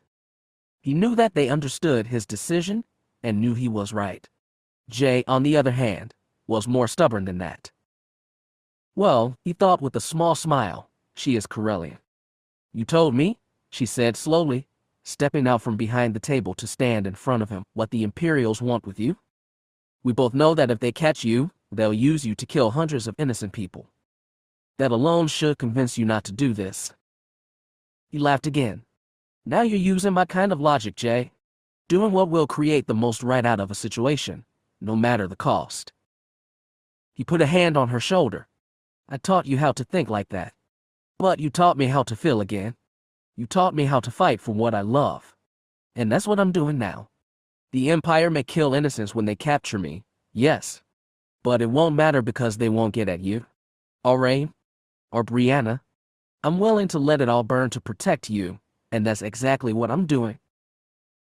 He stepped away from her and strode down the hall toward his private quarters. I have to get ready. When I give you the word, I want you to take Void and go back to Mandalore. Don't hesitate, and don't return. If you do, you'll just get yourself killed. He opened the door to his quarters and stepped inside without so much as a glance back. As soon as the door slid shut behind him, he reached up and pulled his helmet off. He set it on the desk next to him before looking around his dark quarters with a sigh. I hope I'm doing the right thing, he thought. More than that, I hope they listen to me and leave. He slowly sank to his knees, letting out a long, calming breath. He closed his eyes, feeling his heartbeat. He smelled the faint aromas of coolant fluid as it flowed through the pipes underneath the floor, listened to the creaking and sighing of the ship that no human could hear. Everything that makes me who I am, he thought, the Empire wants to rip out of me and implant and brainwash soldiers. Can I honestly let that happen to save my friends? A few months ago, he might have had a more difficult time with the question. But now all he had to do was picture the faces of Tehran, Jay, or Brianna, and he knew the answer. Hell, even Kalen Farmir deserved to be spared. The door opened behind him and a bright rectangle of light flooded his quarters. He turned his head slightly, making sure to keep his face hidden in shadow. He paused for half a heartbeat, then turned his gaze back to the bulkheads in front of him and said, "What do you want, Jay? How did you know it was me?" "Enhanced senses, remember?" he said. "I can't smell your perfume. I'm guessing a gift from your boyfriend." "You smelled me," she said skeptically. "From across the room?" He nodded. "That's kind of creepy." He chuckled. "You have no idea." She slowly walked across his quarters and sat down on the edge of his cot. She leaned back, folding her legs and resting her weight on her arms. He turned his head slightly again. "What do you need?" She sighed. "I know I can't talk you out of this. But are you sure about your decision?" "No," he replied honestly. "But it's the only solution that I can think of that will keep you and everyone else I know safe. Again, I can handle myself." "I know you can," he sighed. "But I wouldn't be able to live with myself if my own selfishness got you hurt or killed. I hardly think a sense of self-preservation makes you selfish. Now is not the time to argue about the more intricate details of my personality." "Fine," she said. "Then I'll come right out and say it. Stay." "You know why I can't do that." "No, I know why you won't," she said. He chuckled quietly. "She said that to me once. Brianna. She was asking why I couldn't let loose and actually feel something for once." He looked at her, his face still hidden in the darkness. "Now I am feeling something. Pride." She cocked her head. "Pride." He nodded. "I've taught you everything I know. I've prepared you for your career as best I could. And I'm proud of the hunter you've become." She smiled a little. "Or proud of your own teaching skills." "I'm being serious. I'm proud of you, AJ. And it would be my honor to lay down my life for you. Ditch the honorable warrior Osik," she said, "and tell me why you're really doing this. Are you still mad about Brianna leaving? Are you doing this to get back at her?" He shook his head.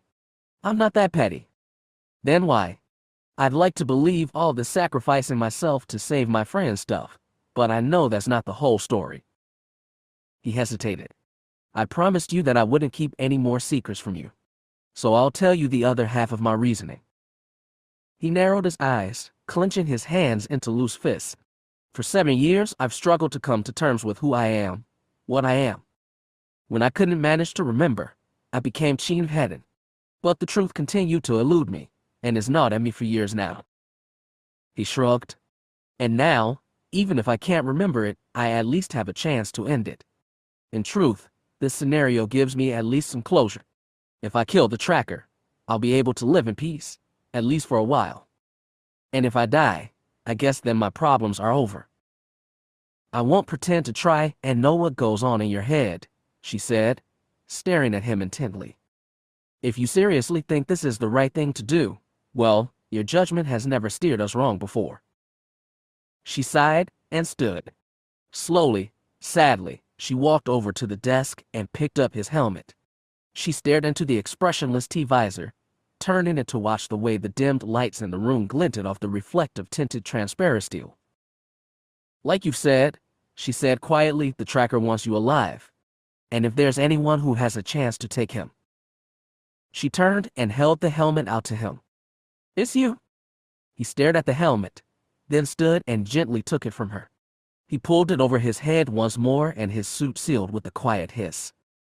He waited in silence as his HUD booted up, then looked at the chrono. He saw with a sinking feeling that it was almost time to leave. He grabbed his saber pike from where it was leaning against the bulkheads. He clipped it to his jetpack. "I have to go." "I'll go with you, Jay. To make sure the tracker didn't set up any traps for you," she continued forcefully. "Tehran and Venku will probably want to come along as well. We'll secure the spaceport. Then you and I can head to the hangar." He trailed off, then sighed. "All right. Thank you." "Hey," she said, smiling sadly, "what are friends for?" T. Vhetin took a few minutes to gather together the gear he would need for the coming duel with the tracker. He wasn't taking any chances, so he brought along everything he could carry. He stepped into Void's cramped weapon room. It was one of the smallest rooms on the ship, but it housed multiple weapon lockers and ammunition baskets stocked with every weapon he owned. Stepping toward the wall, he pulled open one of the lockers and grabbed everything he could: lightsabers, whipcord line, wrist rockets, the flamethrower attachment for his gauntlet, and his favorite Mando Motors issue pistols. He also pulled off his jetpack and hooked a new rocket into his housing, just to be sure the one he had wouldn't misfire. He refueled his pack while he was there and grabbed extra ammunition for his twin pistols. He turned to a basket behind him and grabbed 3 flashbang grenades, clipping them to his belt. He hesitated, then grabbed 2 thermal detonators as well. Given all that had happened with the tracker, he thought he would need the extra firepower. He also grabbed extra blast-resistant armor padding that he tucked into the space between his chest plates and the fabric of his flak vest. It would restrict his movement slightly, but it would also provide him with even more protection than usual. He scowled as he reached behind his helmet and pulled out the HUD datachip stored there. He set it aside and replaced it with the tactical combat upgrade he'd purchased several months ago.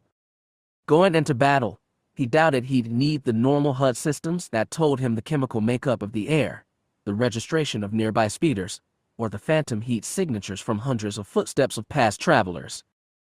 The new holographic readout in his helmet lit up a bright, angry scarlet, as opposed to the original amber color he favored when he plugged the chip into his socket on the back of his helmet. This new HUD would seek out weak points on an enemy target's body, automatically calibrate and aim some of his secondary weapons, and provide him with optimal situational awareness in the heat of battle. Needless to say, it was something he thought he would need. One last fight, he thought as he finished arming up. Then this is all over. At least until the Empire sends some other homicidal maniac. He was determined, even curious, to see who the imps would send after him next. The tracker strode into the emergency fallback base he had set up during his second-month stay on Mon Calamari. It was a rundown shack hidden away in the refugee sector, set up in case his apartment was compromised. He had decided that the flaming wreck that used to be his apartment before Vhetin had detonated the tricardium explosives was definitely compromised. He didn't have much time. Vhetin had said to be ready for their fight in an hour, and the tracker was determined to be there early. He pulled open the door of the shack and stepped inside, making sure no one saw him enter. The last thing he needed was for someone to spot him and bring the information to Vhetin so that Buckethead could ambush him. As soon as he stepped inside, bright fluorescent illuminators lit up the small room with blue-white light, giving him a clear view of all his equipment. As the door slid shut behind him, he pulled off his long jacket and tossed it casually aside. He stepped up to a weapons locker and opened it, returning his pistols, his daggers, and the rest of his varied arsenal to their designated places. He wouldn't need them. In fact, he would only need a single weapon for the coming fight. He pulled the weapon from his special hooks within the locker and set it on a nearby table. Once done, he turned and typed an encrypted key code into a panel next to another locker. The metallic cover of the locker slid open to reveal a suit of angular black battle armor inside. He stared at it, then reached up and pulled off his dull metal face mask and let it fall to the floor beside him. It hit the ground with a dull thud, kicking up a tiny cloud of dust with its impact. He stepped forward and pulled the black helmet from the locker. He stared into the faceplate, then set it aside and moved to pull the rest of the armor off his hooks, pulling it on over the rigid flak vest he usually wore beneath his trench coat. By day's end, Vhetin's cowardly flight across the galaxy would be over. That Buckethead bounty hunter would fall, the tracker would take his prey to Vader, and finally be reassigned to an easier target. The tracker wasn't much for hopeful expectation. It was his belief that everything that could go wrong in a given situation eventually would, and it was his duty to remain cautious to prevent that eventuality. But now, he felt nothing but elation at the thought of his mission coming to completion. He hooked his comm set into his ear while he worked and dialed out a comm code he rarely used. "This is Alpha Bantha 38, he said when someone silently picked up the other end of the comm. "Mission is a go. 1 hour." 1 hour? The voice on the other end echoed. "Yes, sir? Long live the Emperor." "Long live the Emperor," he repeated and shut down the comm before dialing out another code. He had several more calls to make before he could truly say he was ready. Chapter 14. Partners parted. Gretin City Spaceport. It seemed like the blink of an eye before Vhetin was standing before the door to Bay 31. It almost seemed like a great weight had descended on his shoulders.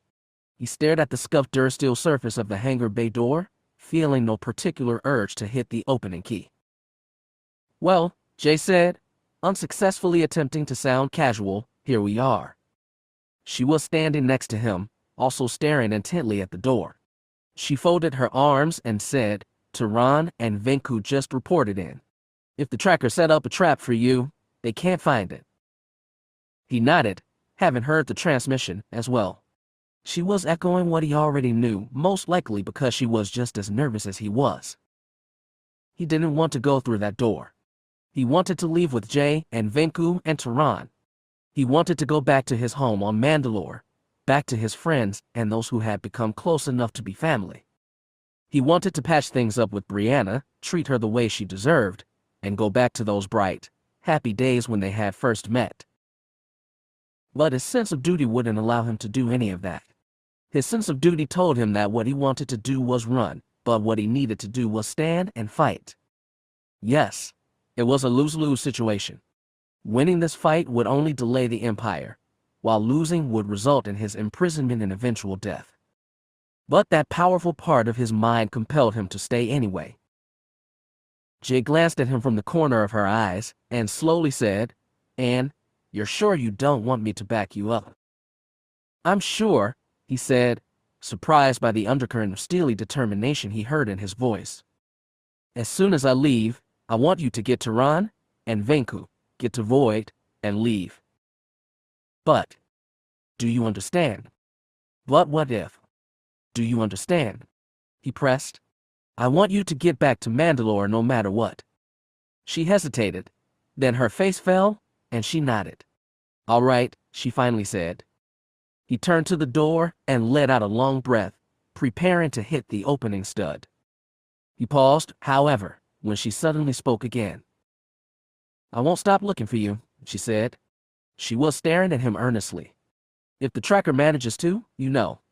I won't stop looking until I find you again." He met her gaze, then smiled.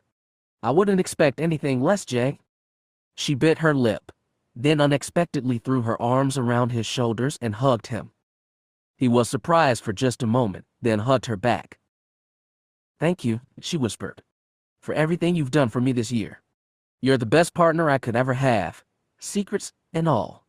This last year working with you has been one of the best years of my life." "I could say the same," he said, pulling back from her. "Do me a favor, Jay." "Name it," she said, her eyes beginning to water with tears she was obviously trying to hold back. "Anything.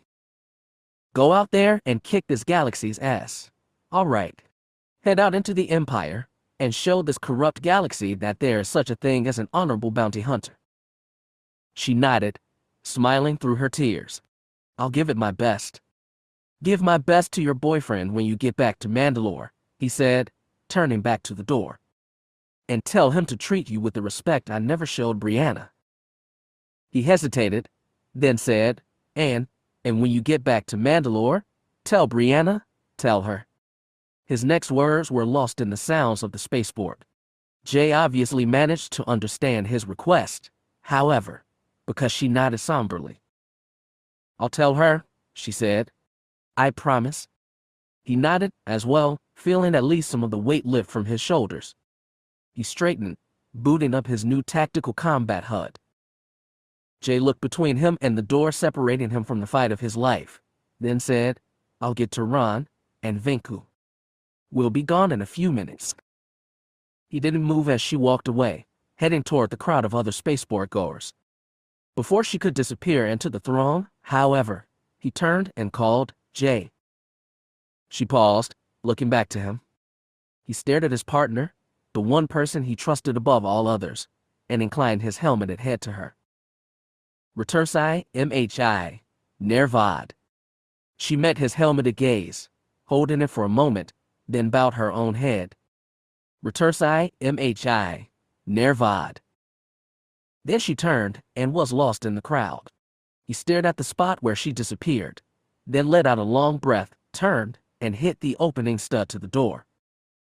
The Dursteel blast door hissed open, and he stepped inside. His tactical HUD picked out all the important combat-related details of the area inside. It was a spacious, under-equipped hangar bay with a large exit portal that overlooked the ocean. There was a tangle of pipes and coolant hoses stretching along one wall. His TACHA systems told him that destroying those pipes would cause a cataclysmic rupture of the spaceport's ventilation system. He would have to be cautious of that. Among the more recent additions to the area was a slate-gray Imperial shuttle, its triangular wings folded up into flight position. Standing several meters from the ship, staring out over the seascape with hands hooked behind his back, was a lone figure dressed in black battle armor.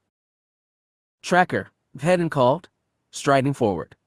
All his previous anxiousness and reluctance had vanished now, replaced with the calm focus that fell on him during combat situations. "You've changed your gear since I last saw you."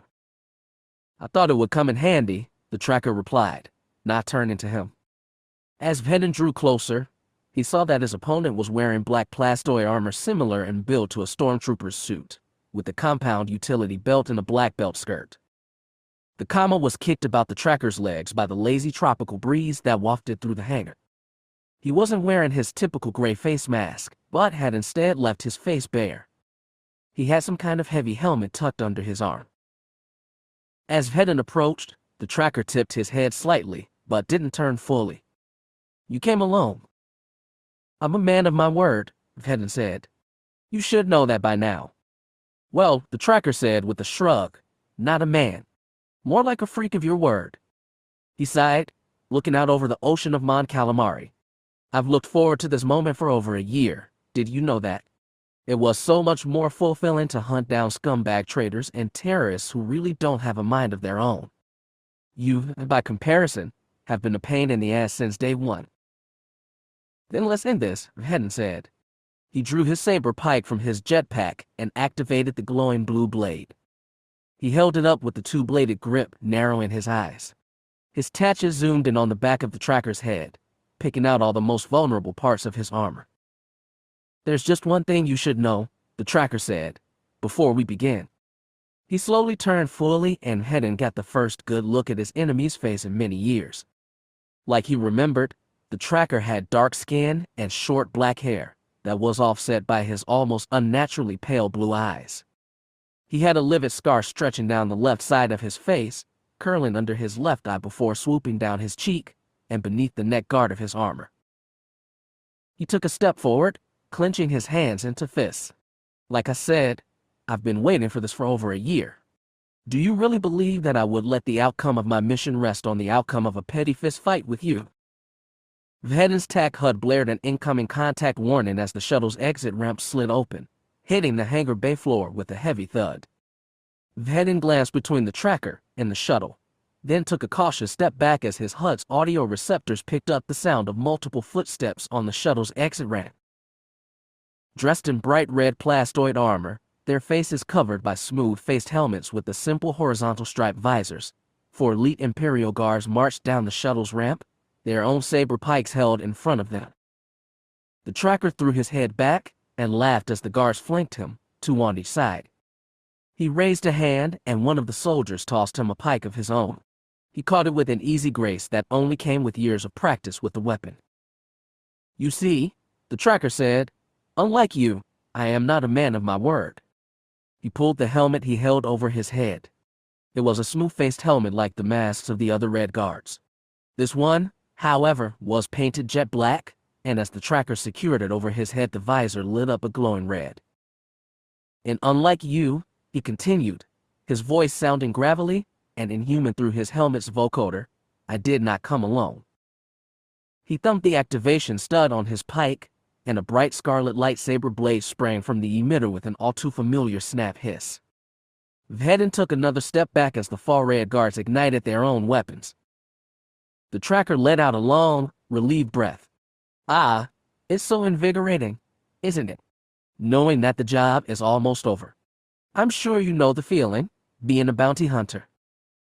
The tracker swung his saber pike down and aimed it at Vhetin's chest. The red guards at his side mirrored the motion. And once the other troops are sent through the spaceport deal with your friends, I'll be free to cart your armored as back to Vader. He and those White Claw scientists have been just dying to see you again. Vhetin cursed, still backing up, then triggered his comm and dialed out Jay's number. She must have seen the call-in number, because she picked up already talking. Cin, she said, sounding relieved. Thank the Force. Are you all right? Did you win already? We're all still in the spaceport, so do you need us to come pick you up? Jay, he cut in. Do not come back here under any circumstances. This whole thing was a trap. What? She said. What do you mean? The tracker has soldiers in the spaceport. They're waiting for you. What do you want us to do? She asked. Run, he shouted. Then the red guards charged. Chapter 15. The last gasp. Jay sprinted down the hall as Vhetin's transmission cut out into static. She shoved other travelers out of the way and dialed out Venku's helmet comm. I'm here, he replied. What's wrong? Vhetin is pinned down in Bay 31, she said, breaking through the crowd and dashing down a branching hallway. She tried to appear as calm as possible, looking like just another spacer late for a connecting flight. He says this whole thing is a trap. There are soldiers scattered all over this spaceport waiting to arrest us. He cursed, then said, I'm in the food court. How close are you? We can link up. I'm on my way, she said. An explosion of blaster fire suddenly cut over Venku's transmission, and he let out a shout of surprise. Holy acid. What's wrong? Those soldiers made their first move, he said. There was the sound of something heavy being shoved over. These Decute just came out of nowhere. I'll be there in 5. There was more blaster fire. Make it 3. She agreed and doubled her pace, racing through an area designated for speeder rentals. She swerved around a large display of speeders, making her way as quickly as possible through the crowd. Tehran, she said over comms. This port is about to become hostile territory. Where are you? Already on board Void, the journeyman protector. I figured you'd want the ship ready for a quick getaway. Stay there, she said. Venku's trapped in the food court. I'm going to get him, then we'll regroup at the ship. Hurry up, Tehran said. A note of worry had crept into his voice. It looks like a squad of stormtroopers are poking around. I'm moving as fast as I can, she snapped, sprinting around a large group of Mon Calamari and Corran arguing over the price of a rental bike. Just keep them at bay for now. She ran out into the narrow halls that surrounded the main spaceport complex. She turned down the hall, then came to a skidding halt as she saw 3 men, dressed in inconspicuous, plain clothes blocking her path. If there were anyone else, she would have just elbowed her way through them. But these men were hefty military-issue blaster carbines in their arms. She tried to duck back around the corner, but one of them spotted her and raised the carbine. There she is, just like he said. She drew her pistol as multicolored blaster bolts stitched the wall near her head. Chips of heated Duracrete skittered across the floor, and civilians screamed and ran for cover. Nearby spaceport security guards drew stun pikes, but the men with the carbines quickly felled them with blaster fire. Venku, she shouted over the tumult. I'm going to be a little late. I'm holding my own, he replied, for now. Be careful. She pulled a stun grenade from beneath her jacket. She depressed the activation button and lobbed the flashbang out into the hallway. She heard the men shouting and cursing as they scrambled away, but it was already too late. With a colossal roar, the hallway erupted into a blaze of white light. She grimaced as a roaring explosion blasted from the hallway, loud enough to leave her ears ringing, even from several meters away. As soon as the explosion faded, she threw herself around the corner and sprinted past the groaning, writhing thugs that were sprawled on the hallway floor. She felt a slight twinge of guilt at seeing other civilians rolling on the ground as well, but powered through them and made her way toward the food court. She spotted several other armed thugs scattered through the crowd, but by the time they spotted her, she was already long gone. She entered the spaceport at a sprint, knocking aside a couple of Wookiees, no mean feat for a human, and frantically searched for Venku's multicolored armor. He had said that he was under attack, so she just listened for screams or blaster fire.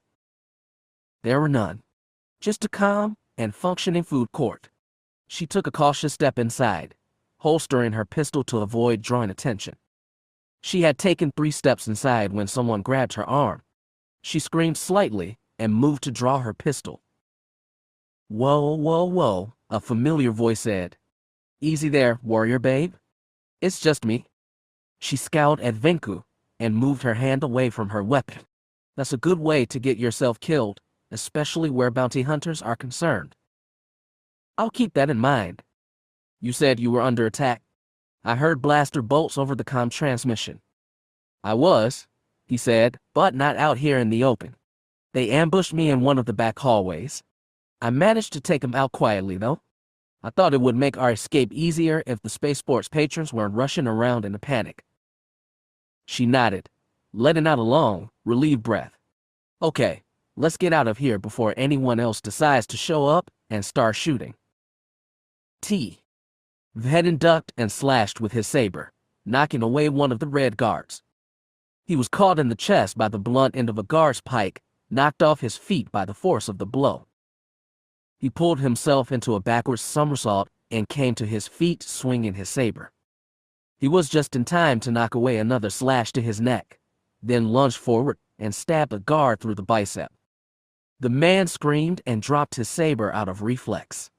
Vhetin grabbed the weapon and brought both pikes up, stabbing forward and plunging both red and blue into the red-armored man's chest. He shoved the guard away with the red-bladed pike, then spun his own weapon in arcs around his body, dropping into a Teros Kasi prep stance, feet spread with his knees bent and his pike aimed with a wide two-handed grip at his enemies. The 3 remaining red guards fanned out, moving as if they were all one person. Together, their pikes descended, 3 red energy blades aiming directly at his armored chest. "One down," the tracker called, standing and watching without actually entering the fight. 4 to go. The guards moved forward slowly, as if daring Vhetin to make the first move. He wasn't about to disappoint them. He silently jumped forward, slashing and parrying as quickly as he could. He knew that red guards were trained, brainwashed some would say, to be the toughest fighters in all the Empire. They were fanatically loyal to the Emperor, and had the combat skills to back up their deluded loyalties. He was having a hard time keeping up with 3 of them at once, even with his superhuman abilities. He could feel adrenaline coursing through his system, quickening his reaction time, until the guards seemed to be moving just a fraction of a second slower than what seemed right. It didn't give him much of an advantage, but allowed him to at least keep his head on his shoulders while his opponents stabbed and slashed at him with their lightsabers. He raised his saber over his head, blocking 3 separate lightsaber blades at once. He grimaced as sparks fell down around his head and shoulders, skittering across the floor. He put all his considerable strength into shoving them away, staggering slightly as the weight on his shoulders was suddenly lifted. He stood to his full height again and shook his head. "Is this it, Tracker?" he asked. "I've run across more challenging fights during battle circle competitions, and you're not even allowed to kill people during those." The Tracker shrugged and said, "Whatever you need to get yourself going, pal." He gestured to the red guards and said, "Let him have it, I guess." The guards bowed their heads, then turned back to Vhetin, once again gripping their sabers. One of them leaped forward with a downward slash to Vhetin's head, which he easily blocked. The 2 other guards fanned out as Vhetin exchanged furious blows with his opponent, slashing with the saber and hammering away with the blunt end of his pike. The red guard was equally skilled, whirling his own saber around his red-armored body with a skill and deadly grace that seemed more fitting for an Echini sword master. Vhetin, on the other hand, fell deep into his own combat form, lashing out with vicious, ruthless attacks while his tackhood evaluated a weak point in his opponent's defenses. It didn't find any. Vhetin's face pulled down in a furious scowl. Dropping any grace or form, he simply hammered the guard's pike out of the way before stepping forward and planting his boot in the guard's faceplate. The man grunted and staggered back, Vhetin took advantage of his opponent's momentary distraction. He followed the man forward and swiped at his back, his blade carving a bright, orange slash across the man's back plate and into his flesh. The guard let out a scream that warbled out over his vocoder and fell to his hands and knees. Vhetin scowled deeper and dragged his saber across the back of the man's legs, preventing him from standing again. The guard screamed louder and frantically tried to crawl away. Vhetin followed, watching the guard with furious calm. The other two red guards and the tracker did nothing to try and stop him. Normally, Vhetin said, looking up at the tracker as he followed the wounded guard's slow progress across the hangar bay, I know when an opponent is beaten. I learned a long time ago when to show mercy in a combat situation. I learned to avoid wasting too much time and energy on ruthlessness. He looked down at the red guard crawling across the floor, then raised his saber and plunged the blade down into the center of the soldier's back. The guard let out a gurgling scream, then went limp. Vhetin looked up at the tracker. That, he said, yanking the blade out. That I learned from you. The tracker laughed. Oh, I like that. I like that a lot. But now I'm getting bored, so. Vhetin was suddenly blasted off his feet by an unbelievably powerful shockwave that hit him in the back. He cried out in pain as he crashed forward into the ground. His saber pike bounced away out of reach. He rolled over just in time to see a storm of purple-white lightning envelop his body. In an instant, pure, unbelievable agony washed through every molecule of his body. He writhed on the ground, screaming inside his helmet, clenching his fists in pain as his vision blacked out.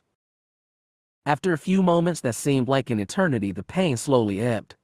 Vhetin rolled over onto his stomach, weakly crawling toward his fallen saber pike. He saw smoke wafting up lazily from his scorched flight suit. His tatches sputtered and sporadically washed out to static from the sudden influx of energy. Yeah, the tracker laughed as Vhetin grabbed his saber pike and slowly struggled to his feet. I bet you never believed the rumor that red guards have mild force abilities.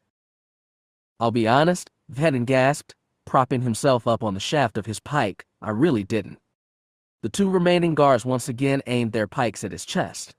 Vhetin sighed and activated his own weapon again and thought, fear feck, I hate Imperials. Then he leaped forward again. He knocked the guard's saber out of the way, then raised his right arm and enveloped the second in a scorching cloud of flame from his gauntlet flamethrower. With the one guard staggering away, flames crawling over his armored body, Vhetin was free to focus his attention on the other. The guard tossed a quick burst of force lightning his way, which he easily caught on the blade of his pike. The guard darted forward and managed to score a quick slash down Vhetin's arm. Vhetin backpedaled out of the saber's reach, but ran right into the other guard, who had quickly shaken off the last of the flames. The second guard landed a blow to the back of Vhetin's unarmored thigh. He cried out as his leg gave way, and he fell to his hands and knees. The other guard caught him in the torso as he fell, slicing a long gash along his rib cage. He clapped a hand to the burn, his pike still lit in the other hand. The two guards towered over him, red saber pikes descending. Vhetin stared at the dirty, scuffed ground, eyes watering. His breath came in short, pain gasps and pain pulsed through his arm and leg. What, is that it? The tracker taunted. I expected more from Cin Vhetin, the legendary swordsman. Where are your superhuman senses now? Vhetin looked up at the tracker, his eyes narrowing. He scowled, then struggled to his feet again. One of the guards put his saber pike in front of Vhetin's throat and growled, "Stay down if you know what's good for you." Vhetin passed his saber to his right hand and pointed his left at the guard's chest, then triggered the wrist-mounted rocket at point-blank range. The guard's scream was lost in the sudden explosion that blasted Vhetin off his feet again and sent him sliding across the floor. The flame also engulfed the tangle of pipes that were set up along the wall. One of the hoses popped, spewing coolant fluid as it danced across the floor. The pressure inside the pipes began to grow. One of the pipes began to glow red hot before something from the floor below exploded with enough force to shake the entire hangar bay. That didn't sound good, he thought with a grimace. He fought to rise to his feet and looked up in time to see the scorched red guard hurtling through the air, propelled by the force of the rocket detonation. The soldier tumbled head over heels in midair for a few moments before disappearing over the edge of the hangar bay exit portal. A quiet splash was heard a few moments later. Vhetin didn't waste a moment in turning, grabbing the last remaining guard by the face mask and driving his saber pike's blade into his chest. The man sputtered and fell to the ground in a clatter of plastoid armor plating. The ground quaked violently beneath his feet as he stood. He ignored it. Maybe, if he was lucky, the coolant system on the floor below would go up in flames, and an explosion of the system would send this entire section of the spaceport spilling into the ocean. Even the tracker wouldn't be able to survive that. Instead, Vhetin turned to the tracker and spread his arms. His arm, chest, and leg throbbed and his muscles ached, but he was more than ready to continue the fight for as long as he was able. "Are you impressed yet?" he asked. The tracker shrugged and gestured with his own activated saber pike. At his command, 3 maintenance doors slid open, and a multitude of stormtroopers jogged through, weapons raised.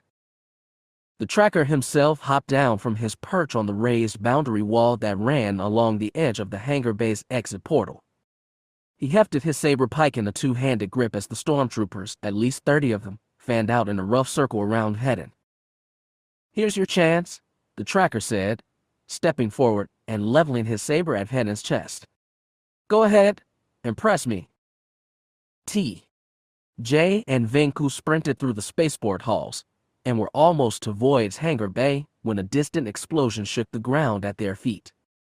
They both staggered to a halt as a deep rumble made its way through the spaceport. "What was that?" Venku said, looking around. Jay shook her head. "Obviously the results of Vhetin's fight with the tracker. We should step up the pace and get out of here before things get even worse." They took off, even faster than before. They passed by 2 other groups of armed thugs, but sprinted by before the men could recognize them. Another explosion thundered through the spaceport, then another a few moments later. Venku let out a whistle. "Whatever Vhetin and the tracker are doing, it seems to be causing some damage." "It almost sounds like the explosions are traveling through the coolant system," Jay said as they ran. "If the coolant system goes critical, this entire spaceport could be destroyed." She slowed her pace and looked over her shoulder. "And if that happens and Vhetin is still in the spaceport?" "Don't," Venku said, grabbing her arm. "He stayed behind to keep you out of danger. Don't diminish his sacrifice by getting yourself killed." She bit her lip, then nodded and slowly turned to keep running toward their escape. It was only then that she noticed the 4 men jogging toward them, blaster rifles in their arms. "Damn it," she muttered, drawing her pistol. "This is going to slow us down." "Maybe not," Venku said. He squeezed her shoulder reassuringly, then stepped forward and spread his arms in welcome. He strode right for the 4 armed thugs. "Gentlemen," he said, a crooked grin on his face. "What can we help you guys with?"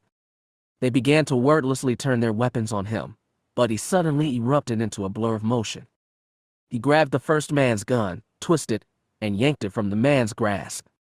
Instead of firing, however, he held the blaster by the barrel and whipped it across the man's face. Before the others could move to help their now unconscious comrade, Venku slammed the butt of the weapon into another's stomach. He then dropped the blaster, reached out, and grabbed the remaining 2 by the throat before slamming their heads together. Within the span of 30 seconds, all 4 were lying unconscious on the ground. Jay stared at her friend with a single eyebrow raised, impressed. He flashed her a grin and said, "What? Just because I'm a simple political activist doesn't mean I don't know how to defend myself. I am Mandalorian after all." "Let's just go," she said, breaking into a jog again. "We've got maybe 10 minutes tops to get out of here." It was another 6 minutes before they reached the door to Void's hangar platform. The explosions had caused normal spaceport patrons to flee, screaming, in panic. They had to fight their way through throngs of terrified beings running for the nearest exits, spaceport security personnel shouting orders over vocal enhancers, and armed compatriots of the tracker. It was slow going for quite a while. Jay was never more relieved to see such a simple Dursteel door in her life. "Let's go," Venku said, "before this place gets any crazier." As if on cue, another explosive quake shook the spaceport. Unless Jay was very much mistaken, they were getting more and more frequent and powerful as time went on. Venku stepped up to the door and hit the opening stud. Nothing happened. He frowned, then hit it again. He was met with the same result. He frowned, then pulled his helmet over his head and quickly scanned the keypad controls. As soon as he slammed his fist against the Dursteel surface and shouted, "Damn it." What's wrong?" He shook his head and clipped his helmet back to his belt. "I don't believe it." Someone triggered the spaceport security lockdown sequence. "All the doors are sealed tight." "Three guesses who's responsible," Jay said with a furious sigh. "The tracker probably sealed the doors to keep us trapped," Venku said.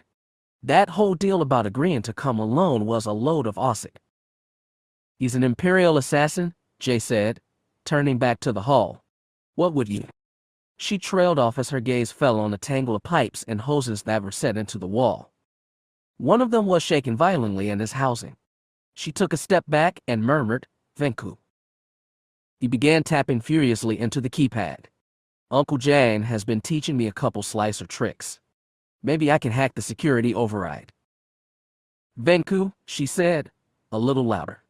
The pipe was beginning to bulge dangerously, releasing a tortured groan. As she watched, it began to glow a dull orange. Restraint bolts began to pop out of their housing. There was a loud rushing sound, then a seam split in the pipe's surface. "Venku," she shouted, turning away as the pipe let out a screech, then exploded. Her friend turned to see what was wrong. Then everything began to happen very fast. Venku grabbed her shoulder and shoved her behind him. She staggered back against the sealed Dursteel door, thinking for one dazed moment that he meant to block the force of the explosion with his Beskar battle armor. Time seemed to move in slow motion while she watched Venku grimace against the heat of the explosion that raced toward him, then throw up his arms in an X in front of him. The roaring flames enveloped him, then roared toward Jay. She closed her eyes and tensed in preparation of the ensuing pain. It didn't come. She slowly opened her eyes, then gasped as she saw the explosion roaring around her, held back by what looked like a shimmering, invisible wall. The fire washed around her on either side and over her head, as if there was some kind of force field holding it back. She looked at Venku, who was kneeling in front of her, arms still held out in front of himself. The explosion seemed to be parting around him like water, and his face was pulled down in a furious grimace of effort. After a few torturous moments, the explosion began to fade. When it had shrank to a few flickering tendrils of fire whipping out of the pipe, Venku let his arms drop with an exhausted sigh. He slumped to his hands and knees, breathing hard, sweat beading his forehead. Jay's legs almost gave out from relief. She stared at her friend and gasped, What the hell did you?"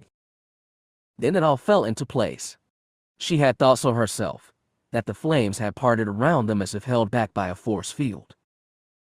Her eyes slowly widened and she murmured, "Son of a bitch." Cin Vhetin's pain seemed to disappear as the air lit up with blaster bolts.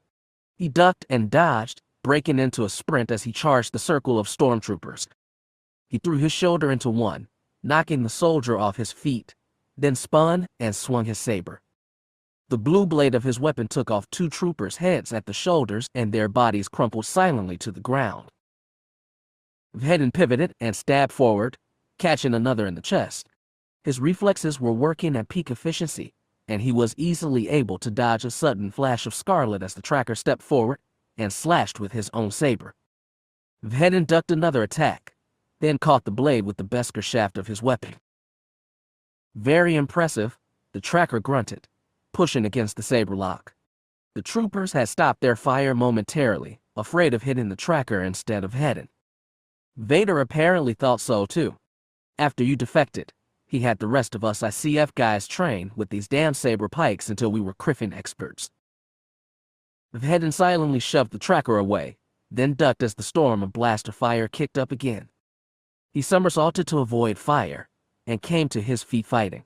The tracker had hurled himself at him again, and he quickly fended off the assassin's brutal attacks. The tracker seemed to favor the most violent of lightsaber forms, Juayo.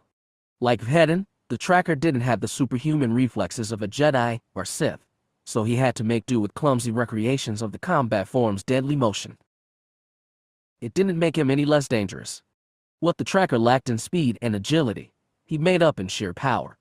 He hammered away at Vhetin's saber pike, whirling his weapon over his head or behind his back before slashing and stabbing at Vhetin with enough force to send him staggering away. Vhetin cursed and responded with his own deadly mix of Makashi and Gemso, two of the most lethal forms. He spun and slashed, his blade casting bluish highlights across the tracker's reflective black armor. Their blades slammed together again and again, sending sparks showering across the floor. The light between them flashed like cantina strobe lights as the blades met again and again, faster and faster, until Vhetin could barely see the weapons. He wouldn't be able to keep this up for long. It had been a long time since Vhetin had gone saber to saber against a worthy opponent, and his strength was quickly faltering under the tracker's ruthlessly powerful attacks. Every blow made his arms shake painfully, and he had to use every ounce of his strength just to keep from being cut in two. As skilled as he was with melee weapons, the tracker's violence had him pushed firmly onto the defensive. He ducked a slash to his head and drove his fist into the tracker's stomach, sending the assassin staggering back. He straightened and pressed his advantage, leaping forward with a shout and stabbing at the tracker's chest. The tracker's hand flashed out and caught Vhetin's pike by the emitter.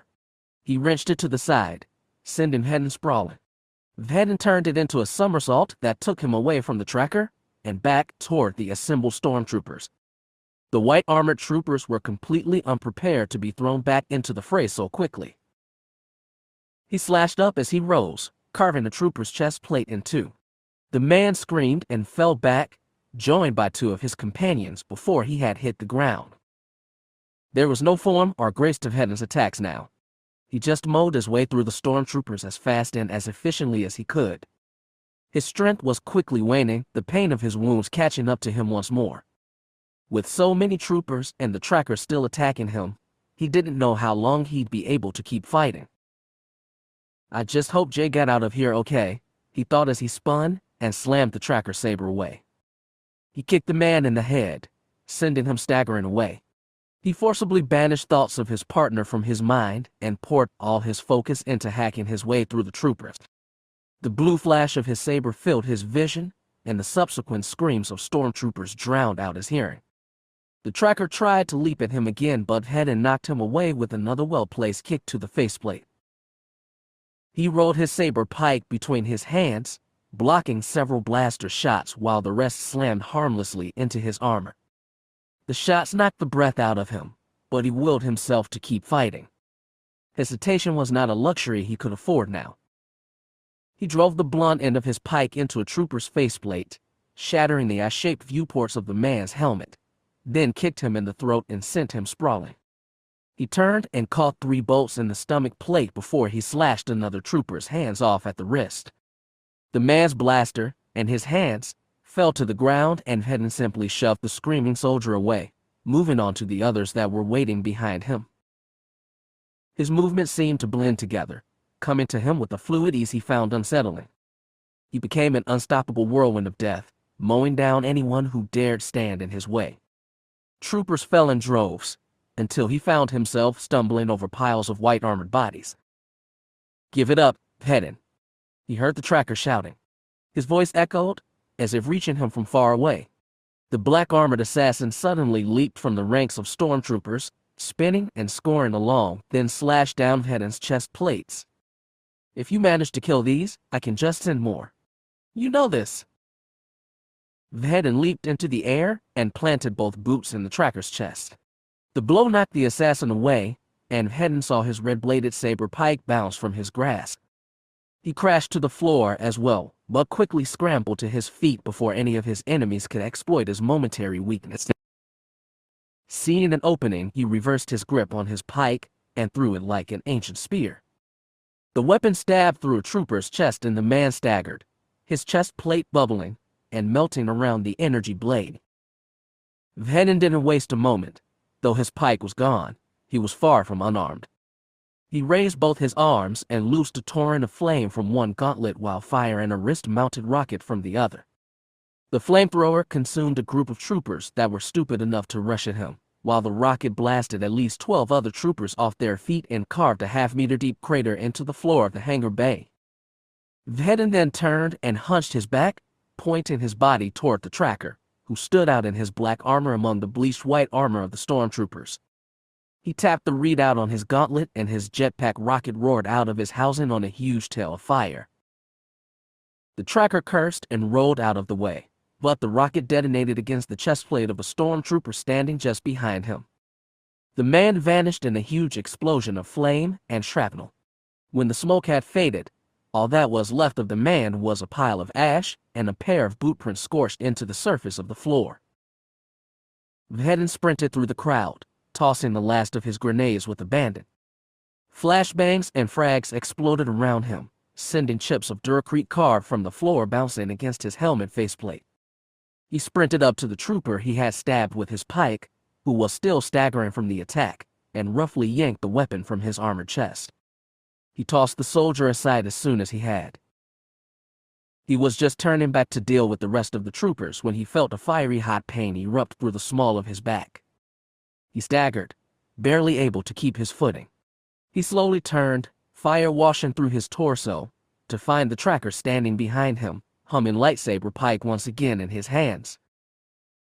Vhetin reached behind his back, pressed his hand to the place that was now shooting waves of pain through his body. He pulled his gloved hand up to his eyes and saw that his glove was stained with blood. Time seemed to slow. He was hit. Badly? Feeling was slowly leaching from his hands and legs. A spine wound then? He staggered slightly, his legs shaking unsteadily. He almost fell, and only by using his pike like a third leg did he manage to keep his balance. The stormtroopers rushed forward, thinking their target defeated. Vhetin stared at them, his head spinning from the pain in his body.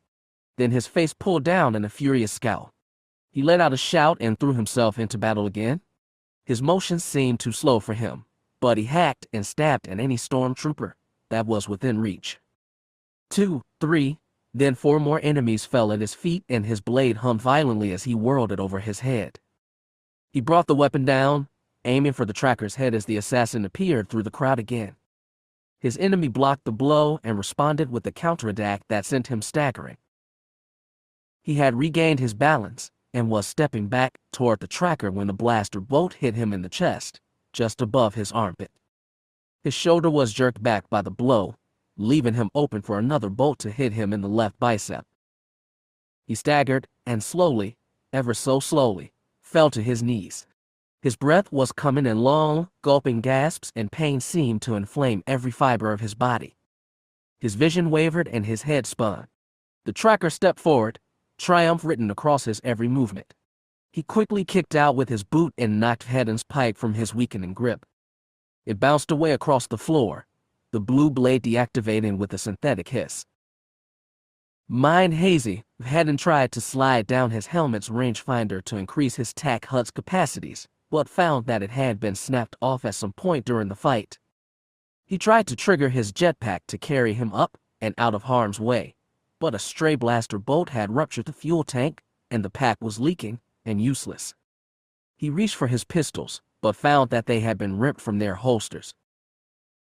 Utilizing the last weapons he had left, he painfully rose to his feet and began attacking his enemies with his fists and feet. He grabbed a trooper by the shoulders and drove his helmet hard against the man's faceplate. It connected with a metallic crunch, and the man crumpled.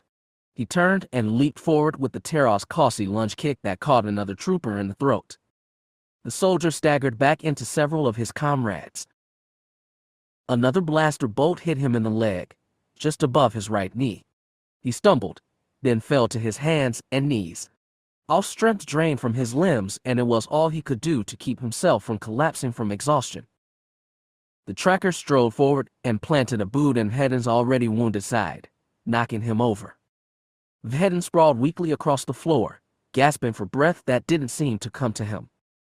Every muscle in his body screamed in pain, but his mind shouted at him to get up and fight.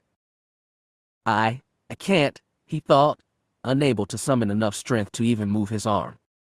I can't fight any longer. You have to, another voice shouted at him. He was surprised at it. He had thought that here, at his death, the voice he'd hear was Brianna's. He thought it would be her quiet voice with her smooth, educated Coruscanti accent that he would hear in his last moments. But it wasn't her voice that shouted at him to stand and defy the tracker and his stormtroopers. It was Jay's. Get up, she shouted at him. Up. Show this bastard just who he's messing with. You're Cin Vhetin. Get up and show them just what you're made of. She's right, he thought, slowly clenching the fist. Even that simple motion sent waves of pain up his arm. I don't have the luxury of giving up. If I'm going to die here, I'm going to die fighting.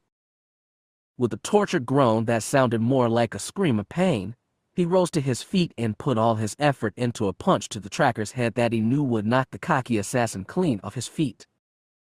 The tracker grabbed his fist before the blow could even come close to his faceplate. Vhetin faltered as his opponent squeezed his fist in a painfully powerful grip. He poured the last reserves of his strength into overpowering the simple struggle of hand against hand. Then there was a flash of light in the muffled report of a blaster. Then another. And another. Vhetin stiffened, then reeled as he felt the familiar numbing spasms of a stun round run through his body. The stormtroopers behind him kept firing at his unguarded back, again and again, until the electrical outputs of the stun rounds crackled over his arms, legs, and chest.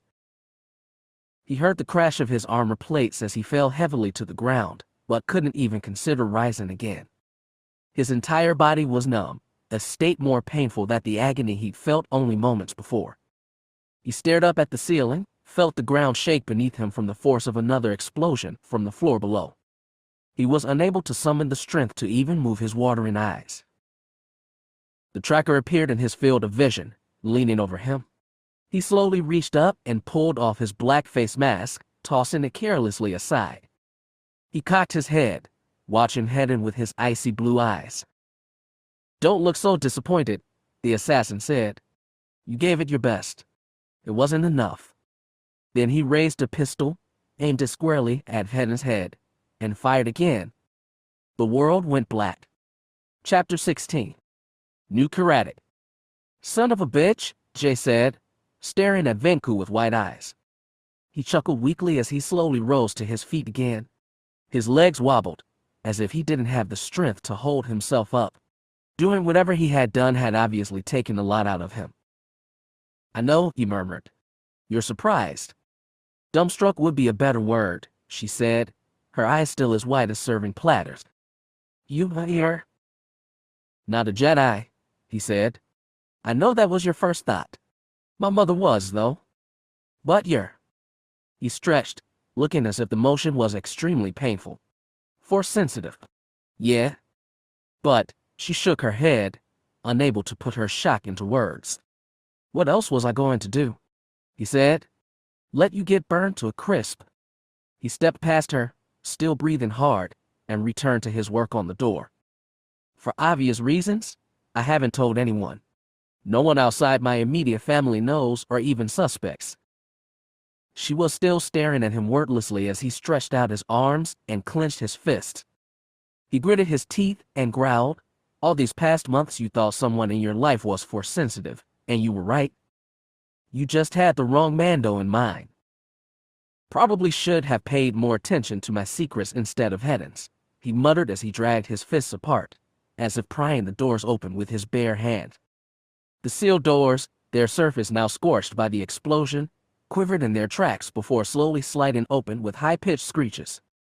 Venku let out a grunt of effort, then straightened and cracked his neck. There we go, he said, gesturing for her. Let's go. She shook off at least some of her shock, then sprinted through the doors. Void was waiting for them. There were several dead stormtroopers sprawled about the hangar platform. Tehran had obviously dealt with the tracker's soldiers who had been snooping around. Tehran, she said as they ran, speaking into her comlink. Prime the ship's engines. We need to leave now. Already on it, came the reply. The ship's landing ramp slid down with a groan of hydraulics. Venku immediately jogged up and into the ship, but Jay slowed, then hesitated with one boot on the ramp. She paused for the span of several heartbeats, then looked over her shoulder again. Back at the spaceport. Cin was back there, fighting for his life. He was probably going to die in there, and here she was, running away like a coward. What was she thinking? It was too similar to what had happened at Malachor, too similar to the day she had lost everything she had loved in life. She had been ordered to leave, to bring back reinforcements, and her obedience had stood in the way of her saving Phantom Squadron. People had died because she had done as she was told. Was she making the same mistake again? She had promised herself she would never again let someone give her an order that would lead to the death of a friend. She had been determined to never again feel the awful guilt of knowing that if she had just stayed and fought, her friends would still be alive. Her decision at Malachor haunted her to this day, and she'd be damned if she was going to let it happen all over again. Jay, Venku said from the top of the landing ramp. What are you doing? We have to leave. I can't, she said, pulling her boot off the ramp and taking a step back toward the port. I can't leave him. Come on, he said, quickly running down the ramp and grabbing her arm. We've been over this. He told you to leave him. He needs my help, she said, ripping her arm from his grasp and taking another step toward the port. I thought I could, but I can't leave him to die. The tracker wants him alive, Venku said, his tone leaving little room for argument. And if Vhetin doesn't make it out of this, you are the only one who could find him. He doesn't need you now, but he will. She shook her head. She felt like her soul was in turmoil. The logical side of her mind told her that Venku was right, that Vhetin would need her to find him later. But her heart told her that she needed to storm back into the spaceport, bash down the door of Bay 31, and help her partner put a blaster bolt between the tracker's eyes. I can't. If you go in there, you'll die. The place is about to explode. I'm willing to take that chance, she said. Vhetin needs me. He's the one who gave me everything after Blue Sand. I can't just abandon him. And what about the other people who need you? No one needs me but him, she cried. Sadness suddenly flashed through Venku's eyes. How can you say that? After all these months, after everything we've been through, can't you see that She narrowed her eyes at him, then looked back toward the spaceport again. What are you trying to say? He looked at her helplessly. Isn't it obvious? Apparently not obvious enough, because... He suddenly grabbed by her shoulders and kissed her passionately on the lips. Her eyes widened and she pushed him back. What are you? He kissed her again and she pushed him back again. What the hell are you doing? I'm trying to show you that there are other people who care about you, he cried. I care about you. Too much to see you run back into that damn death trap of a spaceport. She broke free from his grip and turned away from him, raking her hands through her hair. I can't deal with this right now. I'm going back into that spaceport and you can't stop me. Like Haran, I can't, he muttered, then grabbed her arms again. She thought he was going to kiss her again, but he roughly spun her around and pulled her arms behind her back. What the hell, she began to say, then she felt him pull something from her belt. She heard a series of clicks from behind her and suddenly found she couldn't move her hands. She cursed and shouted, Did you just cuff me? I'm sorry, Jay, he said, yanking her back toward the ship. You'll thank me in time? I hope. Venku, she shouted as she was dragged, struggling, up the ramp and into the ship. If you don't let me go this instant, I swear that I will never be your friend again. I won't even speak to you. If that's what it takes, he grunted, stepping aside as she tried to kick him and headbutt him at the same time. He hauled her aboard the ship, then kicked the button to close the exit ramp. I'm sorry, Jay, but I care about you too much to see you kill yourself. No! She shouted as the ramp slowly slid up and closed with a resounding boom. Let me go. He's my partner and I have to help him. Let me go. As the ship began to shake and rumble beneath her feet, she began struggling more. Venku ignored her clumsy attacks and shouting, dragging her toward the cockpit. She was still fighting when he keyed open the cockpit door and dragged her inside with the intent to secure her in crash webbing for the jump to hyperspace. Instead, she was granted a bird's eye view as part of the spaceport suddenly bloomed a bright, blinding white that left stars dancing in her vision. As her view cleared, she saw a huge fireball consuming the section of the spaceport that housed Bay 31, Cin Vhetin.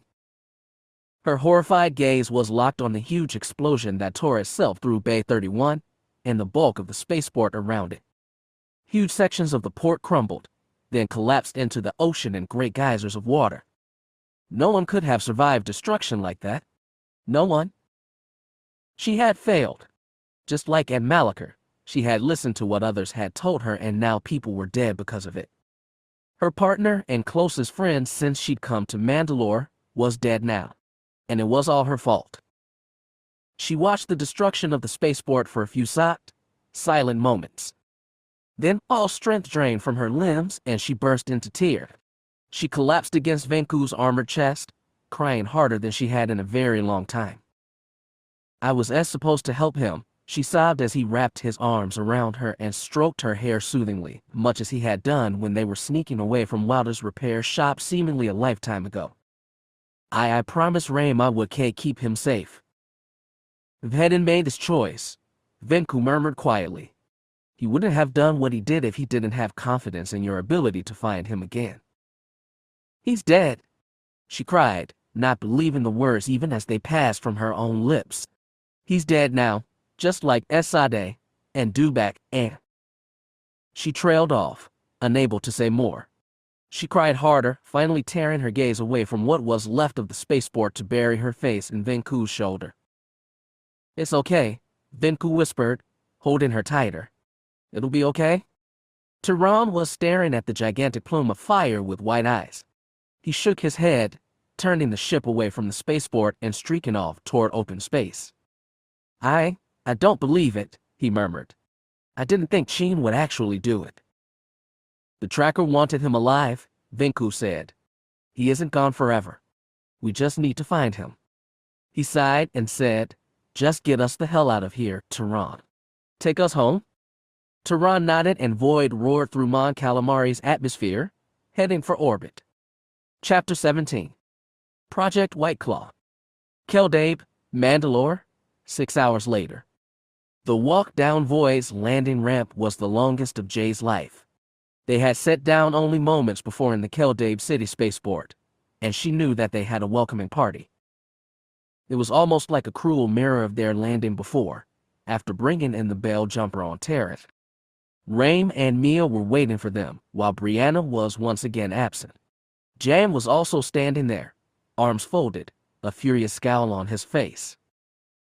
Time seemed to move in slow motion as she stepped down the ramp, her heart beating painfully loud to her ears. She felt a sinking feeling in the pit of her stomach as she saw Raim, the corner of his lips pulled up in the hint of a smile, waiting for Vhetin and Jay to come striding down the landing ramp as always. The smile slowly faded as Jay and Venku walked out alone. Tehran had jumped ship soon after leaving Mon Calamari, departing with a silent, somber nod of farewell. Now it was just the two left. Raim's expression slowly became one of concern as Jay approached. He noticed the way Venku refused to meet anyone's gaze, the way Jay was fighting to hold back tears. His smile finally faded completely, and he slowly said, Where's Cin? Jay shook her head, swallowing back her despair. Her voice caught. He didn't make it. Raim's expression turned to one of horror, as did Mia's. The two stared at Jay with identical expressions of dismay, disbelief, and, she saw with a gut-wrenching pang, anger. Raim took a step toward her. She didn't move back, though she would have very much liked to. Instead, she cringed, like a strill shrinking back from a vengeful master's blow. I asked you to watch over him, Raim said, an undercurrent of fury beneath his appalled tone. To keep him safe. He told me to leave, she whispered. He has said he wanted me to go back to Mandalore and not look back. And you listened to him? Raim shouted, his sudden fury causing her to shrink back in surprise and fear. His voice had taken on a gravelly, threatening tone she had never heard from the normally kind farmer. You dickhead. You shably Rudy, I dickhead. Jay burst into tears again, unable to defend herself against Raim's unexpected rage. I'm sorry, she cried. I did my best. You should have done more, he shouted at her. He towered over her, a giant of silver-red Biscargam. He looked as if he was about to strike her, but Mia grabbed his shoulder. Enough, she said firmly. Jay could tell she was just as crushed by the news as her husband, but her self-control would never allow her to lash out at Jay with such rage. When Raim continued to stare at Jay with unabated fury, she grabbed his other shoulder and pulled him away. That's enough, Raim. Leave her alone. Mia led her husband out of the spaceport, arms still around his shoulders, whispering words to him that Jay couldn't hear. Before they had passed out of sight, another voice drew her attention from the retreating couple. This time, it was Jay. Cowboy wants to talk to you, Katika, the old clone growled, staring at Venku with narrowed eyes. Apparently he saw right through my little story about you staying out of town for a few days. And it seems that you kept some info from me when you asked to go along. Bavodu, Venku began, while Jan interrupted him. What the hell were you doing tangling with Imperial assassins? He snapped, clenching a fist tightly. Do you have any idea what you've done? Venku glanced at Jay, then said, I was helping protect my friends, as a Mandoa should. By implicating yourself in this, Jang snarled, you may have brought the entire Griffin Empire down on the Scarata clan. Do you have any idea how hard Cowboy has worked to set us up here? Uncle Jan again, he was interrupted. You may have destroyed everything our family has worked for here on Mandalore, Jang said. By following your own selfishness, you put every member of the Scarata clan at risk. I'd be surprised if Cowboy doesn't beat you within an inch of your life. He grabbed Venku's arm roughly and hauled him toward the spaceport door. Come on. You're coming with me to explain to your grandfather just what the hell you've gotten yourself into. As they stepped through the door and out of sight, Jay was left alone in the hangar bay, feeling as if her world was falling apart at the seams. She felt an incredible weight fall on her shoulders, and she felt like simply curling up and dying where she was. Damn you, Hedden, she found herself whispering. She shook her head, feeling cold fury course through her heart. Who was he to leave her like this? To leave her to once again clean up after the mess he'd left behind? His sacrifice had seemed noble at the time, but it was selfish. He had backed out of the game early, leaving her alone to deal with all the problems of his life in addition to the new ones his disappearance brought to her plate. Damn you, Hedden. You coward. You cowardly son of a bitch. Her anger suddenly vaporized as someone else stepped into the spaceport. It was a man, dressed in polished Mandalorian armor. He had his helmet clipped to his belt. His expression was a mix of sympathy and worry.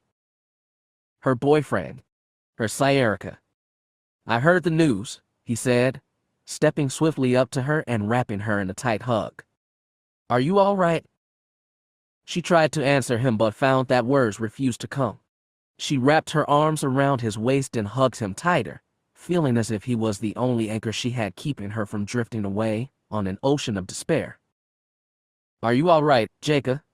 He repeated. She sighed and rested her head against the cool metal of his armor. She closed her eyes, feeling his strong arms around her. No, she whispered. I'm not. She paced back and forth across her apartment, staring at the floor. Her eyes were wide and her mind was a whirlwind of emotions. It can't be true, she thought desperately. It can't be true. It can't be. Every time she thought it, though, her certainty grew stronger. Jay had left almost half an hour ago, but her heart still ached as if she had just been given the news. She ran her hands through her hair, feeling a wild, uncontrollable panic well up inside her. He's gone, she thought. He's gone forever, and it's all my fault. Her pacing quickened, driven on by her irrepressible panic. She shook her head, unwilling to believe it, unable to deny it. Brianna halted when her gaze fell on the picture she had painted months ago. It was a still-life painting of a Mandalorian battle helmet, painted black with 2 gray stripes on the left side of the dome. His helmet. She stared at the painting, feeling an unstoppable wave of guilt rise in her heart. She stared into the painted T-visor of the helmet, everything else in the world seeming to melt away. I did this, she thought. I broke his heart when I left him. I robbed him of his determination to protect himself. I may as well have been holding the blaster that gunned him down. She shook her head, closing her eyes and pressing a hand to her lips to stifle a sob. She couldn't believe it. After 7 years fighting against the Empire, he had fallen. And it was all her fault. The memory rose unbidden from her mind, the image of one of her most treasured memories of him. She tried to push it away, to bury it deep within the throbbing wound in her heart, but it struggled to the forefront of her mind all the same. They had been sitting together on the couch in her apartment. Her arms were wrapped around his shoulders and she was sitting on his lap, a smile on her face. They had been kissing a little, but mostly had just been staring at each other, looking deep into each other's eyes. That had been the level of intimacy he seemed to enjoy, and she didn't want to spoil the evening with another fight. He had smiled at her, his intense blue eyes seeming to flame with the joy that had died over the next few months. He reached up and traced the contours of her face with his hand. His touch was soft. He drew his thumb over her forehead, over the ridge of her brows, down her nose, and over her lips. She had smiled at him, loving his soft touch. "You are so beautiful," he had whispered, staring up at her with something akin to awe. "And I am so blessed to have the privilege of being your Sayerika." She had laughed, and the motion had made his eyes light up again. "You're just being melodramatic. You always get like this when I cook." "You're an incredible cook," he had said. "I have a right to be amazed." His soft touch slid slowly down her neck, over the material of her simple cloth shirt, and ran up and down her arm. His other hand traced up her opposite arm, and gripped her firmly but gently by the shoulders. "I love you," he murmured, staring into her eyes, "so much. And I promise I will never leave you." She had smiled and put a hand on his chest plates, giving him a half-hearted shove, chiding him for being so gushy. "That's a pretty big commitment, Cin. Are you sure you're up to the challenge?" "I know I am," he said with a hint of a smile. His blue eyes seemed to blaze even brighter. "You are more important to me than anything else in my world. More than my own life." Her smile had faded. She had slowly reached up and clasped one of his hands. "Don't talk like that," she had whispered. "I have to," he said seriously. "I'm not joking anymore, Bree. I would lay down my life for you in an instant. I would rather that neither of us were put in that position. You are the one bright spot in my entire universe," he had whispered, rubbing her shoulders gently. "All I do for you." Her smile returned a little at those words. They were an ancient Mandalorian love declaration, a courtship rhyme whispered between Mandoid lovers since the days of Mandalore the First. Like all Mandalorian oral traditions, it was short and to the point, wasting no time on over-explanation. "You know that I would do anything for you." She nodded slowly. "I know, Cin. Even if it led to my own death. I will always be there for you. I promise." She had nodded again, not meeting that fiery blue gaze. She clasped his hand tighter, reassuring him that she accepted his promise. Then he had pulled her close and kissed her on the lips, and all thought of death or sacrifice had been driven from her thoughts. The memory seemed to rob her of all her strength. She fell to her knees before the painting, bursting into tears as she stared into the faceplate of the man she had loved. The man she still loved, no matter how hard she tried to fight the emotion. "I'm sorry," she sobbed, resting her forehead against the painted dome of the helmet. "I'm so sorry, Sayerika. I take it all back, I swear. I'm sorry." But the painting just stared at her, as if reprimanding her for her disloyalty. "He promised me that he would never leave my side," she thought, tears running down her cheeks, no matter how bad things got. and he kept that promise to the end. But I didn't. She shook her head, sobbing uncontrollably. Her grief and guilt consumed her, driving any other thought from her mind. I stayed with him as long as he made me happy, she thought. As long as he satisfied my need for devotion and love. But when he needed me the most, I abandoned him. Her grief was made all the more potent by the message that Jay had delivered after describing to her the events that had occurred on Mon Calamari. Vhetin's last words to his lover were simple but devastatingly clear, true to Mandalorian form. "I'm sorry," was all he had said. The words needed no translation for Brianna. She knew exactly what he had meant. Even at the end, when he had been faced with death, he had thought of her. And at the end, instead of blaming her for everything that had brought their relationship to his knees, he had blamed himself. His last words to her were an apology for all his mistakes and failures over the last years. "I'm sorry." They had to be the two most painful words Brianna had ever heard. "I'm sorry, too," she thought, her weeping slowly dying into pained little gasps. She looked up at the painting in front of her through watery eyes and shook her head. "I'm sorry, too, Cin. Forgive me. T. Get him up here?" A vocoder-enhanced voice shouted. "Move it, we don't have all day."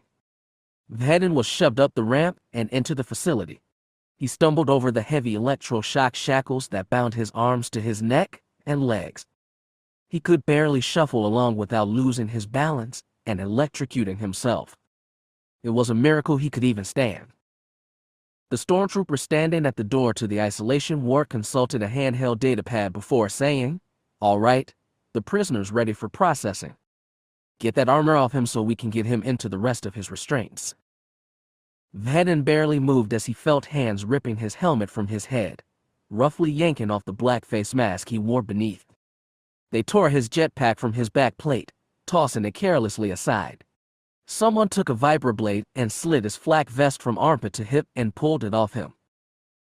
The only time he so much as moved was when the stormtrooper yanked his belt away.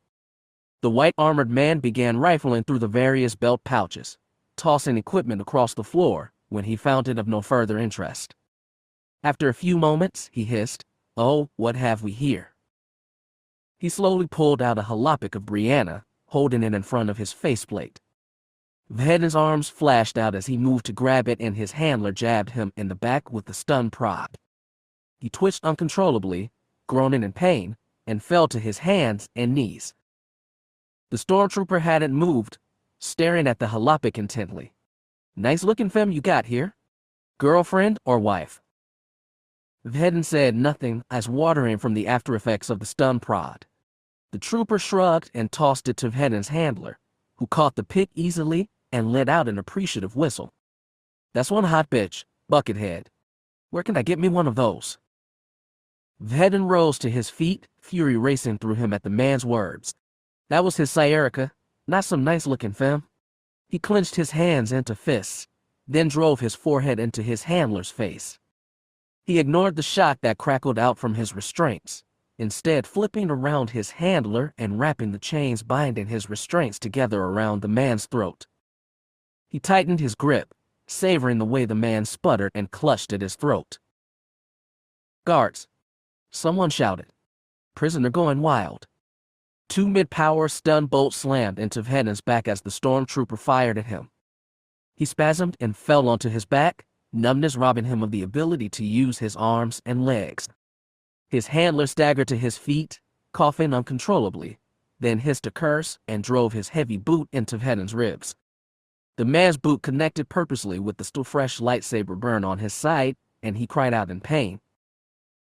Reveling in the pain, using it to drive his body to move, he rolled over onto his stomach and slowly crawled toward the picture of Brianna, reaching out for it with shaking hand. A heavy boot descended on the picture, snapping its power supply in half and grinding the paper-thin view screen into dust. Vhetin stared at what was left of the device with despair as the stormtrooper guard stepped away, wiping his boots off with the brush of his hand. He slumped and allowed his handler to haul him to his feet again. "Get this scum processed," the trooper barked. "The White Claw scientists want to have a go at him before the day's up." By the time he was through being processed, he had been stripped of all his armor and clothing down to his form-fitting black undersuit. He was dragged through a reader that scanned him for any hidden weapons, then taken to the next part of the process. His handler shoved him into the arms of several men and women in white surgical clothes, who undid the restraints on his arms and legs. He wasn't freed, however. Instead, they secured him to what looked like an operating table. He was strapped down with his arms held out wide from his body. He struggled against his new restraints, but to no avail. "Just relax," one of the doctors said in a sickly sweet voice. "We're going to get you ready for your first day of work here." Vhetin's eyes slowly widened as one of the doctors held up a half-foot-long syringe. He began to struggle harder as they brought it closer, but his restraints allowed him no movement. With a quick motion, the doctor stabbed the needle into the right side of Vhetin's chest. Vhetin arched his back and screamed, watching blood slowly fill the syringe. The scientist grimaced and pushed the syringe in farther. With a nauseating feeling, Vhetin felt something give way deep inside himself, and one of the doctors reported, "Good. We've breached the right lung." Vhetin kept screaming the entire time, his mind filled with blind panic and his body overpowered by agony. One of the doctors mopped up the blood pooling around the syringe in his chest and called, "Gag. I can't concentrate with all this noise." He struggled as one of the doctors pushed a plastoid gag into his mouth, fastening a strap around the back of his head that held his mouth clamped shut. His screams were muffled from then on as they inserted another syringe into the other side of his chest until it punctured his other lung. They then plunged one needle into each shoulder, one in each forearm, then flipped him over on the table and inserted 3 along his spine, one in the back of each calf and thigh, and one in his neck right at the base of his skull. By that time, he had almost passed out from pain. Once the needles were in place, they began fastening plugs to the ends and hooked long tubes to the plugs. Vhetin dazedly wondered if they meant to liquefy his insides and suck it all out through the tubes. The tubes were then fastened to a small mechanical backpack that was strapped around his shoulders. With their surgeries complete, the scientists once again gave him over to his handler. He could barely stand now, shambling along with half-closed eyes and blood leaking from around the plug set into his body. It took 2 stormtroopers to drag him through the facility. He was taken past security checkpoints manned by battalions of stormtroopers and security guards, through mounted turret emplacements in case of a breakout, and finally was dragged past rows and rows of holding cells. Each one was filled with trembling, terrified humans, men and women. Test subjects. Vhetin shuddered, the movement sending ripples of pain through his body as it irritated the plugs in his back. He let his head loll and his shoulders sag, losing any will to hold himself upright anymore.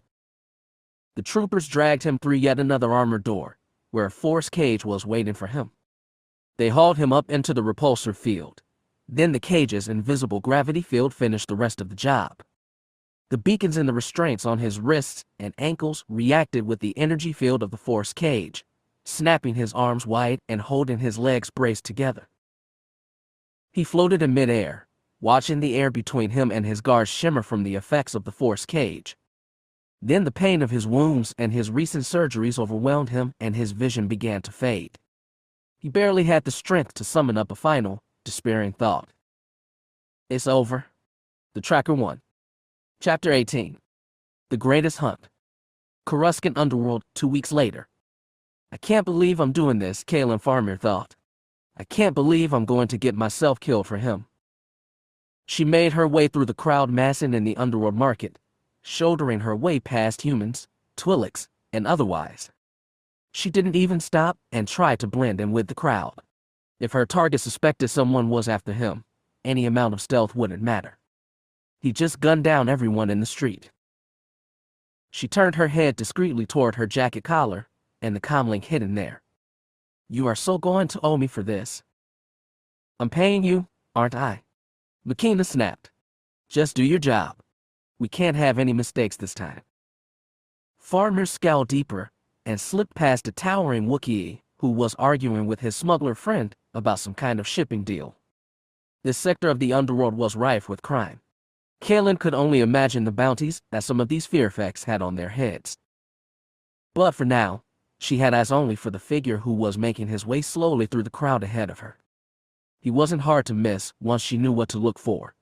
His long trench coat and tarnished Durasteel face mask were unmistakable, even in the crowded market. A human man with a long beard and only 3 teeth threw himself at Kaylin, begging her to buy some kind of alcoholic beverage of his own design. She shook the man off with a scowl and looked after her quarry just in time to see him duck down a side alley and out of sight. She doubled her pace and turned into the alley after him. "I've got him," she murmured as she rounded the corner. "Heading into an alley? Track my comm signal. I'll lead you right to him." "On it," Jay said. She had no sooner taken 2 steps down the alley than the pavement exploded at her feet. She cursed and threw herself back as blaster bolts hissed through the air near her head. She landed heavily on her back and drew her own silver-plated pistol, not even bothering to aim. She sprayed the alley with blaster fire and saw the dark figure she was hunting duck and somersault out of harm's way. She scrambled to her feet as she saw him take off down the alley, firing after him. Chips of Durkreet exploded in his face, but he barely slowed down. She cursed and sprinted after him. He was fast enough to surprise even Kaylin. She prided herself on being in top physical condition, but as hard as she pushed herself, he always seemed to be farther and farther ahead of her. "Damn it," she muttered. "I'm losing him." He turned to dash around a corner when an armored fist flashed out and caught him in the throat. He let out a choked shout of surprise as he was slammed down against the pavement. Kadira Sal's armored form stepped out from around the corner, watching the man writhe and cough on the ground through the emotionless faceplate of her helmet. She raised her gauntlet compiece and said, "This is Kadira. The target's down." "Good," Moqena said, sounding relieved. "Pack him up and get him to the rendezvous point." "Copy that," Kadira said, then knelt and shoved the man over onto his stomach. She clapped a pair of binders over his wrists with a well-practiced motion. As soon as she was sure he was securely restrained, she looked up at Kaylin as the other woman finally jogged up to her. "You're getting slow, Kalika," the Mandalorian woman said in her quiet, raspy voice. "If he'd gotten any further ahead, you would have had to take a speeder cab to catch up." "Griffew, Saul," Kaylin panted, resting her hands on her knees to catch her breath. "You only managed to take him down because I drove him right to you." "I don't think. Argue about who gets credit later," Jay said over comms. "Just get him over here. You have no idea how much I want to talk to him." A bright shaft of light sprang to life in the dark, dusty room. The light shone directly into the tracker's eyes, making his already tender forehead throb. He grimaced and squinted through the glare to watch a woman walk slowly up to the table in front of him. "Force, damn it," he muttered, turning away from the light as best he could. "Isn't this a little old-fashioned for an interrogation?" "Oh, I kind of like it," she said, sliding into a chair across from him. "I think it really sets the mood. You'd prefer whitewashed walls and shiny, sharp medical utensils." "A little, yeah. At least I'm used to that." "Well, you're not a lucky man today," she said, folding her hands calmly in front of her. She stared at him for a long time, staring at his uncovered face. One of the first things they had done was take his face mask and his coat. He glared at her, then blinked away blood that leaked down from the cut on his forehead. "You know what I want?" The tracker chuckled. "Of course. You want me to cough up the location of the hidden Imperial base where scientists are poking and prodding at your trusty partner. You want me to tell you everything I know about this Project White Claw." She nodded, her eyes never leaving his. He laughed again, looking up at the ceiling. "Well, sorry, sister, but you're not so lucky today either. I'm not talking." "That's unfortunate." "Is it?" he asked, looking down at her again. "I know all about you and your partner. I'm not afraid of you." "Oh," she said, raising an eyebrow. "Why's that?" "You've got rules," the tracker hissed at her, ignoring his throbbing head. "Unlike some of the other scumbags you might find in the bounty hunting business these days, you and your buckethead partner are different. You two have standards.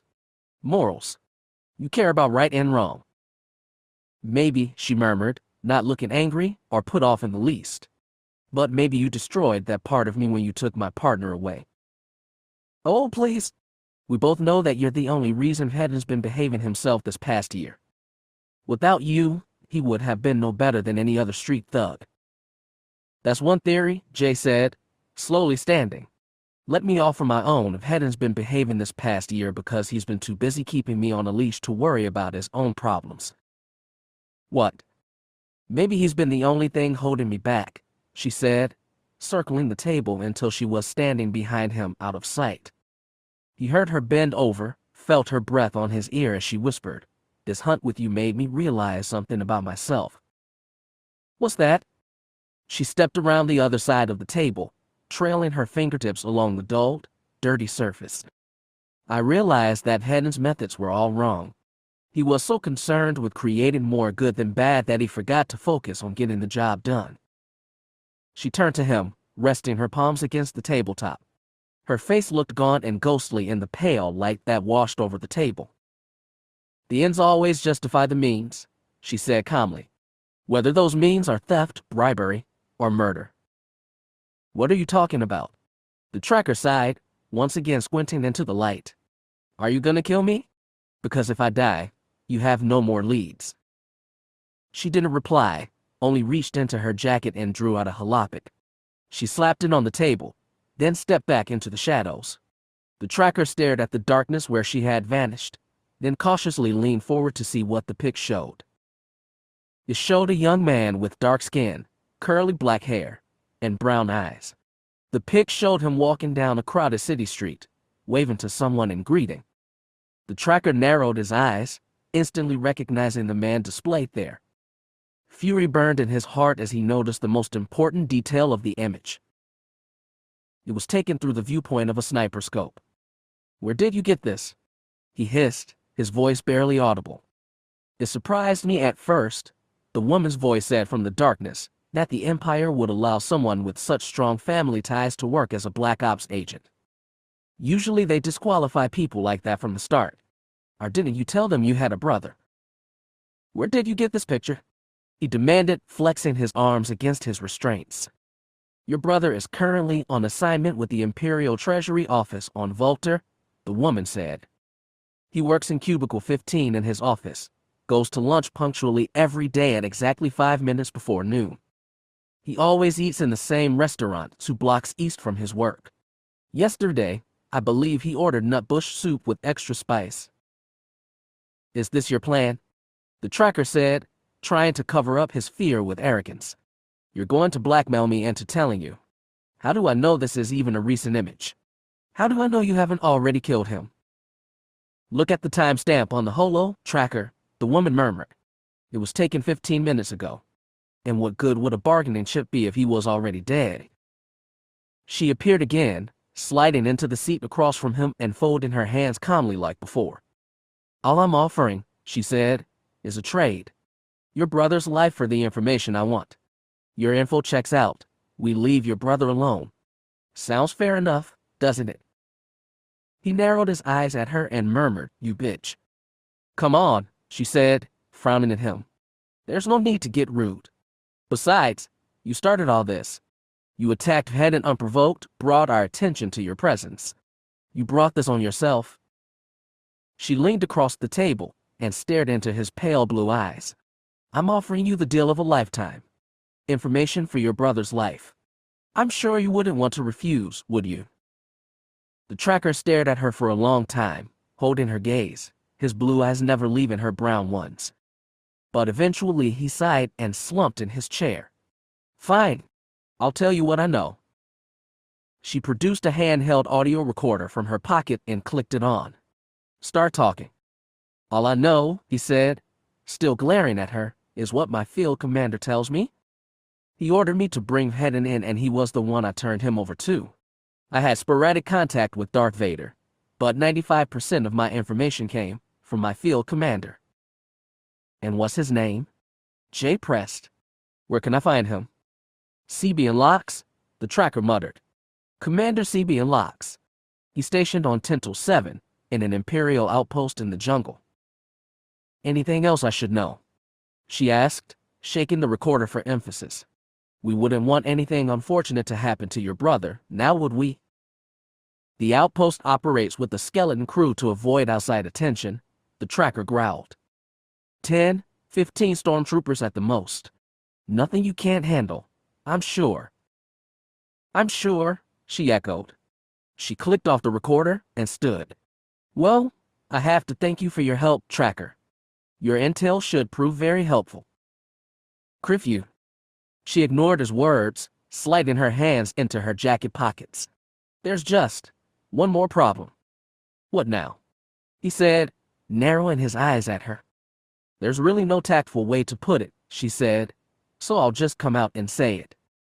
You're under arrest. What? Another figure, one that the tracker hadn't even suspected was there, seemed to melt out of the shadows. It was a man, wearing polished gold armor with a gray undersuit. His helmet was clipped to his belt, revealing a handsome face, with short blonde hair and dark blue eyes.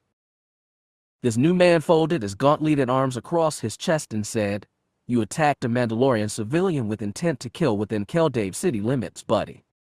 In my books, that's called attempted murder. I'll be back on the streets within the day, the tracker spat. My superiors won't care how much it costs to get me out, even if you post some insanely expensive bail. Oh, don't you know? The gold-armored man said as he hauled the tracker to his feet. There's no such thing as bail on Mandalore. What? Yeah, 'cause then you get stuff like bail bondsmen in the mix, and before you know it you'd have bounty hunters hunting down other bail-jumping bounty hunters. And having heavily armed warriors gunning for each other is never a good thing. Then the man hauled the tracker out of the room. Jay stepped out of the room and instantly made for Venku, who was watching Denton drag the tracker toward their shuttle. You think he fell for it? She asked as she approached. What, that the sniper pick was a doctored version of the one we found in his apartment? Probably. He spilled the info, didn't he? Now we just have to see how reliable it is, she murmured, staring at the dirty floor of the shack where they decided to hide the tracker. Where are Kalen and Kadira? Going their separate ways, Venku replied, still staring after the tracker. They've got their money and are heading off the Force Now's where. So that's one issue dealt with. She stared at her friend, then said, Katika, we need to talk about what happened on Mon Calamari. Before we left. He shrugged, suddenly looking uncomfortable. I made it clear how I felt, Jay. I don't know that there's anything to talk about. She put a hand on his shoulder, and he finally turned toward her. She stared at him for a few long moments, then sighed. I want you to know that I'm flattered by what you said, Anne, and what you did, but I can't return your feelings. He nodded and stared at the floor. I thought so. Previous commitments, huh? Yeah, she said with a slight smile. I'm really not the kind to cheat on my Syracuse. I guess I was just a little too late, he said with a sigh. I still care about you, she said, squeezing his arm reassuringly. But as a friend, I'm sorry. I'm sorry too, he said, pulling his arm gently from her grip and stepping past her. He looked as if he was going to head back to the ship, but he glanced back at her. Syracuse or no, he said quietly, it doesn't change the way I feel about you, Jay. I know, she said, but I just can't. He nodded sadly, then turned and strode off down the hall and toward the ships. Denton appeared again, stepping past him and frowning at the young Mandalorian's dejected expression. He then strode up to Jay and jerked his thumb at the retreating Mando. What's with him? He asked, hooking his thumbs into his belt and glancing over his shoulder. Nothing, Jay said with a sigh. We just had some business to clear up. Oh, he said with a shrug. Well, the tracker's all loaded up and ready for transportation back to Keldave. If you're ready to head back? She nodded as they began heading back to the ship. I wanted to thank you for coming all this way. I know it's a long way for a simple Mandalorian city cop. It's no problem, he replied easily. I mean, the guy did break the law. That makes it my responsibility to lock him up. You guys just saved me some legwork. Thanks all the same, she said with a smile. I owe you more than one. From all I've heard, I'm not surprised you're calling in some favors. He patted her shoulder reassuringly. It'll be okay? You know that, right? You'll find him again? She nodded as they stepped out onto the landing pad and into the coruscant night. Distant lights twinkled as millions of speeders flashed through the air, carrying innumerable beings to their destinations all over the planet. Beyond that, there were billions of skyscrapers in the distance, housing countless military officers, treasury investigators, enforcement office employees, senators, crime lords, bounty hunters, and endless others. And beyond that lay the whole rest of the galaxy, millions of worlds with an infinite number of places to hide a remote imperial outpost. And somewhere, hidden away from prying eyes, was her partner. She strode into the ship, strapped herself into the co-pilot's chair in the cockpit, and immediately brought up all the hollow net information she could find on Commander Sebian Locks and the planet Tental 7. She wanted all the info she could find before she went out to track this Imperial down and follow the next link in the chain that would eventually lead her to her partner. She looked up, staring out the viewport as the ship tunneled out of Coruscant's atmosphere and out into space. She watched the twinkling stars against the endless black of space, knowing that he was out there, somewhere, waiting for her to find him. Don't worry, Vhetin, she thought, a steely determination settling over her heart. I'm coming for you. Postscript. So there you have it. The first year of my partnership with Vhetin. The ups and downs and the fleeting moments in between. I'm not asking you to like what you've learned. I'm not even asking you to believe it. The truth is that I really just don't give a shab anymore. I once said that I didn't want to become cold and cynical like Vhetin. I still don't. I'm determined to show that I can rise above all the darkness, to prove to myself and those around me that I am strong enough to live like this. I have a recurrent nightmare, where I find myself encased from head to toe in battle armor that simultaneously protects and smothers me. I thrash about and scream, but I can't move. I just wait there, waiting for my armor to smother me to death. And then I see my reflection in the mirror, and I see that it's Vhetin's armor that I'm wearing. It doesn't take an expert psychologist to understand the dream. If I follow Cin's example, if I push away everyone I care about, it'll destroy me. Just like it destroyed him? That's why I'm taking control now. I'm doing things my way.